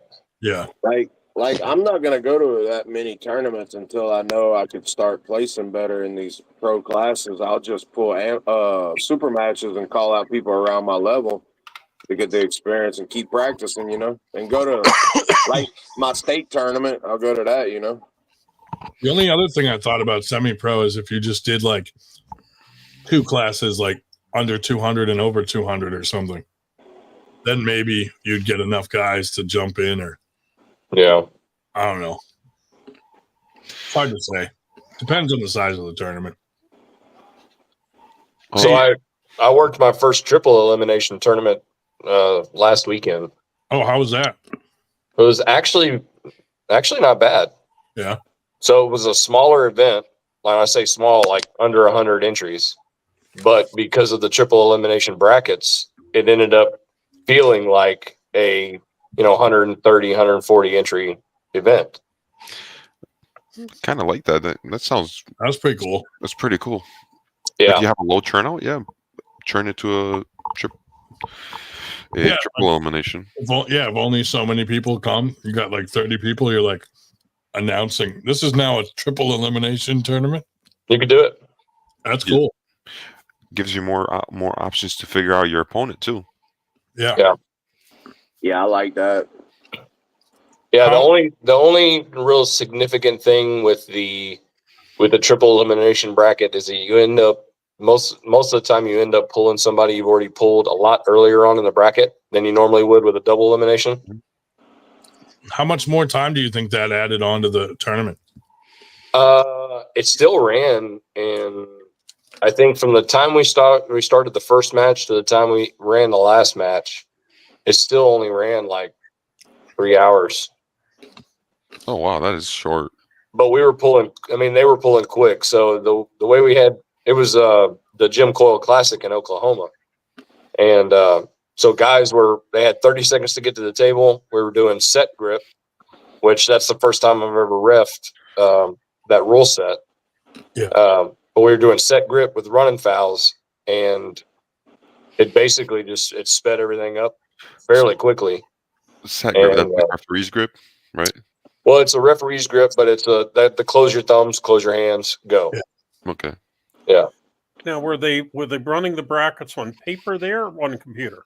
No, Corey's got a triple elimination. Oh, he does? Okay. Yep. Okay. It's a little bit different. It takes a minute to figure out, but it's not too bad. So we ran that on that one. I think the tournament was about 80 entries, and it ran about 3 hours with the triple elimination. So this is a pretty good little event. We have a New York tournament took forever. The one we just went to. Was it big? Not that big.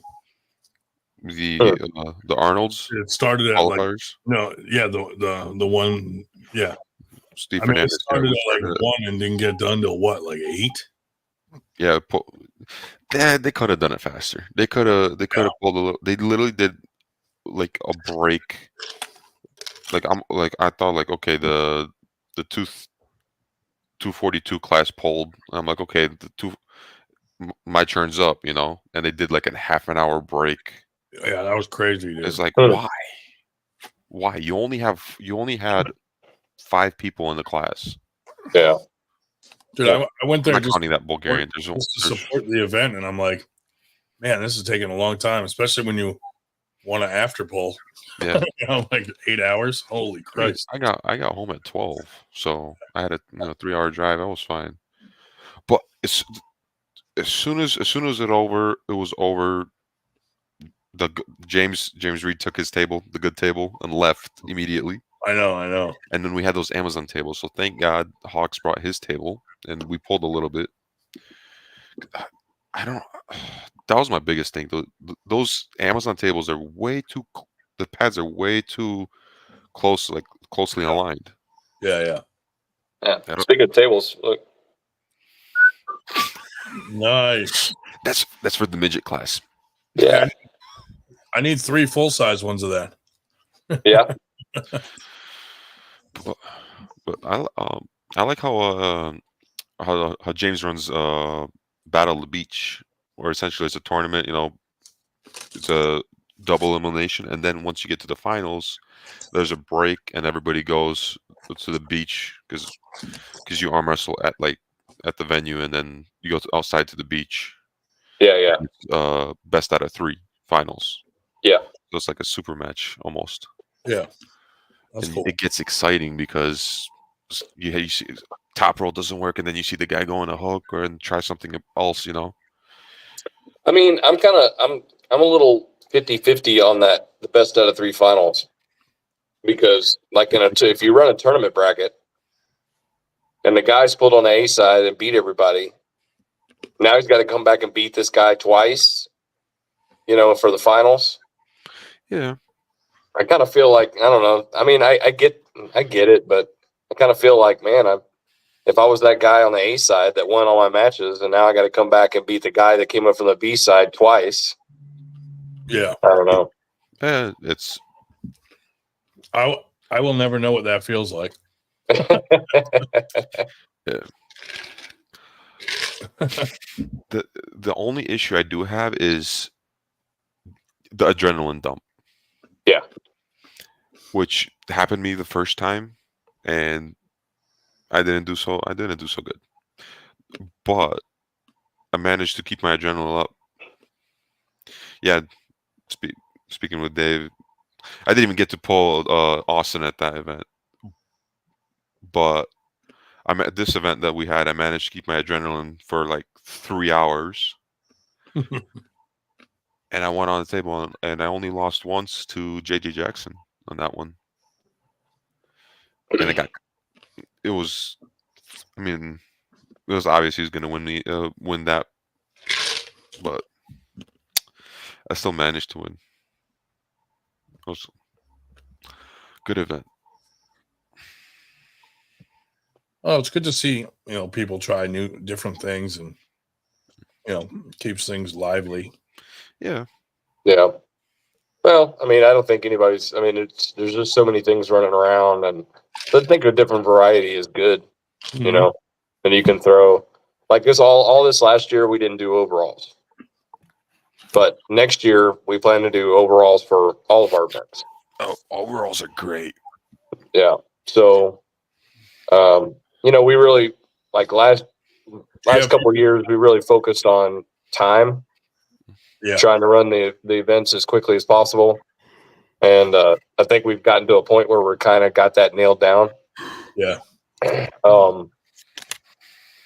And mainly because we do we started the split weigh-ins. So basically a split tournament.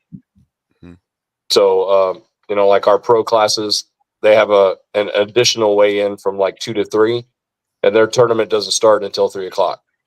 Yeah. So like if you're a pro only class puller and you're not cutting, or maybe you take advantage of the early weigh-ins the day before, then you literally don't have to show up until 3 o'clock and then start pulling. Yeah. Yep. There's no waiting the 2 hours or 3 hours on the AMs to pull and before you get to pull or whatever. Yeah. I think that's what we're going to do for Winter Blast. What you got to do for Winter Blast is, because what Shubish told me last time is super match 11, and then he got his class went up. That's the 220 class went up at 7. But we're not doing any super matches the day of the tournament ever again. So well, yeah, you can't. But I think, remember I told you like you should make group chats. Yeah. Don't do that. Just post. We had a schedule in mind, but then you won't stick to the schedule though. Right. Well, it's impossible to guess the schedule. So here's and what I was you do. Talking about that with Corey Miller, because he had a schedule in his mind too, and he's like, "Dude, the schedule's off from what I thought it was going to be." Here's what you do. You just post it on the 98. It's like 20 minutes. Your class is 198 leftist pulling or something like that. Yeah, we could easily do that. Post it on Facebook, and if you're not paying attention to Facebook, sucks. Yeah, but it does keep, in a sense, you don't have to stay. If you don't have to stay in the venue, just waiting for your name to be called. Yeah, you'll get better matches for sure. Especially where we're throwing this tournament. It's at a casino resort. So people could literally go gamble for a few hours and relax, and then come when their time's up. Like, hey, I'm gonna try booking a hotel room there, and I'll literally just lay in bed, just waiting for my class to be pulled up. But y'all, how many tables you gonna run, Ryan? 6. Okay, so like we ran 3 tables for Texas State this last year, and we had 340 entries. Yeah. And we knocked it out in about 6 hours and 45 minutes. Nice. And that was with a Texas Hall of Fame induction in between. But if you're running 6 tables, then if you were thinking about a schedule and you just split up the AMs for the pros and just say, hey, the pros are going to start no earlier than 3 o'clock, 4 o'clock. Yeah. Then even if you ran over a little bit, at least, that pro puller could walk into the door at 3 o'clock. And even if they didn't pull for another 30, 45 minutes, they're not waiting there all day. Right. Yeah. Yeah, I think that's how we're going to do it. That's how we kind of have been discussing it. And Sean's bringing in like 4 or 5 like master refs this time. So we have all head refs will be masters. Are you gonna? What kind of tables do you guys use? Combat Arm Sports. Okay. And Billy? What? Just making sure no So more. we use Combat Arm Sports table. I love it. Just making sure no more Amazon tables. Oh, dude, those Amazon tables, people.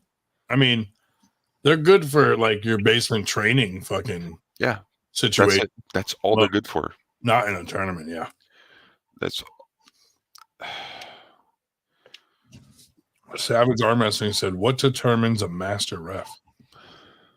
Yes, Experience. Yeah, experience and being a licensed or certified, whichever way you want to pull it. Yeah. And a lot of it's through trial. So like a lot of the master referees, well, especially like in the bigger organizations, IFA and WAF, you can only get a master at Worlds. Yeah. All right. Trip number 4.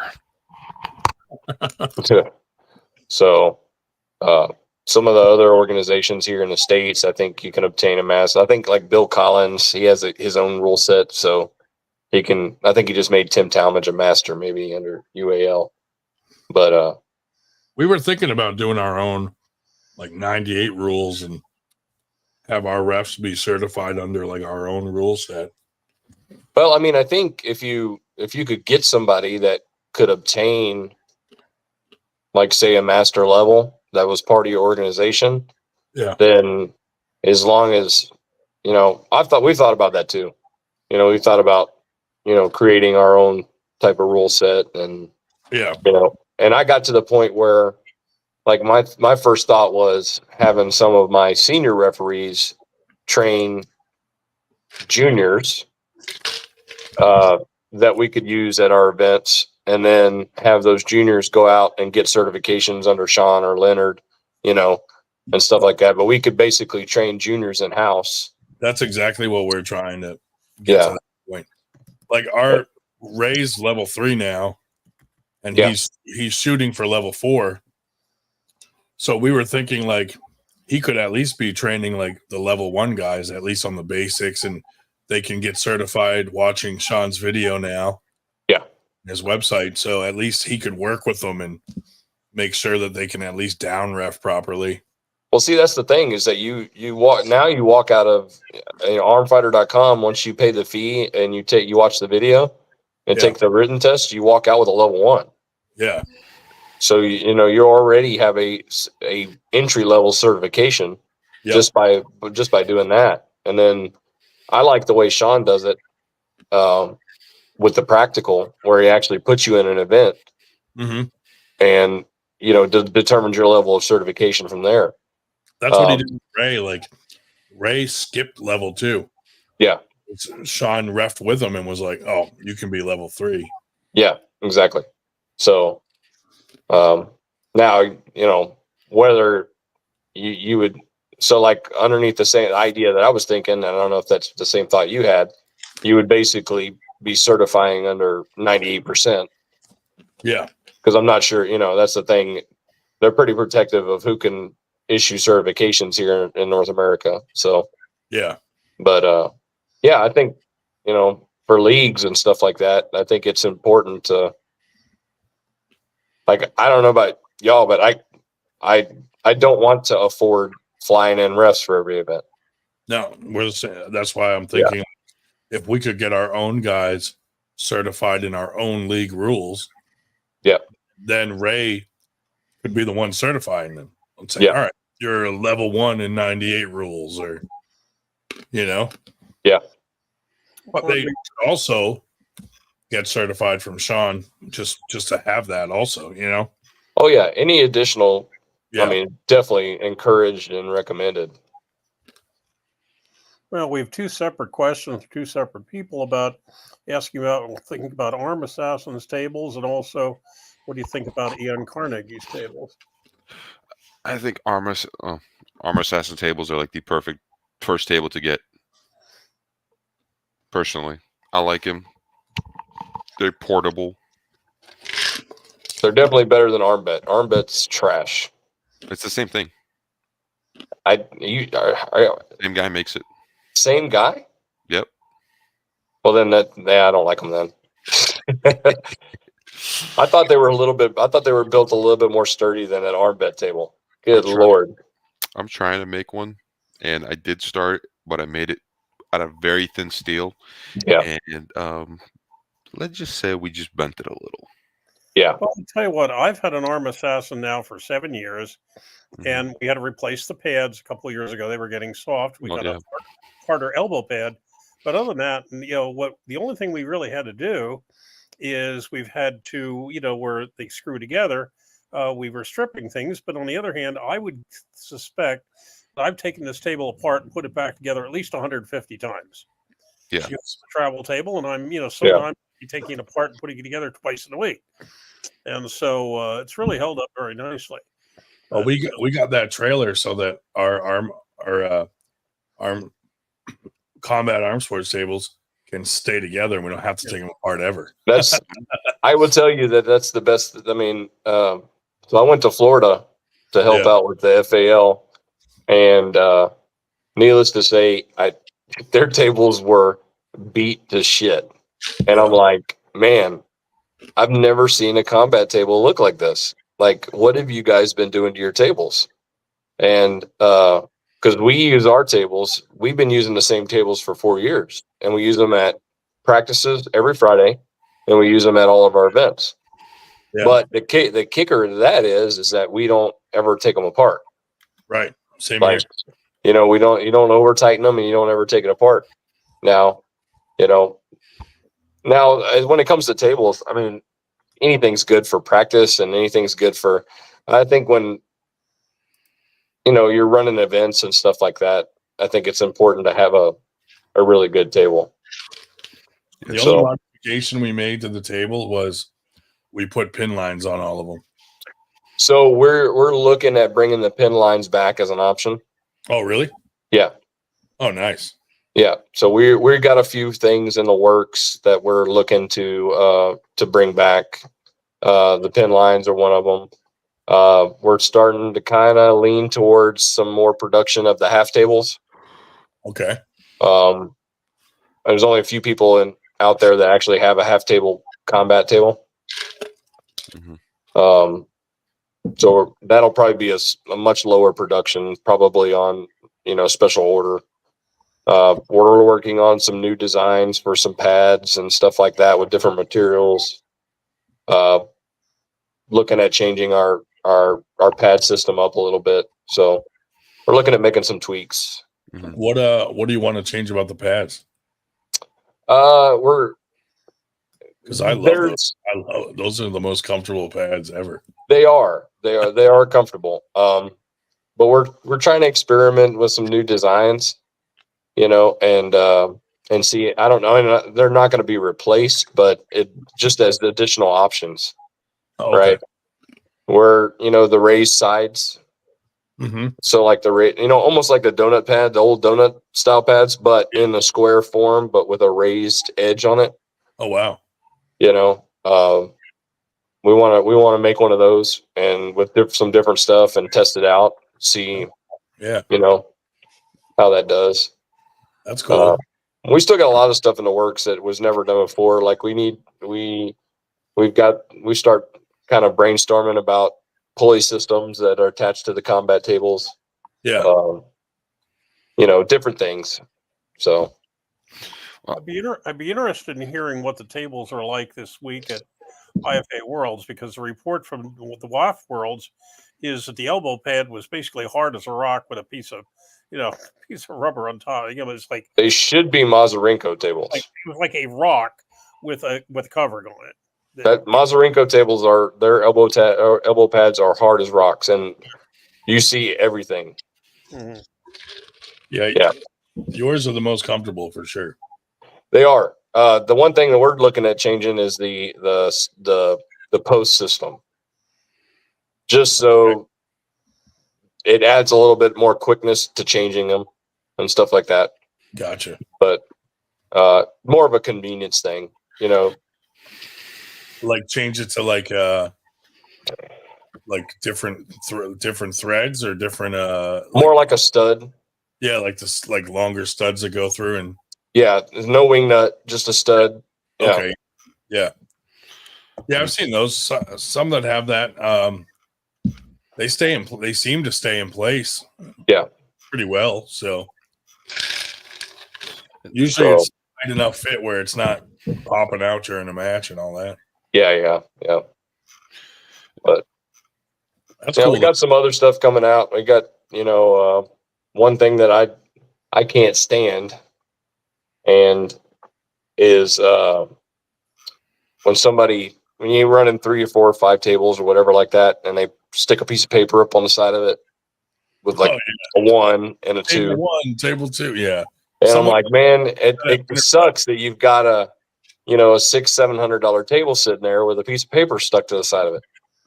So one thing that we're gonna have coming out on the website is actual vinyl numbers so the half by half that runs along the side at the top of the legs. Yeah, it'll have a loop and a button, and you'll have basically a 12 by 12 vinyl, customizable flyer. It'll have table 1, table 2, and all that on it. Funny that you bring that up, because I was going to have something made for that reason. I was going to do like a magnetic sign that could go across from leg to leg. That way you could put number 1, but you also could put like a sponsor's name on it or fucking whatever. Yeah. Yeah. Well, that's a great idea, because someone at Winter Blast last year made freaking signs out of paper and stuck them on it, and I didn't even notice till halfway through the tournament. I'm like, who the hell made these shitty ass signs and stuck them to the tables? Oh yeah, it looked terrible. Especially sucks when you're sitting there looking at them, and number 1 is the table on the right. It goes 1, 2, 3, 4, right to left. Went from right to left. I'm like, God damn it! Well, yeah, because I was thinking about having something specifically made for that. Yeah. Well, you got to make a drink holder that can just slide on the peg. I'm not going to say that it hasn't been thought about. Like a beer, like just put your beer there and then continue to arm wrestle. I'm not going to say I know a guy that can 3D print just about anything. We were thinking of doing that, like a 3D printed one. Yep. Hey, what about the Mac tables? Because that was the question too. Ooh, oh yeah. I'm a don't little know biased. about that one, man. I felt like there was the way they originally said why they were doing it was for safety reasons, but I feel like there's so much runway space to like slide across. Like I feel like someone's gonna get hurt in that way too. Yeah, someone strong just has way too much room to like run across that table. Well, I think one thing we have to, and this probably sounds boring, but I think one thing we do have to think about is not changing things up so much that it is completely different. It's a completely different game. Yeah. It's like, all right, how many of our pullers are destined for national and world levels where they'll never see a table like that. No. So it's always been on my thing. And in the combats is still they're not perfect measurement, but we don't advertise them as like official regulation. They're slightly bigger, but at the same token, they're close enough that there's not a huge variation between. Really? Armbit advertises there as wall. They have shit. Just blanked, but they say that the meat regulations, the WAF regulations, yeah. WAF. Yeah. So ours are like 2 inches longer, and I think slightly wider. Well, because your pegs are inside. Yeah, and it favors bigger pullers for sure. Now the smaller guys, they and there's some slight variations to it, like the elbow pads are a little bit further apart than the WAF rigs, but it's we're talking like 1 to 2 inches max. Speaking of the pegs on the Arm Assassin and Armbit tables, I've seen guys like put some nice bend on it when they're pulling. You'll have it like go 5 degrees, like it's about to snap off. So that's a solid piece of steel, right? It's just a pipe welded onto the side. Yeah. Well, it's odd that you say that. So, as of late, and I don't know what has changed, but we've actually had a couple handle failures on the Combat where they're snapping the stainless steel. Damn. And I don't know exactly it's still mind-boggling to me, but we're still trying to figure it out because we have had about maybe 3 or 4 people come recent. I don't know if it's a change in the steel. We're getting them made by exactly the same people.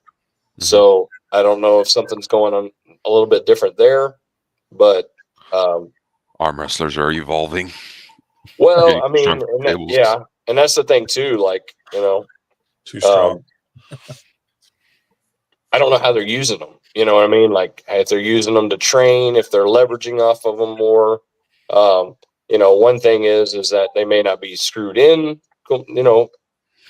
That could be it too. All the way. But we're looking at some different variations, and at the end of the day, we may, if it keeps happening, then we may end up having to increase the diameter of the thread to make it a bigger size. So, well, yeah, because I'm currently making my table, and I'm following the dimensions of the Arm Assassin's table.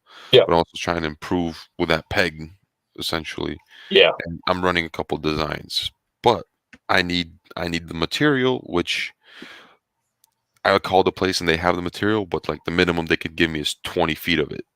Oh, yeah. I don't need 20 feet of it. Some places cut it for you if you give them the dimensions. Yeah, then got quoted for the material of the steel of one table, and they said like $450, which is that point, I can get a new one. I can just go get it from Arm Assassin. Yeah. Which, I mean, my budget's $200, but I want to make a nice one. Yeah. So we'll see. I mean, you could definitely make a table. I have a welder. That's about all I need. Do you guys outsource the work for like welding and all that for the frame, or do you guys do it? No, all the welding and stuff like that is done in house. Nice. Yeah, that's why our production is a little bit slower. Because we literally do everything in house. Do you have do you guys use welding molds? We have jigs. Yeah. That we put all the pieces in the jig and everything like that, and then we weld everything up. And they're designed specifically for the measurements and everything like that. So yeah, makes it a lot easier than trying to free weld everything. Oh, for sure. Because I was thinking, like, if I was to start, mass producing the table that I'm gonna make, then I'll probably just start cutting just a bunch of pieces of metal and just having everything like organized, just running it like a production process. Oh yeah, no, I mean, if you're gonna, if you plan on producing anything, then it's definitely better to buy in bulk, and especially when you're talking about the materials that you need to build a decent table. You're always going to end up being cheaper, than buying the one off. So, but I want to go more of the affordable route, and just because some of these guys that make their own tables is just like a wooden table made out of pallets, just for like training purposes. And yeah, it does the job, but personally, I would want something nicer to train on. Yeah. Well, I mean, there's like I said, there's definitely levels to, the tables and stuff like that. And, at some point you can build a table for $200. Oh yeah. I mean, it's totally possible. But, if you're doing it yourself, then where's your profit margin at? Yeah. So that's when you start thinking about, okay, well, I really, I did all this work on this table and it walked out the door for cost, Mm-hmm. So We'll see. I mean, I think realistically, if people are building tables, you really shouldn't be getting a decent table for less than $400. Yeah.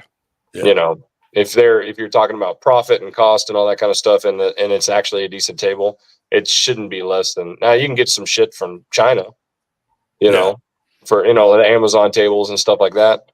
But if you're looking at something that's made here or something like that, yeah, you're not going to get any less. You shouldn't be getting less than $400. Yeah, I like your custom tops. Yeah, I mean that's one of the things that kind of we have over pretty much everybody is the interchangeability of it. Yeah. So and one thing I don't think that a lot of people like promoters don't utilize them for is sponsorships. Yeah, you can definitely. We use them for sponsorships. So like if you hit a particular sponsorship level, then you'll get your own custom top for that particular event. Yeah.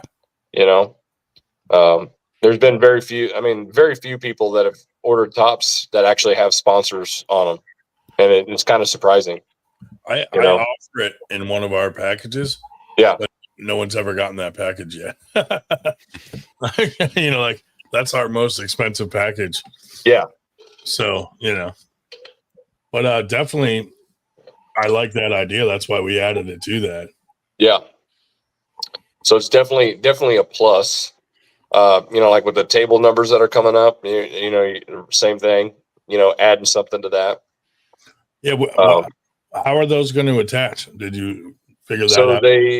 I don't know. I wish I could share something. I don't know if I can share my screen on this for any reason, but you might be able to. Are you on a computer or phone? Nah, I'm on my phone. Oh yeah, probably not then. Don't know if I can. So anyway, they're like a 12 by 12, and then on the top they have 2 loops and a button. So they'll go that half by half piece that runs at the top of the legs. Yeah, it'll just go right over that, and it'll snap. And it's we seal the sides so it's kind of rigid, but it flaps, so it won't be like anybody's way or anything like that. Cool. And so I think we're gonna do. If I can remember the price on them, I think we're gonna do for 3 of them, maybe 29, like $30 for 3 of them. Nice. I'll be ordering some. Yeah, I'll let you know. You know. Yeah. And because if we're gonna do one, basically the numbers that'll be available on the website will be 1, 2, and 3.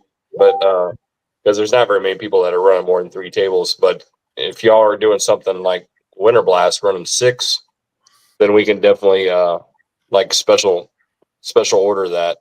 Do a 4, 5, and 6. Or 4, 5, and 6. Yeah. Nice. Absolutely. Nice. Yeah. That's cool. Yep. Yeah, Dominic, actually, Matt Connolly was saying the same thing. Like, that nobody produces tables in Australia, so they got to order them, and they're expensive as hell when you add delivery and all that. Dude, it costs us so much. Like, we've had people. The shipping is ridiculous. Like to Australia. Yeah, I bet. Yeah, it's nuts. The shipping is. I don't know. We ship pretty. I mean, our shipping is pretty good here in the U.S. You can ship anywhere across North America the table for like around $80.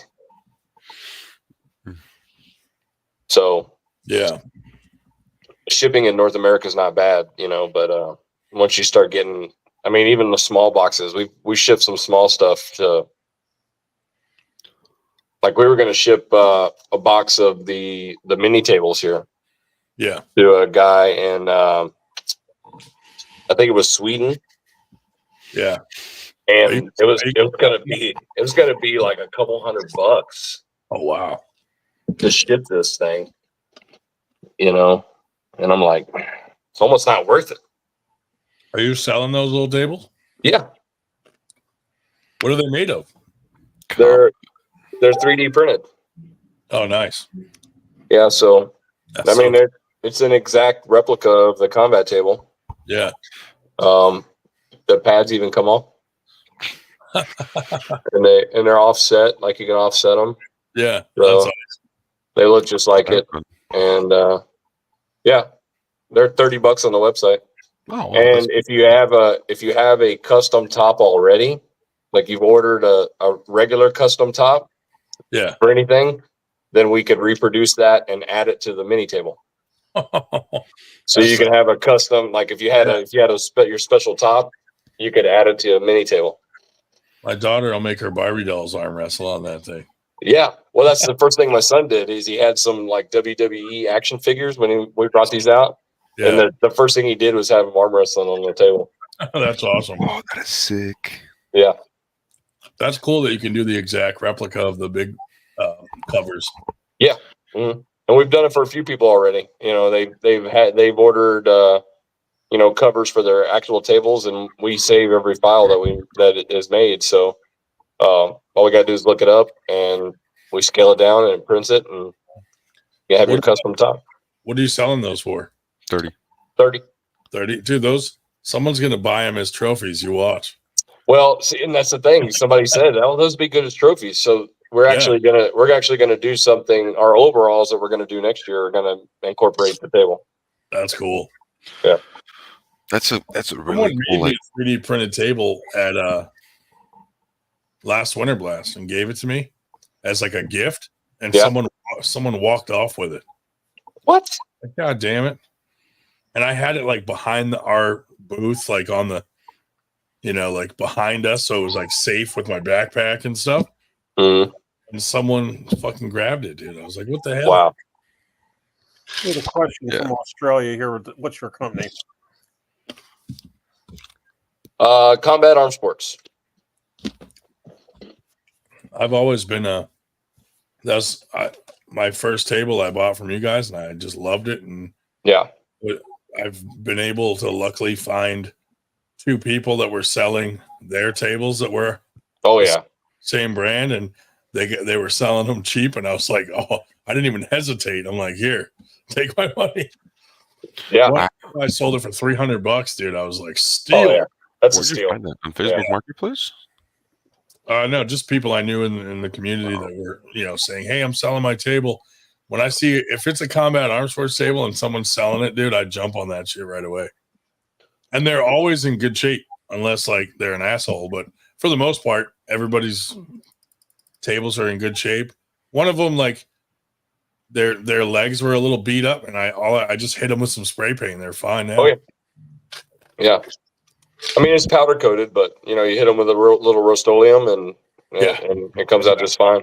That's exactly what I did, and you can't even tell.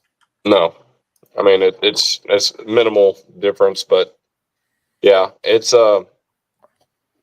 we've TAL's used them from day one, and that's because we had the previous owner, Brady Ellis. We had a personal, well, not me at the time, but the guy that runs the local team here had a personal connection with him and stuff like that. And then when he wanted to get out, we stepped in to keep it going. So now the tops, do you guys print those yourself, or you got someone that makes it? No, those are in-house. Oh, nice. Yep. That's awesome. And then you just put your little rings in it for the pattern for your holes and all that. Yeah. Yep. Everything's. I love it. Everything's done in-house. That's awesome. Yep. That must make it so much easier. Yeah. Well, once you're set up. Once you're set up, it's not too bad. But like one of the pitfalls that we see, like the original owner, he had a big CNC machine. Yeah. So he was basically able to do almost 90% of a lot of the stuff cut out and all this stuff on the CNC. So some of this stuff we've had to go back to doing by hand. But it takes a little bit more time, but it still delivers the same product. So do you mean as far as like parts for welding? No, so the welding was always done. That was always done by, by hand and everything like that. But like the wood top that goes in there, Oh, he seed it. Oh, okay. Yeah, so it, he started off doing it by hand. He just had a stencil. He did everything by hand, cut it, drilled it, and then when he got that CNC, it was just, a no-brainer. You just load the file in it, and it, 10 minutes, you got, 3 tops cut. So now you got to cut them and drill holes and. Yeah, I mean, we're that kind of stuff. We're finding some people that have access to CNC machines and stuff like that. So we'll have them do it for us just to make it easier on us. Yeah. But yeah. Yeah, I'd imagine you find someone could knock out 100 of them and give you a good price per. Yeah. Per one and just stock up all at once or whatever. All right. Same with the probably your pegs, right? You got to get those milled out. Yep. Yeah. Yep. And those aren't getting any cheaper either. So. Oh, I bet. So. But I mean, on the I'd say on the higher end side of tables, I mean, you look at Mazarenko's. I mean, the high end Mazarenko's are running for almost $900. Yeah, it's up there. Yeah. So I think at our price point, in made here in the US and stuff like that, we're not too bad. No, hell no. I think Mikey just ordered like 3 Mazarenko ones. Yeah, I'm sure that was because he ordered I saw that one. He ordered the tables, the platforms, and everything like that. Yeah. Like, dude, that's a lot to do. I bet I would hate to have seen the shipping on that. Oh my God. And he had to find someone to buy 2 other ones to add to the order because they would only do a 5-pack. Really? To ship, yeah. Wow. So he had to find someone else that wanted like 2 also. Wow. Well, I mean, it's good when you have somebody that's willing to, invest and put up some good equipment to hold their events on. Yeah. Mm-hmm. I've heard the platforms though are not that great. Like they get stuck. I don't know. Did he get just the regular platforms, or did he get the riser platforms? He got the riser one. Yeah. So yeah, eventually we've got plans and design ideas to roll out stuff like that in the future as well. So to offer a platform. Yeah. I'm always looking at those platforms and I'm like, man, I could build this if I could get some diamond plate. Yeah. Yeah, it doesn't take much, We just use plywood right now, but I paint them black and I put at the very ends of them, I put green grip tape like for skateboards. Yep. Just so it matches our theme. Mm-hmm. And that seems to last pretty long. Oh yeah, that's all we do. We have 3/4 inch plywood and paint it. Yeah, paint it black. Yeah. All right. I'm gonna be logging up for the night. Billy, what's your website? He asked. Yeah, combatarmsports.com. Eric, you're gonna be pissing all night every hour. Nah, I'm not. Stop drinking that shit. Nah. Let me see if I can go. This is actually better. Real quick. I'm sitting here at my computer. Let me go in. All right. I'll see you next week. Later, buddy. Thanks for coming on. Yep. Thanks for having me. Let me do this. Where's the chat at?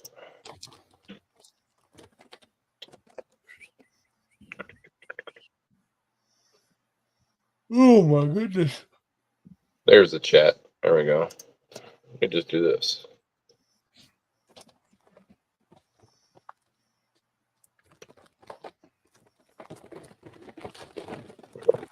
It's so funny that you brought up doing the number thing because I was like trying to envision a way to put a number there where people put their legs up and shit, and I'm like something that you could hit and it wouldn't matter; it'll just still flat back down, and that way because they're gonna get bumped and shit. But yeah, it's funny that you're coming out with that. Yeah, I mean that we all have these. I think promoters that actually think about producing better and better events and stuff like that. I think we all have these thoughts of, things that could help and or stuff like that. Stuff you can throw in your packages, like, hey, I can also put your logo on this and on this, and And we do, like I said, we do that quite often. Like for Texas State, we have 2 sponsors that'll have tops. So I was thinking about having some local sponsors, like putting their logo on our trailer that we drive around. Yeah, totally. And now here's the thing: you could also, if they don't want to buy like the whole thing, you could do a combo sponsorship top where you just sell a spot on it, for a much cheaper price, Because I always make like a banner with our main sponsors on it. Yeah. And 98 in the middle, and then like all our main sponsors kind of laid out around it. Yeah. One year what I did is I made I got just a whole black banner with just 98 in the middle. Mm-hmm. And then I had smaller banners made that were like the 2 foot by 3 feet. Yep. And I Velcroed them on. That way each year I could swap them out. My banner has Velcro tape on it right now. Nice. Done the same thing. I mean, that because every year it's expensive to have a whole new banner made every year. Oh, yeah. So I was like, how could we get around this? And I'm like, let's just Velcro smaller ones to it. Then the only thing you have to worry about is the person that says, "Oh, that's me. I want to take it with me." Yeah, I had that happen. Mm-hmm. Well, we sometimes we have a sponsor that actually like wants the top, and you can easily make like a little 1x2 frame, to fit it around, and it goes, it hangs up well on a wall, so that's a good idea. Yeah, we've had people that have, hey, you want to keep the top at the end of it? By all means, I kept my old ones so that, if I ever was going to bring one of them back into the house to train on, I'd put the old cover on and not wreck my nice covers. Oh yeah. I've got a ton of different covers that we use for practice because inevitably they're, pullers, belt buckles and buttons and stuff like that. They always get eat up on the sides and I know it's crazy. Like after one tournament on a brand new top, I'm like, these fuckers ate this thing all up. What the hell? I know. Yeah, that's one thing we've kind of looked at sometimes is if there's any way we could add some additional protection to it, but I think at the end of the day, whatever's there, it's gonna get tore up. They last long enough to where it's not like you'd have to replace it every month or something anyway. So no. We've used some tops for a year, Yeah. And that's practicing and at events and all that. So see, the ones I have are just for our tournament. So we don't have them set up at like a weekly practice or anything like that. Yeah. So we'll see. I might need 3 more for winter. Well, just let us know. Yeah, I will. We'll see if we can do something for you. But I'll definitely get those 1, 2, and 3 flags. Yeah, I'll send you a picture of what they look like. Cool. Yeah, that's a great idea. So I'll have them at Texas State. So sweet. Well, fellas, what time is it there for y'all? 1:19 a.m. 1:19. Yep. Well, thanks for coming on, man, and yeah, always thanks for having me, giving us the info on the tables, and maybe I'll see you Monday night. Oh yeah, I should be able to hop on. I'll be heading into work, but I should be able to hop on for a little while. I'm interested to see what other people have to say, like like Leonard and Denise, and about the whole Baxter thing and all that. Yeah, I don't know. Somebody just talked. I had somebody. Hey, did you see that whole thing today? And that Denise made that big long post, and then Simon responded. And I'm like, I really just think people are getting tired of the back and forth. Did you see my response under it? No, I didn't even read them because it was like the same old story I've heard 10 times already. So there's a lawyer that's representing Bulgaria. Yeah. He's coming on our podcast, and he's gonna out fucking WAF and all the corruption, and he's sending me all the paperwork of like all the proof they have of the corruption. Yeah.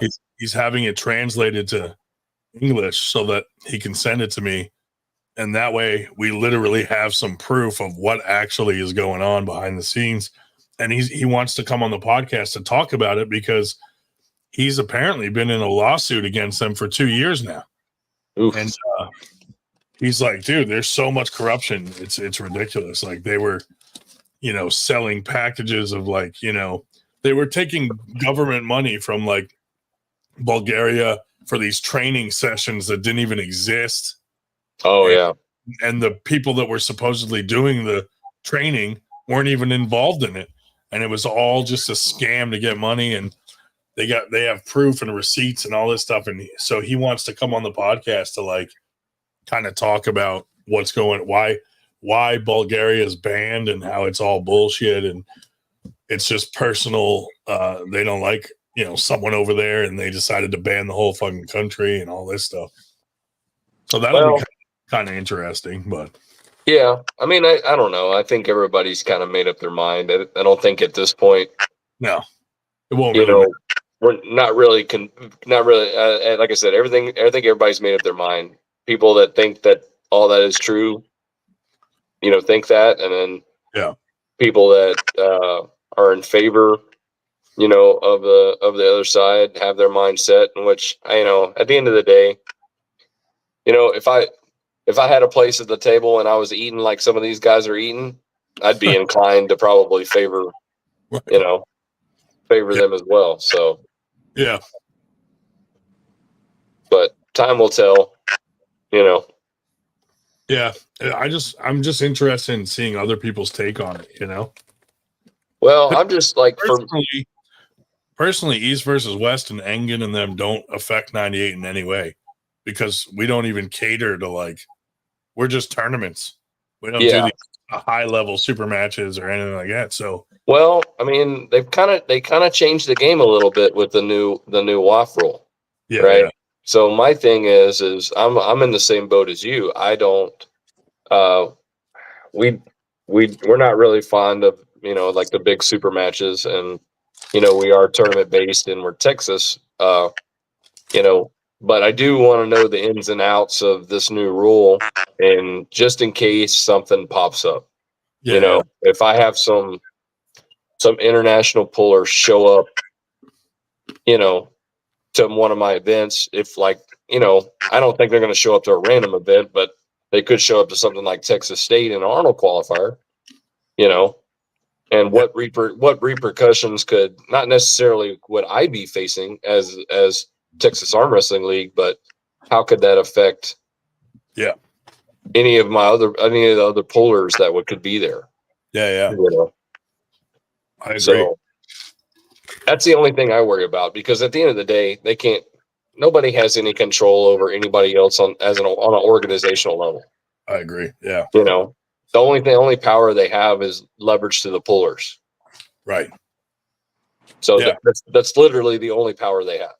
Yeah, and that's why it affects Knuckles Up more than me or you, because sure, if Knuckles Up decided that they weren't going to invite any international pullers, or if they were only going to invite IFA national pullers, then this would be a moot point. Yeah. Right. Well, it'll be interesting what that process is to get a WAF, I already have some insight on that, and is it going to be ridiculously difficult, or? Boy, sure. Yeah. Considering you're in North America, if somebody like you wanted to have an international puller show up to your event, and you wanted to get it sanctioned, So I mean, money it goes down to not. I don't know if there's a money aspect to it yet. Yeah. Like as far as like being required to pay to have it sanctioned, but you're going to have to get WAF referees. You know, it's going to go down to the bracket person could decide whether or not you have a sanctioned event or not. If you have Corey in to do your brackets, that could be a deciding factor. Well, that's what's happening with Knuckles Up. Like they told them they had to have WAF refs. Yeah. So they accommodated that. And then they just kept finding new reasons not to fucking let them, you know, it was like, come on. You know? Yeah. So we'll see. We'll see what happens there. Yeah. It'll be interesting. Hello. Hey, Matt. What's going on, buddy? Hey, guys. How are you? What's happening? Sorry, just put that there so you can see me properly. We were just talking about you. How is everybody? Oh, yeah. And how much of a dick I am. Yeah, I'm over here in Mumbai, India. We're about to head out and do a big meet and greet with a whole bunch of Indian fans. So I saw you guys were live. I was like, I'll quickly pop on before. You're at the Pro Panja thing, right? Yeah, that's it, man. Yeah. Well, the owner of Propulsion, the guy that was running it all, was actually in a really bad car crash last week. So they had to postpone the league. But we had everything booked and all the rest of it. So we were like, oh, screw it. We'll come over anyway and have a great time and meet a lot of Indian fans and do a whole bunch of stuff over here. That's awesome. Yeah. Which is what we've been doing. So yeah, it's been a lot of fun. Nice. That's awesome, man. The internet's not great, so it may drop out for a bit here and there. Yeah, you're breaking up a little bit, yeah.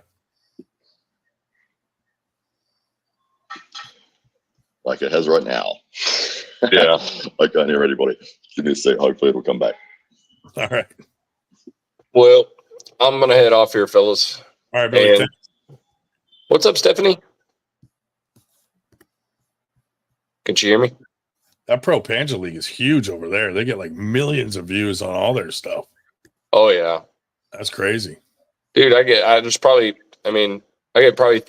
30 post approvals from places like India and stuff like that on the TAL page daily.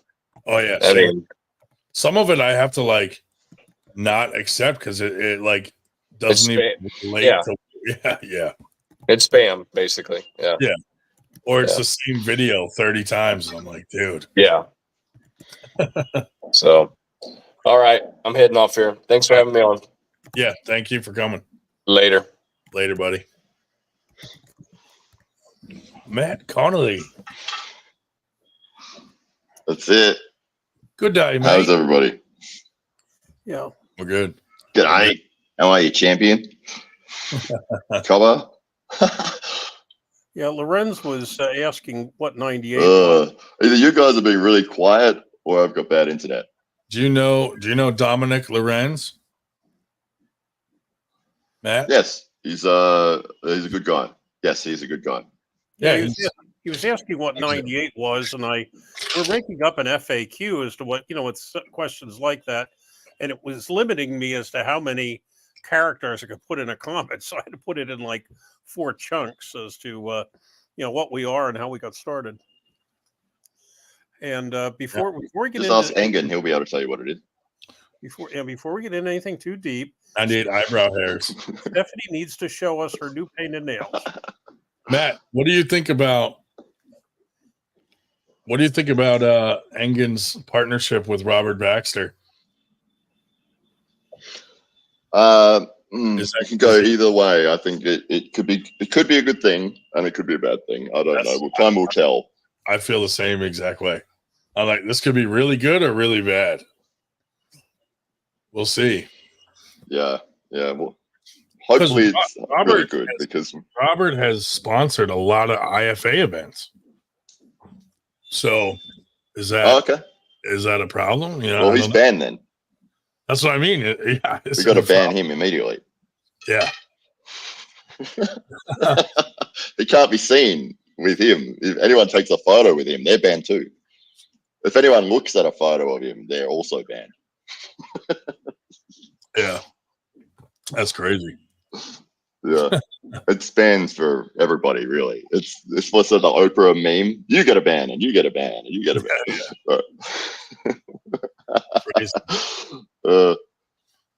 Yeah. We're going to do this meet and greet thing today. And it's one of the local clubs here in Mumbai. And they put up like a post on Instagram, and they said, Ryan Bowen, Matt Connolly going to be at our club or whatever this afternoon. If you want to register to come along, there's only 1,000 spots available. So only 1,000. You better get it quick. That's crazy. I know. Yeah, the level of participation in arm wrestling over here is absolutely insane. Is the sign in English, or could it possibly say, like, if you want to cut this guy's head off, get in line? Yeah, that could also be it. Yeah. Might be a bigger line. I don't know. I'll sign up to that one. Yeah. Well, I hope you guys are having fun over there, man. That's awesome. It's been good. Is Ryan behaving? He is. We're in the same room, but he's just gone out for a walk quickly. But yeah, we'll be heading out in a minute. We're here. We've got India's female #1 arm wrestler, and she's coming along with us today as well. So yeah, we've been having a lot of fun. Can you beat her? Yes. But she's only 60 kilos. Oh, what is that in pounds? Yeah, 125 pounds or something. Oh Jesus, little one. Yeah. Well, I'm happy for you to be over there, man. That's awesome. Good opportunity. Yeah, thanks, man. Oh, it's just insane. We went to the Propanja headquarters yesterday, and they were running through the numbers on like participation in arm wrestling in India. Am I going to meet up with Pradeep or go visit my stuff? Wrong country. Yeah. And also Pradeep. No, he's on the other side of India. He's in New Delhi. Where was Mostak again? Mostak was in like Bangladesh or. Yes. Right. Yeah, but in terms of the amount of people that are into arm wrestling over here, it's absolutely crazy. If I'm competing, g'day, Matt. Hello, Dominic. Well, it's not a competition today; it's just a meet and greet thing. So I'll be jumping on with the table with maybe 1,000 people. So he's competing for attention. That's why I'm here. You're gonna hand everybody the pen to sign for Ryan. That's right. I'm here to do it and then film that. Yeah. And then make sure I don't get in the shot. Be like, Matt, can you get a picture of me and Ryan? That's what I'm here for. I'm more than happy to be that guy. Right. Yeah. That's great. Yeah, but no, they're like their local tournaments will get 1,000 entries. They had their national tournament, which you have to qualify for. You have to have won a spot in the national tournament. Last year, they had over 3,000 entries. Wow. And they had to run it over 5 days. Yeah, that's crazy to me. That's cool. Cool. It's unthinkable. It's just insane. Yeah. Yeah, it's amazing. Yeah, it's so cool. Like, I'm sure that we'll find some really top talent from this region of the world as well that we get to sort of spotlight and highlight and push out. Maybe people have never seen or heard of them before. Right. Yeah, I mean, it's such a big following there. That's crazy. Yeah, just so many people. I don't know if you can hear the horns in the background, but they are the horns are going non-stop 24/7. The car horns. Yeah. I can't imagine though how big the fucking crowds are at their tournaments. Well, they have to run it over 5 days. That's how many people that are there. Can you imagine a 5-day tournament? Yeah, well, their right hand, like just to do like right hand under 90 or like right hand 200-pound division, it took like 7 hours. That's crazy. Yeah, yeah, it's amazing, and hopefully we can boost these numbers around the world, and get arm wrestling like that everywhere. Yeah. And you guys are running the biggest tournament in the United States. But you have like 600 entries or something? It's insane. Almost, yeah. 585. Let's call it 600. Yeah. Sounds way better. Just put down 15 random names, and then those people get a bye when they line up against them. If you count all the kids that pulled for free and all the people that pulled for free, it might add up to 600. Yeah. Absolutely. It's what is it now? You're 5 hours in. It must be pretty late over there. It's like 1 a.m., 1:30 a.m. Prime time for you. Tonight was pretty tame, like mostly arm wrestling. We didn't let any of the AWU fuckers on, and like the weirdos, like Andrew Wood. Wi-Fi here. So they started their own. Yeah, we didn't let AWU on, so they started their own, and they went live same time as us. Yeah, I told Dominic. Really? The podcast. Told Dominic if he wants to join us. I think he's the first we've had from New South Wales. We've had people on from South Australia, Queensland, Western Australia, and Victoria. Yeah, Matt. Come in. I'm not. I'll see if I can get Ryan on here. Tell him you're not decent. Do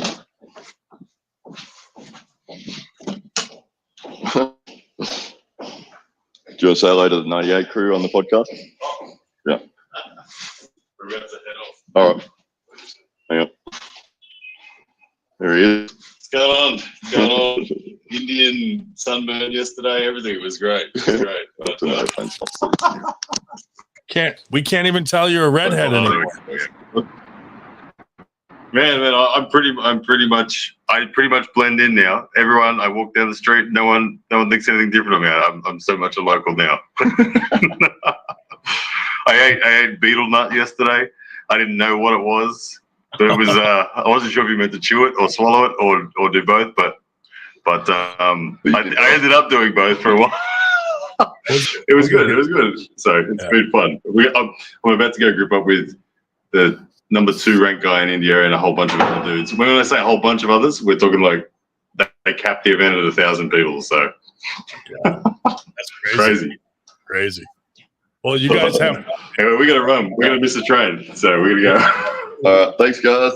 We'll see you later. Have a good night. You too. Have fun, guys. Okay, Stephanie, you're still there, aren't you?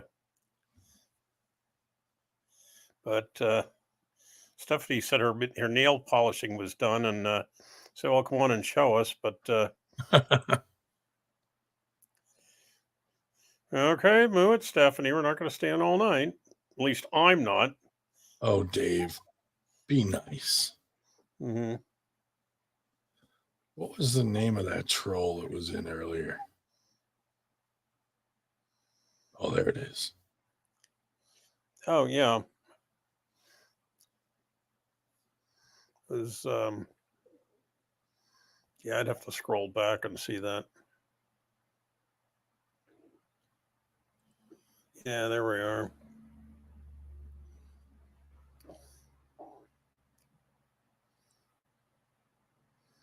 Yep.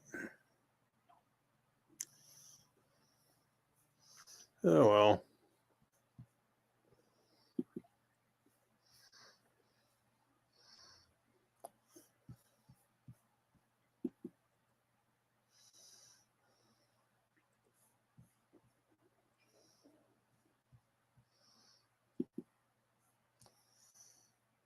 Anyway, well, you're just being quiet. I thought you froze up. Oh, yeah. well. No, I was scrolling down to see who the troll was trying to block him. Mm-hmm. Ryan Bowen versus Auden Laird, please. Oh, there she is. Okay. Let's see it here. You're muted at the moment. Hey guys. Are you back? Are you working now? Yeah. Did you do your nails? Yeah. How do they look? Did I do a good job? They glow in the dark. They're pink. Mm-hmm. Oh wow. That's Very it. nice. Very Fancy nice. as I get. I did actually finally shaved my legs last week. So I'm extra girly. Shaved and nails done. Holy moly. Yep. Ready. Ready for the super match tomorrow. What happened to the African guy? Who was he? Tell me about him. Oh, Wisdom? Wisdom Donnie Brown? Yeah. Well, he came on briefly, but it was 4:00 in the morning when he came on for him. Oh. Yeah. Yeah, they're like 4 or 5 hours. I think they're 4 hours ahead of us. They are what? They are. Let's see. Let's see what it's now. They're 4 hours ahead of us. Now 5:41 a.m. Is he a famous arm wrestler? I never heard of him. Well, he's he's very well ranked in Ghana. He was going to go to the Worlds, but he couldn't come up with the money for the WAF Worlds because they're affiliated with WAF in Ghana. We've been trying to get him. Well, not only us, but Paul Lynn before us. We've been trying to get him and his team into the country, and it's ridiculous. I mean, all these gazillion people crossing the southern border without an invitation, and we have it's like 4 of them in their case, and the other case was some Nigerians. I mean, we know their date of birth, we know their passport number, we know their name, we know everything. We promised to take care of them. When they came over here, can we get a visa for them? Fuck no. Honestly, Crazy. God, the State Department is so screwed up.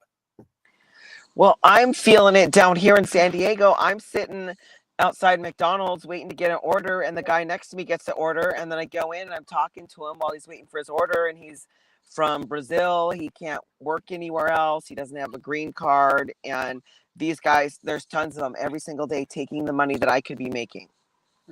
So many of the guys out doing DoorDash are not legal. Yeah. And nobody cares at all. Like I say, but you have a gazillion people there. Can we try to bring in some people legally, temporarily, and can we bring them in? No. Yeah. Terrible. Yeah, obvious. We Kotlo and Yakimovich have been feeding me pictures of the Eric Harlan show, which I have not been curious enough to take a look at myself because it'll probably just piss me off. Just like the chat does. Why do you even go in the chat? Can you block them?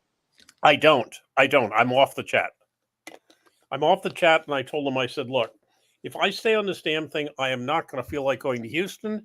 It's going to drive me nuts. And so I got off it. I said, look, it's like this. Do not put me back on. If you put me back on, I will ask you once, politely. Do not put me back on. I will leave again. If you put me back on a second time, I will block you. And so far, nobody has put me up. Well, Wood Mason, stupid, tried to send me a note the first 20 minutes later, which I deleted. But, they've kept me off. And I said, hey, more crap than this. You want to see me down there? Keep me off the damn chat. Just irritates me. Yeah. And no, what's weird about it is I look both on the computer and on the phone. If it's an individual that I'm chatting that in Messenger, it asks me, do you want to block them on Messenger? Do you want to block them on Facebook? Do you want to block them both? But with a multiple person chat, the only option it gave me was, do you want to leave the chat, not keep them from, putting me back in. So I basically told him, do not put me back in, period. Who's trying to get in now? Oh, Cole's back. And we saw you, Cole. You're on the competing channel there. Well, I gave him some advice, Oh, did they take it? Probably not. Maybe do it on Saturday night, I know you guys don't get along and all, but that's like me trying to have a podcast on Wednesday night, same time Paul Italia's having one. I think they are just doing it on purpose. Yeah, whatever.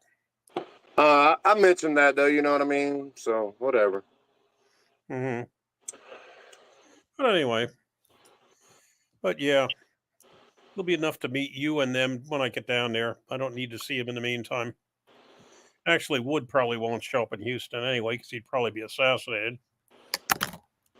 Yeah, I don't think he'll go. Nah. It should be interesting. It's gonna be a show, that's for sure. Well, and we'll find out. I mean, Yak and some of the others have insisted that are like night and day, that this is a decent production as opposed to the chat, which is basically a clusterfuck. So we'll see. So let me get out of the clusterfuck, and I'll see if I'll try it once, and we'll see if it is. It is. Yeah, fun. I don't pay attention to that chat very much. Yeah. No, all it does is it's idiotic. It's absolutely fucking idiotic. Well, I make sure to keep it on silent. Oh, and yeah. The only way I see any notification if somebody actually puts my name up there at Cole Raven, and then I see it. Yeah. Well, sometimes what I was doing is I was scrolling back and looking at it because I have it silenced too, and I finally thought this is bullshit because they never shut up. I can't. There's no way to scroll back.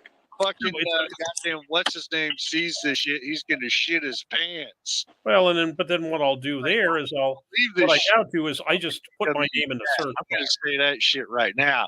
But now that Don Mazarenko came on here,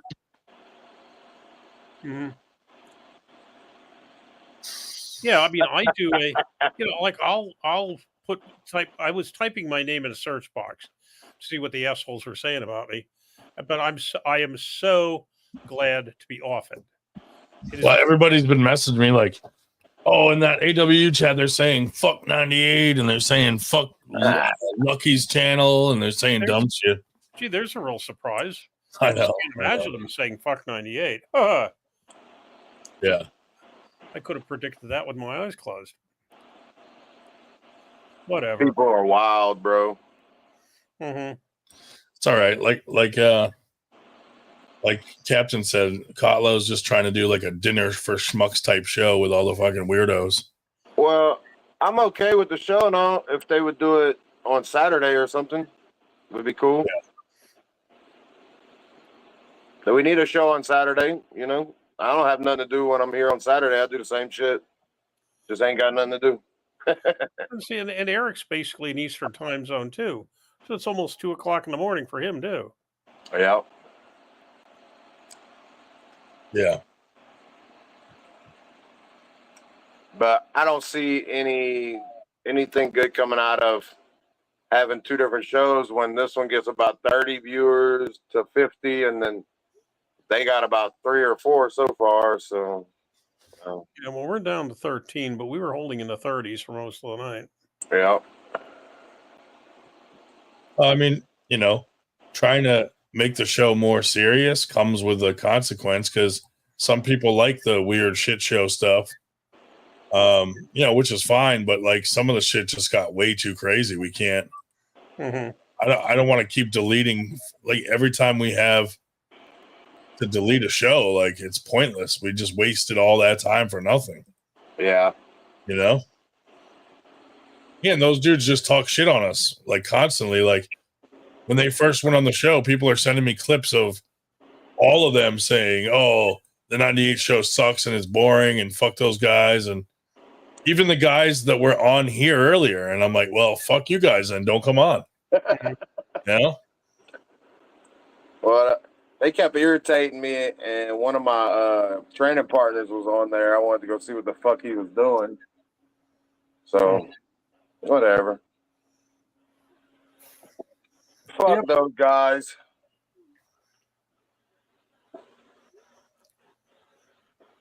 I hate when people try to do something at the same time as somebody else on purpose like that, though.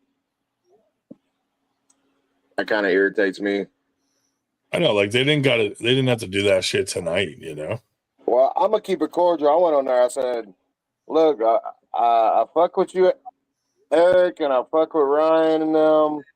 And I'm like, they don't have a show on Saturday. It'd be real nice if y'all did this on Saturday. And I kind of I was trying to be real cordial. I don't want to come in there acting like a dick or nothing, but that's how I feel about it. Well, and me and Natalia were talking about doing like a crazy show. And they're kind of just fucking copying it, but whatever. Yeah. It's all right.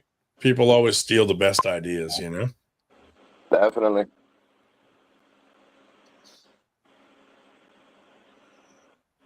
Whatever. The thing about it is, I was on there. We asked Don a question, and in the middle of Don talking, Harlan starts interrupting. I started getting embarrassed right then.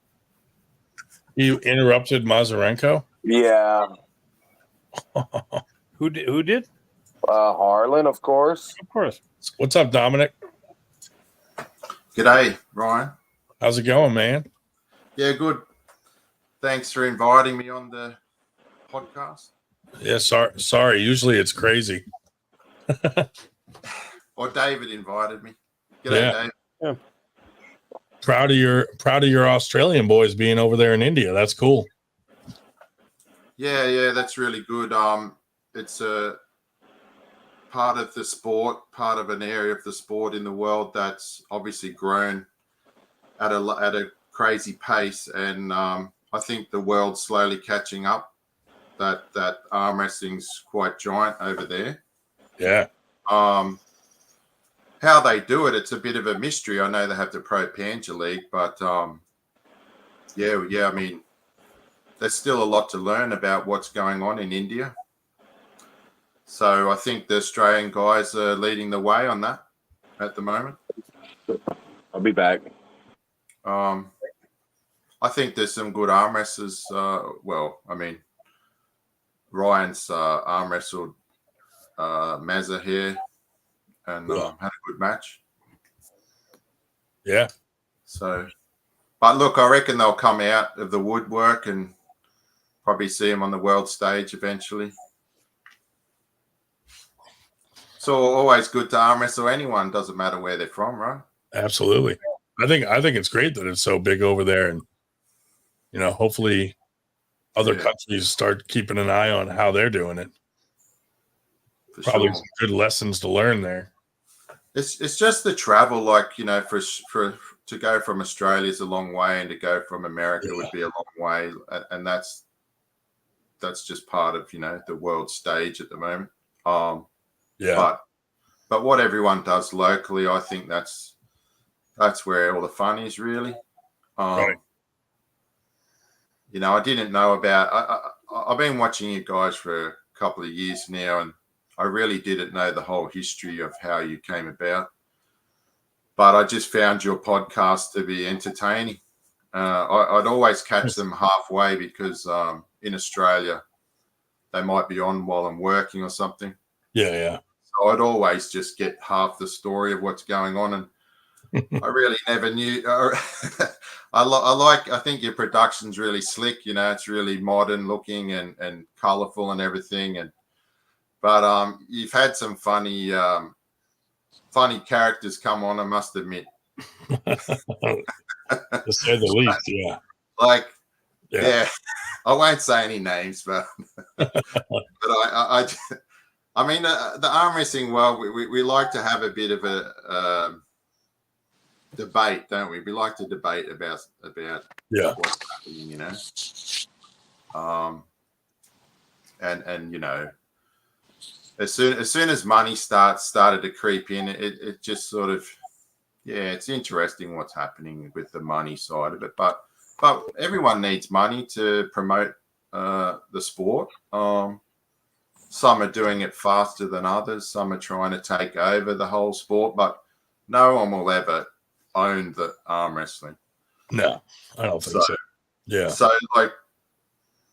it's interesting, watching how I've, looking at myself, how I've, looked across the world to see what everyone's doing and the communities that I've kind of participated in. And I just really love the grassroots arm wrestling. It's more family focused, friendly community atmosphere. I just enjoy that type of the arm wrestling world. But obviously, if you become an elite arm wrestler, it's a different atmosphere altogether. But yeah, I love the local competitions. In America, you guys have, you have them every week almost. Oh yeah, absolutely. We've get some weeks in summer.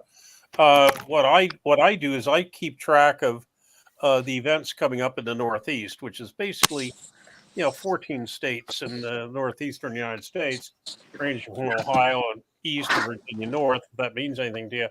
But it's well, I'll tell you, compared to, I mean, you could fit all of them into Western Australia 16 times probably. But you'll get some weeks where you'll have 4 or 5 things going on in the Northeast. Now they may be 4 or 5 hours apart, but if you live in the middle, halfway between 2 of them, it's like, okay, do I want to go there? Do I want to go there? Yeah. And you have a good bit of that in summer. But we're very fortunate here, and that like for the practices, I could find a practice within 2 hours of my home. 2 hours drive almost every day. Yeah. But so it really is. But yeah, I agree with you. I mean, obviously the people that get some of the big publicity are the big names, king of the table or whatever. But somebody will say, "Oh, who do you think's going to win?" That person or that person. Are naming, 2 Georgians, Ukrainians, or Russians that I don't know and don't care. Excuse me. And I'm much more interested in people that I know on a regional level. Yeah. We've had Australian Arm Wrestling Federation sort of leading the way for a decade or more in Australia. But then you've had, Ryan Bowen come along, obviously, do his thing, and Arm Wrestling Entertainment. And I just think it's all good. Everything, any promotion's good for the sport. But yeah, the politics I'm trying to keep out of these days. I was getting very passionate about it, but now I want to just still be chill how I was during COVID. It's a pretty chill period, I thought, during COVID. Everyone was just happy to watch anything. So yeah, the politics is not fun, I think, but if you have a promotion like yours, obviously you want to protect your brand and what you do. And so where are you hoping to head with what you're doing? Do you have regular tournaments? Yeah, we have last year by the end of this year we'll have had 6, 7 tournaments. Wow. And then our big one, Winter Blast, is the biggest one in the US so far. So right, yep. Yeah. Sorry, I'm not my memory's not the best, but I know you had that Winter Blast, and you had you had hundreds, right? Hundreds. 585 entries. Yeah, 500. Yeah. And I can't fathom that here, because in Australia the most we've ever had is like maybe 120. Wow. So 120, we're like, wow, 120. but if you're having like 500, like that's like a small tournament for us, and we're disappointed. Oh, look. It really is more common. I mean, the 585 was an oddity. I mean, that's we have a lot that are in the 100-ish range. Yeah.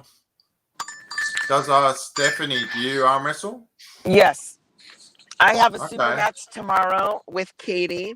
Super match. Yeah. Who do you guys think's gonna win? Katie. Oh, obviously you are. Are you voting against me, Ryan? You don't think I'm gonna? I always listen. I hope you win. Oh my God, Ryan really loves me. Stephanie is not only arm wrestling but also powerlifting. Yes. Yeah.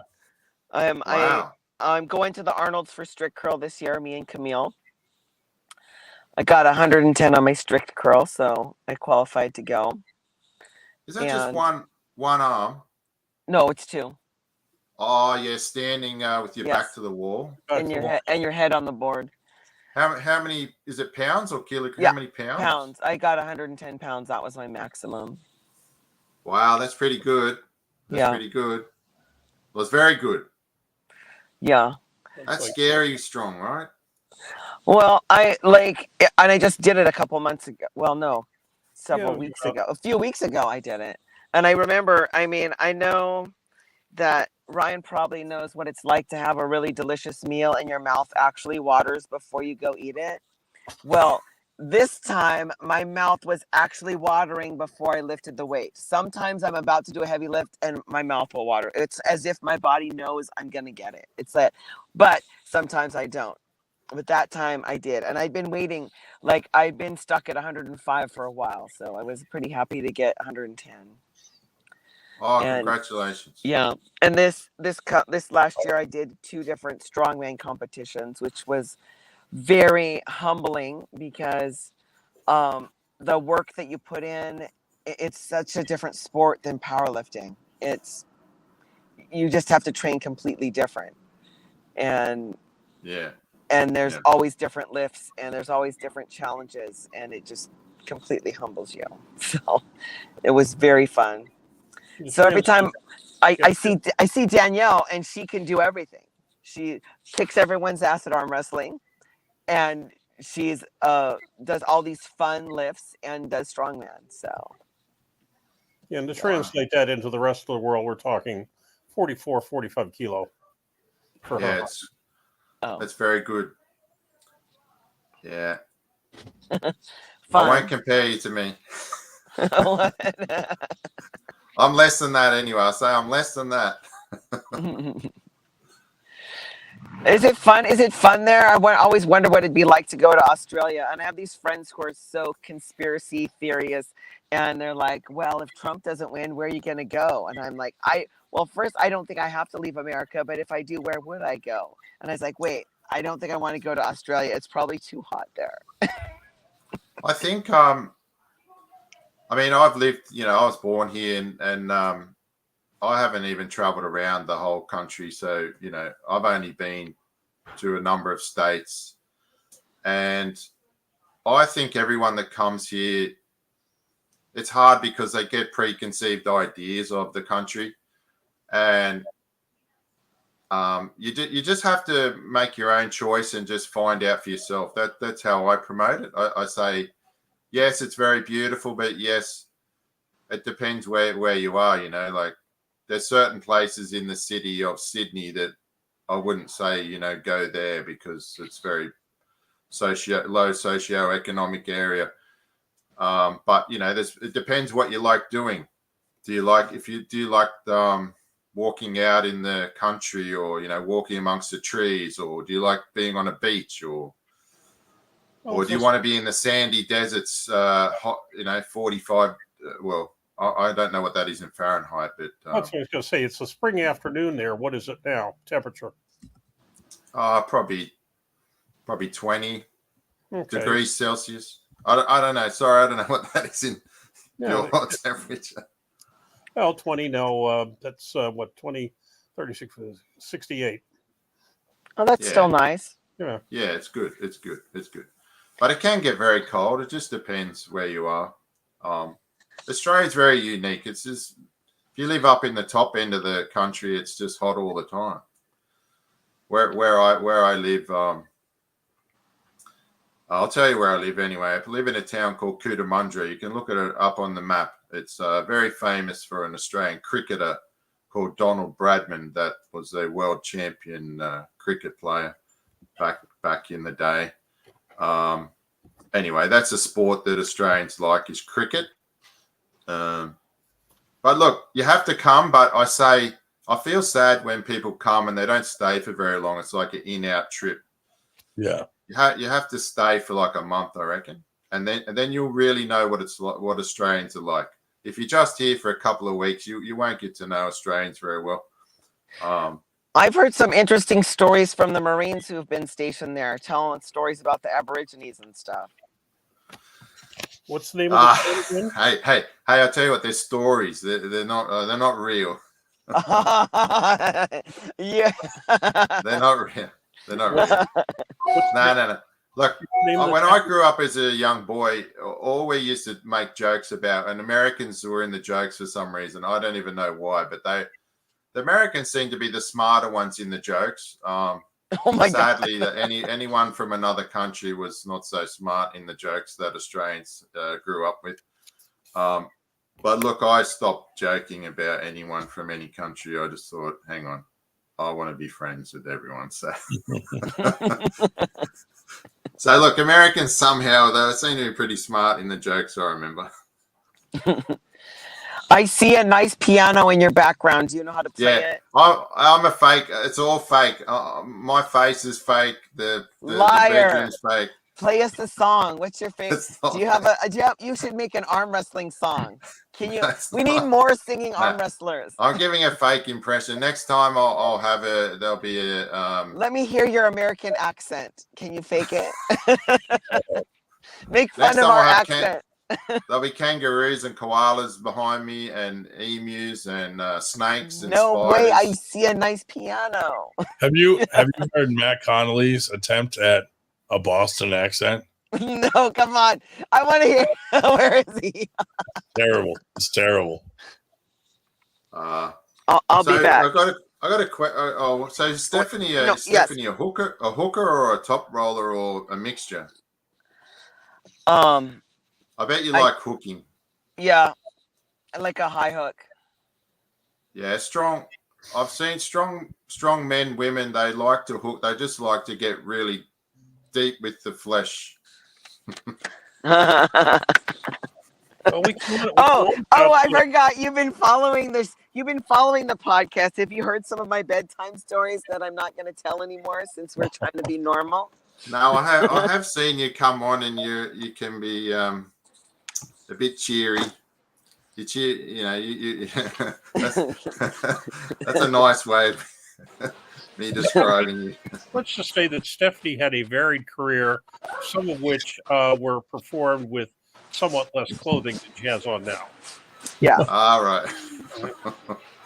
752. She's a professional 752. bodybuilder. And a Yeah. model in some respects, shall we say? That, it's ready.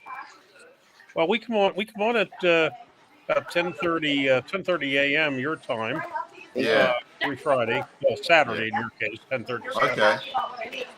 Okay.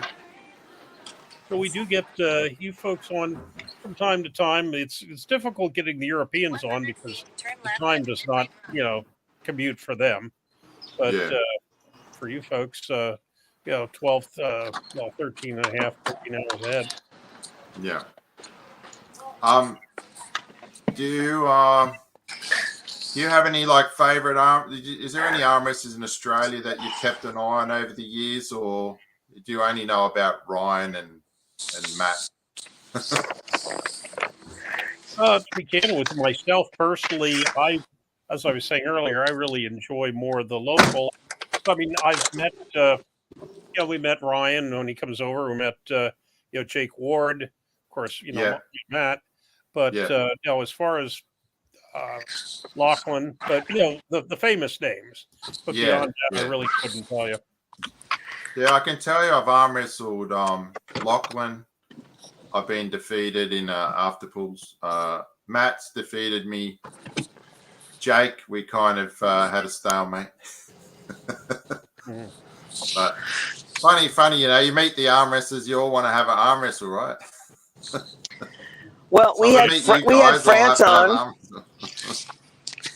If I come to America, I'll have to arm wrestle you all, right? Yeah. I got to arm wrestle Ryan and Jake Ward. Yeah. Just waiting for Matt to get out here. Matt's got a very strong right arm, that's for sure. Yeah. Very strong. I'm sure he's way out of my league. Yeah, it's just very solid. I'm surprised his name doesn't come up in the mix because he doesn't probably compete in any tournaments in Australia, but other than his own club, and his club has very strong arm wrestlers there. Yeah. One of their young prodigies, sadly, he hurt himself.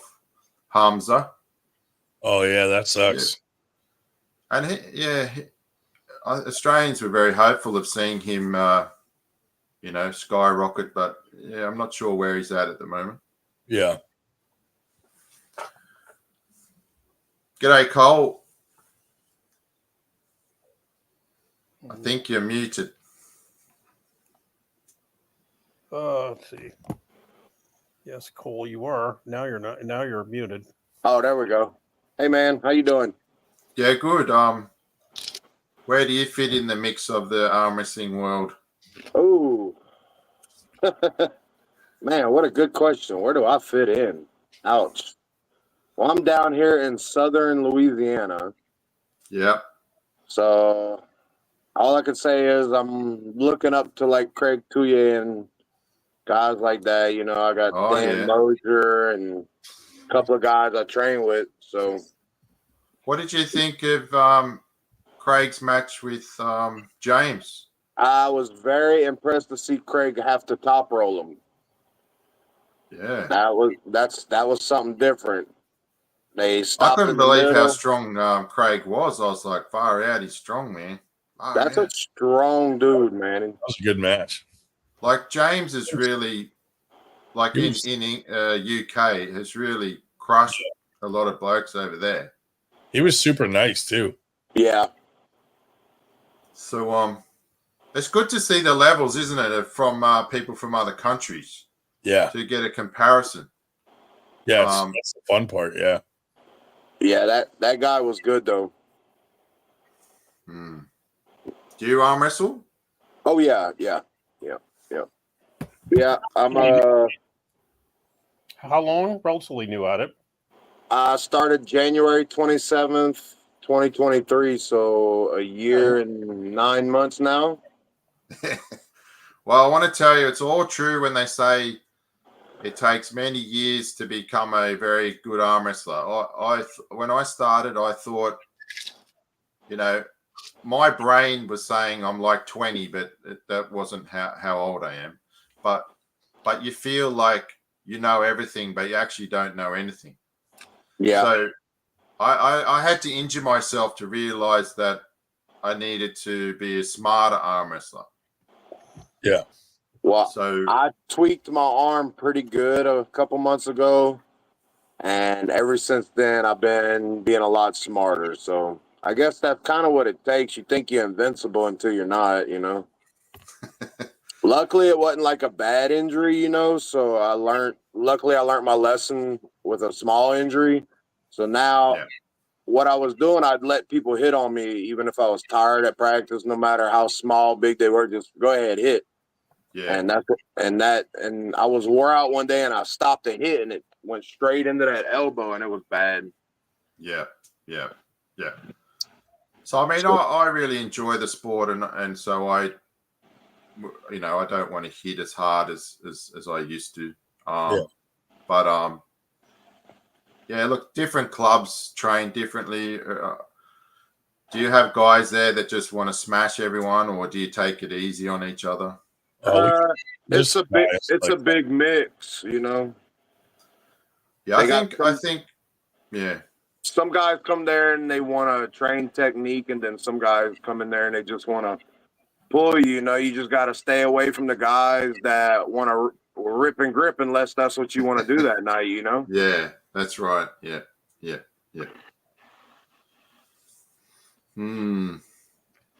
So what's your weight division then, Cole? I'm a super heavyweight right now. Yeah. I'll probably end up in the 243s, but when I started arm wrestling, I was 387 pounds. And right now I am 318 this morning. Okay. Nice. Yeah. I think it's good to find your level where you're at. Look, I'm by no means I'm just a newbie, right? But I've only been arm wrestling like 3 to 4 years, and my plan is to come down. I think in your weight, what's the 105 kilogram? What's that? That's 220, isn't it? 105. Yeah, what would that be? It's like 230. Yeah, 231, I think. Yeah. Yeah, I want to come down to under 100. Like in Australia, we have the 100 kilogram division, and anything above that is a super heavyweight. Yeah, 220. Yeah. Yeah.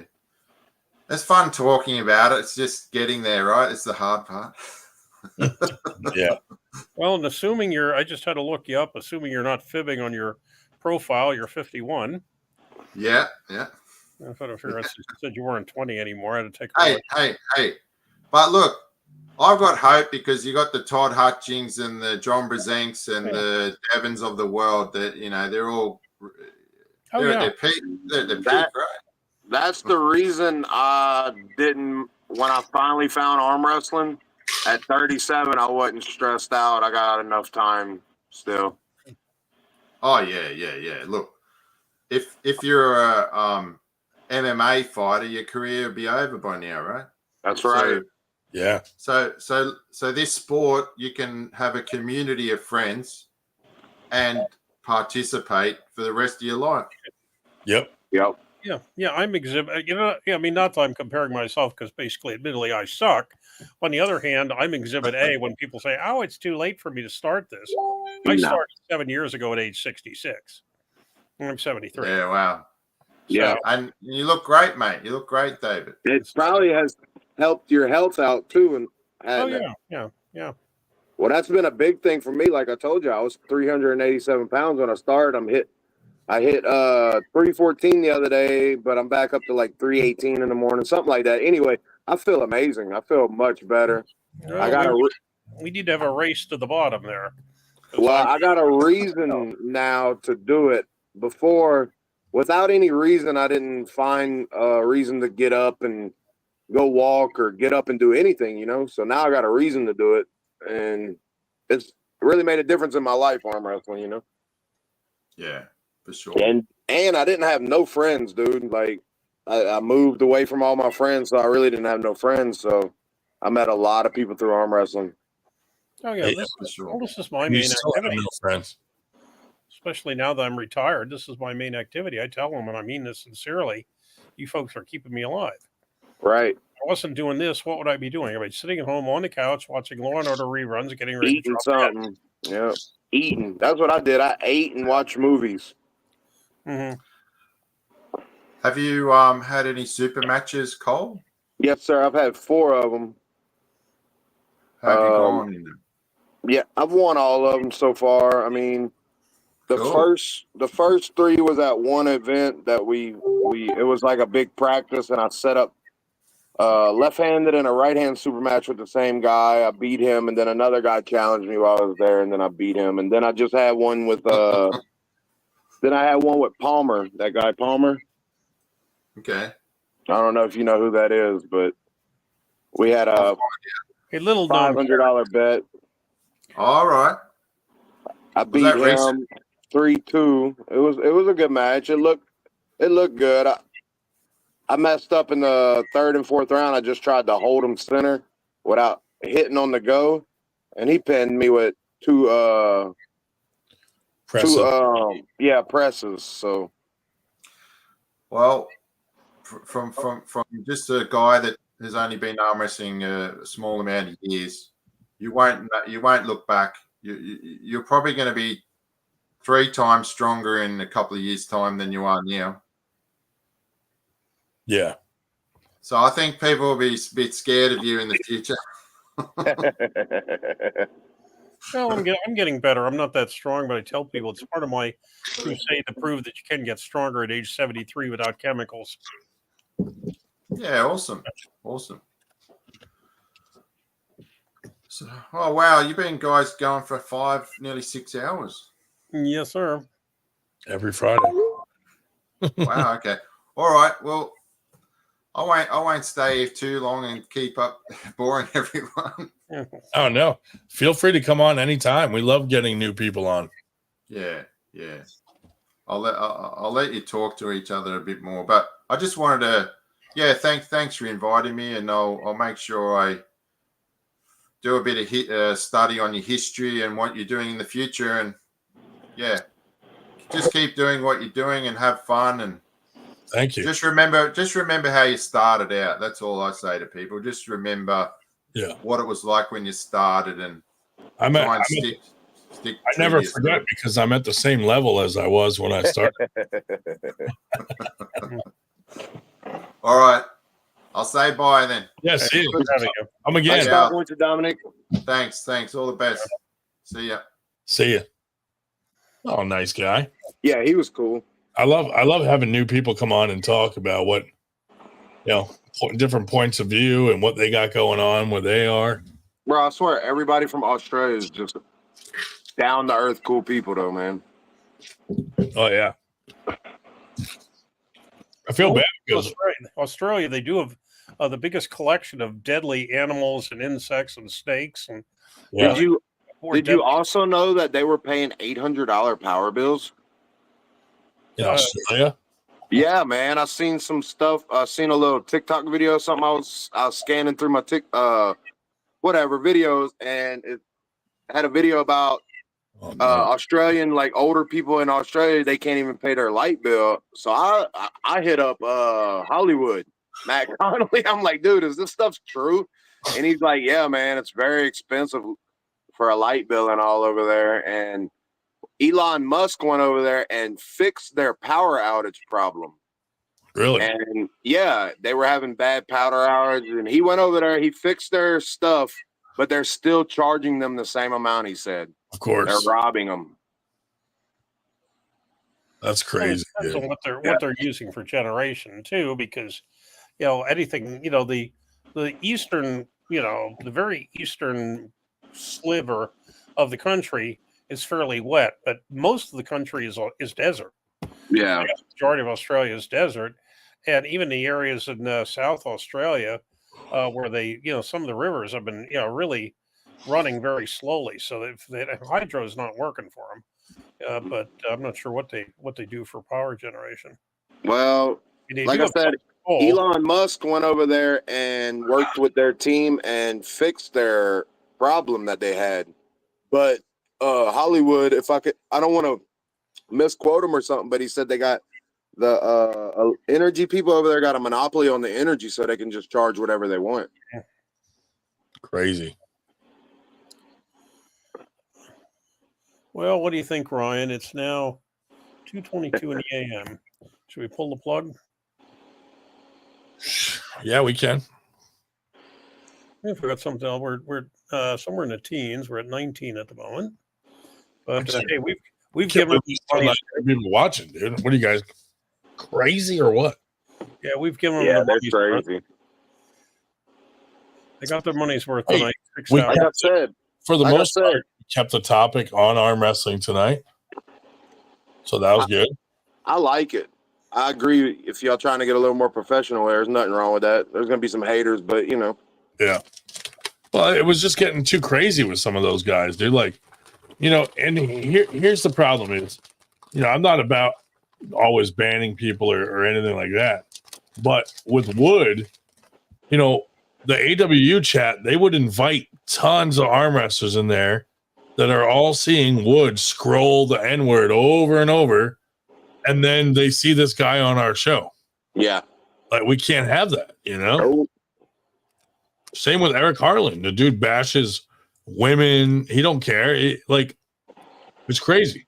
Like, sure, if I wasn't into arm wrestling and I didn't care about the sport, those are the guys I would have on my show because I want it to be crazy. I want it to be crazy, and I want to fucking argue and get these retards on here. But trying to do some good things in the sport, and you can't associate with guys like that and be taken seriously in the sport. You know what pisses me off about all that the most is Wood. He's been on this show for months, and then this crazy guy comes on, and everybody's like, "Oh, he's crazier than Wood and Harlan." So that's when I seen Wood start cutting up in the chat like that. So I don't know if he wanted more attention and he thought the attention was going to be taken off of him, so he pulled that stunt. I don't know. That was some dumb shit, if you ask me.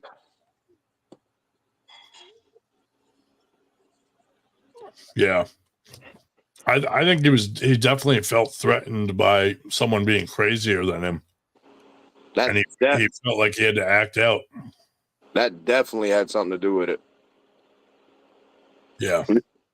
But them guys are always a different person. Like, every time they come on the show, in the morning, in the evening, and at the PM at night. They 3 different people most of the time.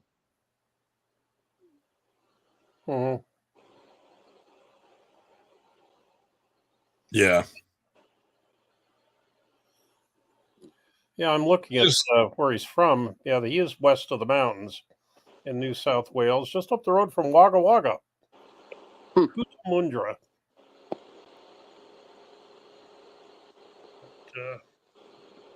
Yeah. I like some of the AWU guys, but like I feel like they, you know, in the back of their heads, they're always like, you know, fuck 98, we can ruin their show, or you know, or we start our own thing on the same fucking time as them, or let's invite fucking retards on their show so that it's a shit show. But then, you know, they wouldn't want to do that on their own serious show if they had one. You know what I mean? Yeah, definitely not. Well, and I'll be honest with you, when I was seriously thinking of not coming to this thing in Houston, and then you know who really a couple of the people in the chat said, you know, go, and then when Rios basically Salvatore said, hey, you know, there's a number of us from Louisiana want to come over, want to meet you, whatever, you know, then I was thinking, okay, maybe I should go, and the only but then I get on the stupid chat and I see these total morons, acting like a bunch of total morons, and I thought I have to get off of this. Absolutely, if I stay on this, I will be too pissed off. I'm not going to show up. Yeah, that's why I don't get on there very much neither, because whenever they dropped Paul's matches out of it, I was pretty much out of it. But so many of my teammates already had matches over there that I was like, fuck it, you know, I'll go. Okay, obvious, it's like this. If you wish to torture yourself, like over to the Harlan Wood show, God bless you. Crazy. It's rough. Those guys. It's a shame though, because like if they were cool, they'd have way more followers. You know, they'd have more. I mean, they got some, but they, you know, they could have just as big of a community as we have if they weren't always trying to make it too overboard. Well, the platform that they're doing it on is David Kotlow's, and he's got like 319K subscribers on that channel. So I don't know. No, I mean, I'm not talking about the podcast. I'm saying like he has that because of, not because of arm wrestling, it's because of his music. Oh yeah. You know what I mean? I didn't even know he did music. Yeah, he doesn't even really arm wrestle. Yeah. What, Kotlo has that many? Let me go see what how many he has. It's the Arm Jam one that's got the over 300K. Houston Arm Jam. Oh, he only has 391. Oh fuck! I thought it was 3,000. No, 391 total. Oh, okay. All right. Well, hey, Obvious. Yes, Flop and N Bob's coming. Good luck with their show.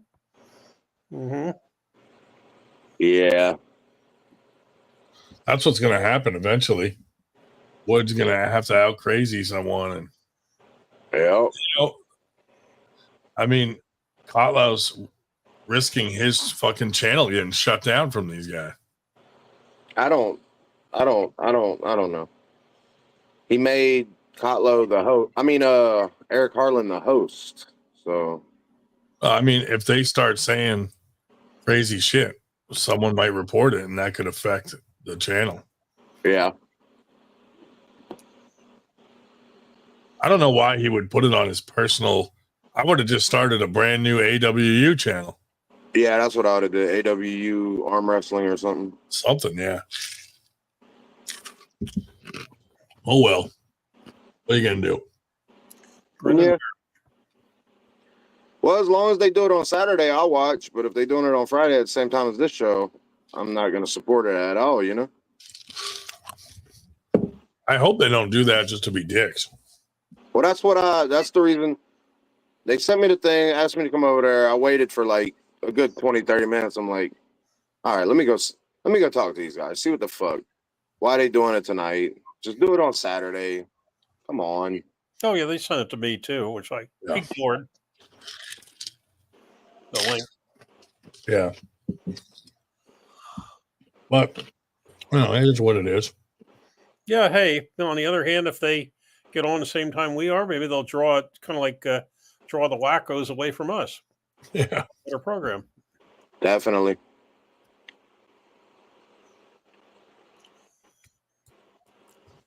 Oh, yes. We get too many big things to worry about than worrying about fucking something stupid, you know? Yeah, y'all got a lot of good things going on, man. Trying, man. Trying. Just y'all all teaming up like that, I thought that was the shit right there.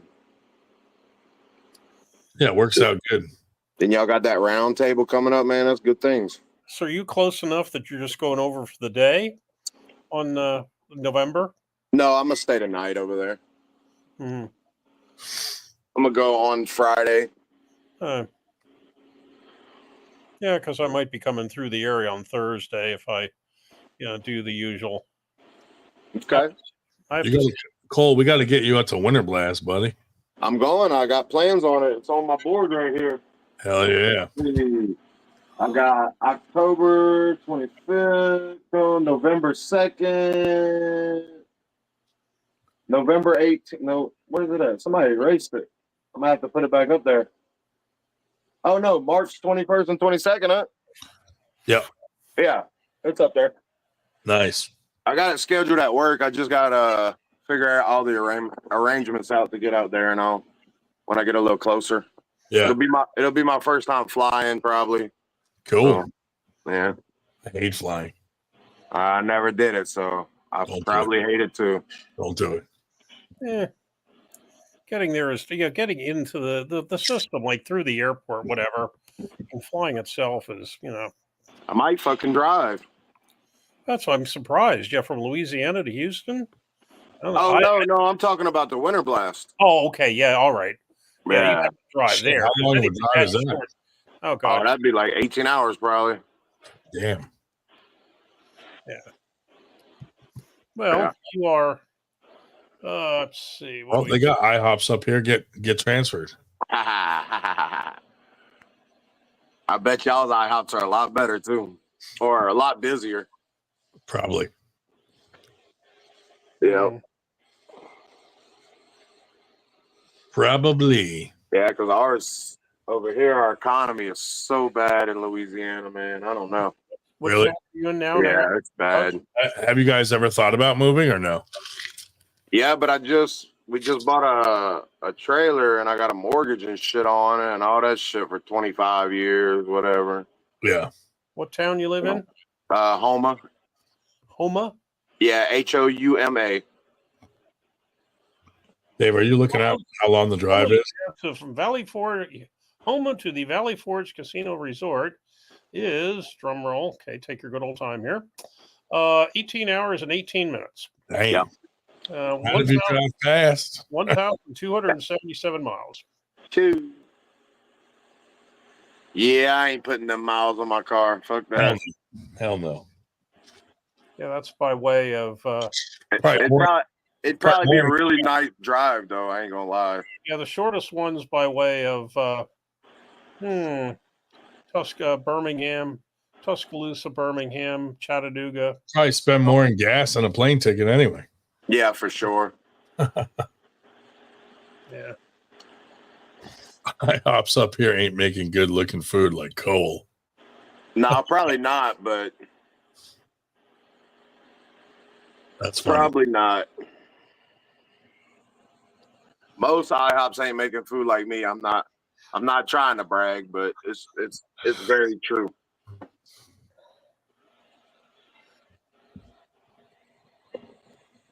I always love cooking, so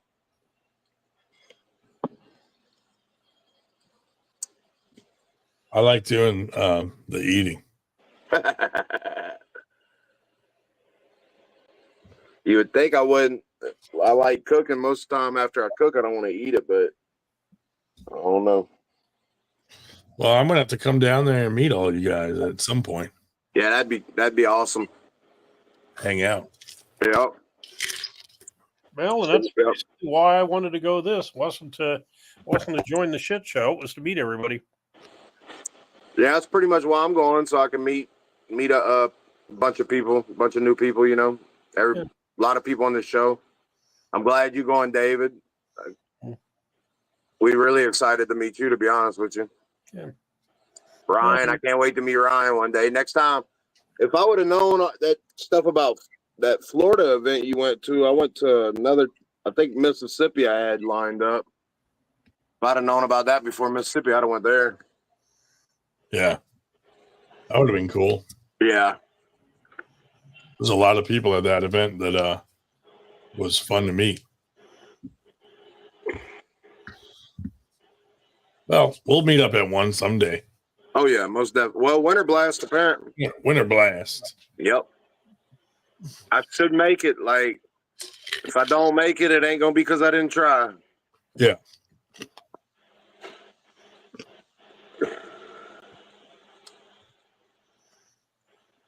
I'll be talking to Arm God soon too, because they just got done some of their stuff. So now we're going to be focusing on the card for Arm Gods and all that, and see what they're going to do. And they're doing super matches the day before. Yep. Should be good. And who runs Arm God? Marcus Thompson and Paul Maiden. I don't know them. They're from Ireland. Oh, okay. Yeah. I got you.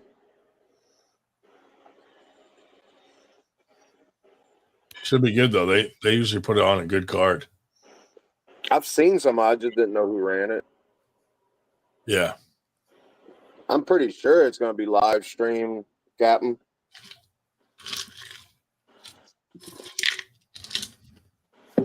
If not, there'll be a bunch of people live streaming it, I'm sure. Oh, yeah. It's going to be crazy, but it would have been a lot better if Paul Italia could have came and fuck. Brian, you could have been there or something. Yeah, I don't know. Those guys, like, they have a hard time getting along with other groups for some reason. Yeah. You're like, I thought what Italia was doing for it was great. It was, I think. You know? It would have just caused a little more hype on it, you know? A little more eyes, more hype. Yeah. More support. But it's hard because every year they do their tournaments, like, you know, all of a sudden it's on, then it's off, then half the people quit, then half the people come back, and it's just always like a process, you know? Yeah. Oh yeah, they proud of Alex is going. That is good. Oh, that's who he's saying had millions of subscribers that was going. Yeah. I wish they'd have got Schoolboy out there though. That would have been cool, yeah. Yeah, that would have been fire. We used to see Alex a lot when he lived up here in New York. And Schoolboy. He would go to a lot of the local stuff. Yeah. Yeah, and Schoolboy, you were. Where did they move to Florida? The one you were at, whatnot. Yeah. Yeah, I was at one he went to, and then that thing upstairs in Scranton or in the Scranton area. Yeah. Where you left the dildos in my trunk, you asshole. Yeah. I put him in there. I'm not the one who drove him across state lines like you did. That's illegal. That's nothing like a trunk load of dildos. How many was it? It's only a couple. Oh. And, and some wigs. A Hillary mask and a Trump mask, right? Yeah. That's still pretty funny.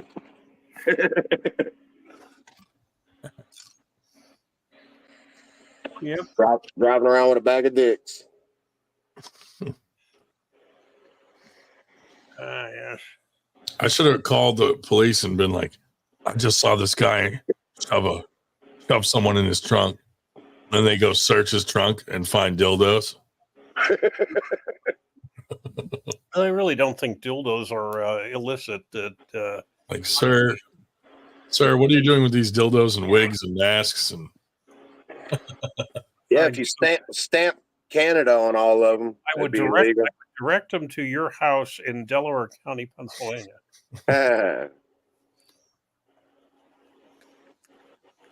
I would have been like, sir, these are unused dildos. Smell them. They'll say, well, did you ever hear of the Pillow Bandit? Did you ever hear of the Pillow Bandit? He's the one that put them in my trunk. They probably would have heard of you. My gang name, dude. What is it? I got arrested for hitting someone with a pillow, and it was all over the news that the Pillow Bandit had been caught. No way. Oh, yeah, dude. He was on Howard Stern. He was mentioned on Howard Stern. Yeah, they talked about it. Holy shit. Because you assaulted somebody with a pillow? Yeah.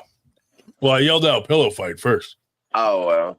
They should have been ready. They weren't ready, yeah.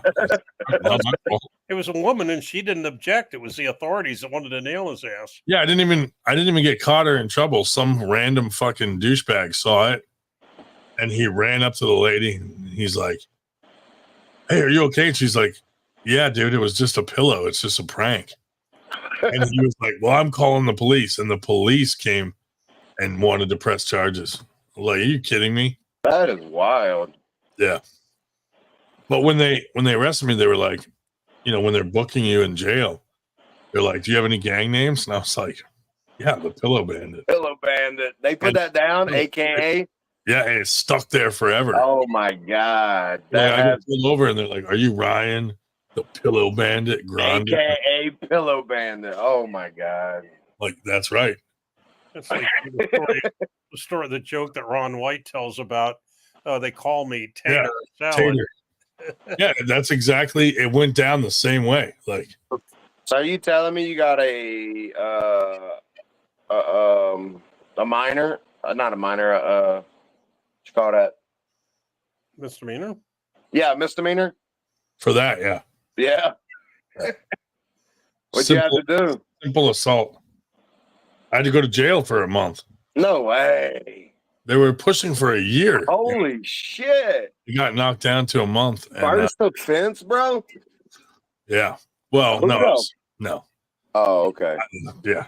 I was already yeah. Okay. Which is, I'm sorry, I just find this idiotic that why should I, as a taxpayer, have to pay to support this clown for 30 days because he whacked somebody with a pillow? I mean, for God's sakes, what a bunch of bullshit. Yeah. That's a waste of our money for sure. Yeah. All I did is get more trouble in there. Well, but they should have just maybe like publicly beat you with a pillow or something.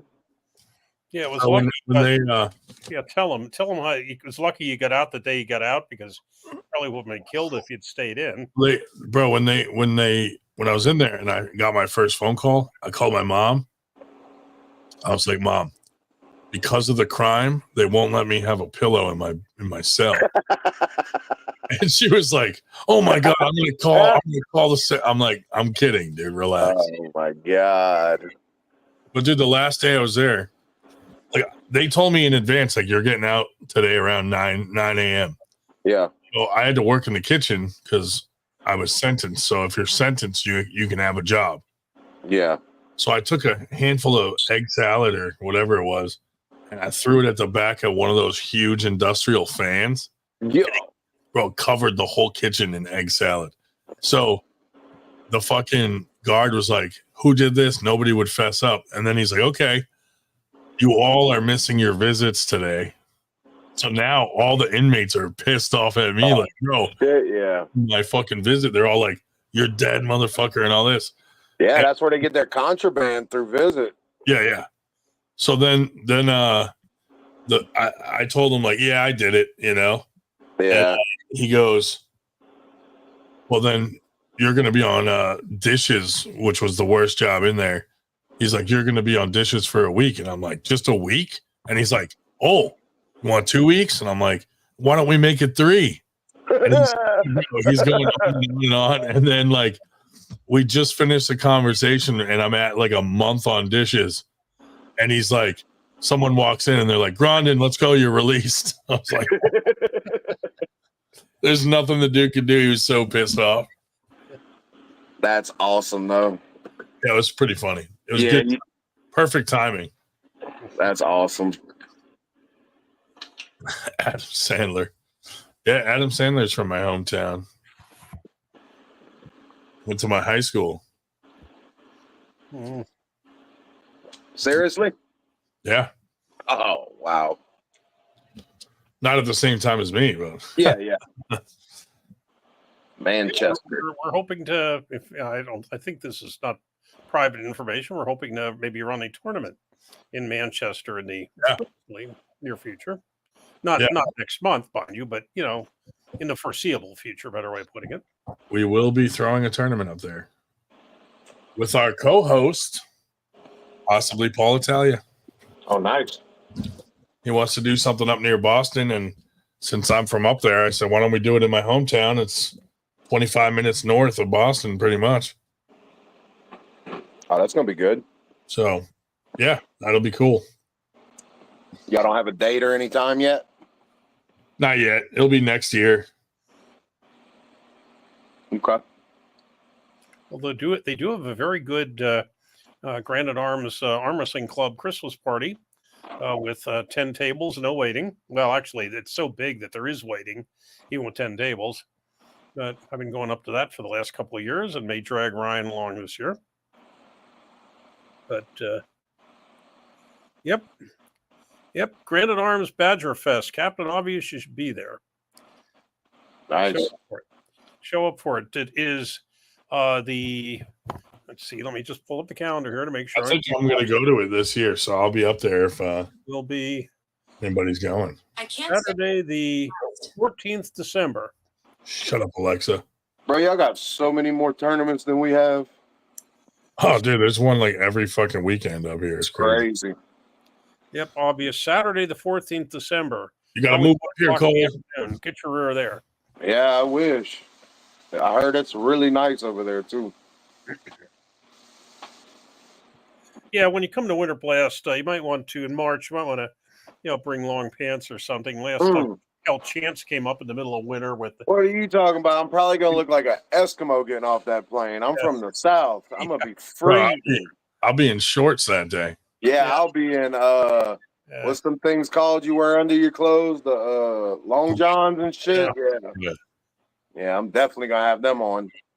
No, a Chance came up to one of the tournaments in Harrisburg, and he was in his famous wild shirt. Hawaiian shirt?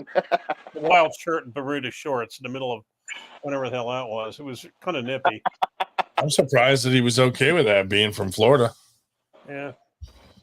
I'm from New Hampshire, so I'm actually, PA is south to me. Wow. Mm-hmm. Yep. I got to get this shoulder fixed, though. It's really not that bad, though. I've been to, like, Colorado and all, and it wasn't that cold. Oh, my God. I can't imagine having fucking RVJ at the Yi Dynasty. It's like a fucking karaoke bar up there that's crazy. RVJ likes his alcohol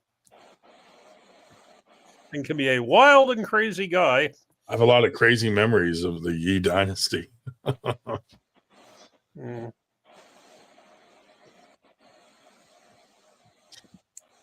Yep. Yeah, RVJ told me when I first met him 6 years ago, he said, with all the thousands of people I met, I could count the assholes on one hand. About 2 years ago, I said, you think we're up to 2 hands yet? I'll tell you, the people I met at AWU. We definitely are now, dude. Jesus. I think with the people I met from AWU, we need both hands and both feet to count them. Yeah, I'd say. Ooh. Well, I better go to bed, dude. Yeah, I got to get some work done, I guess. 3 a.m. Jesus. Oh, shit. Alrighty. Yeah. Good seeing you all Well, as usual. Yep. Good night, guys. Yeah. Later, buddy. Bye-bye. Okay. End stream. End stream. End stream.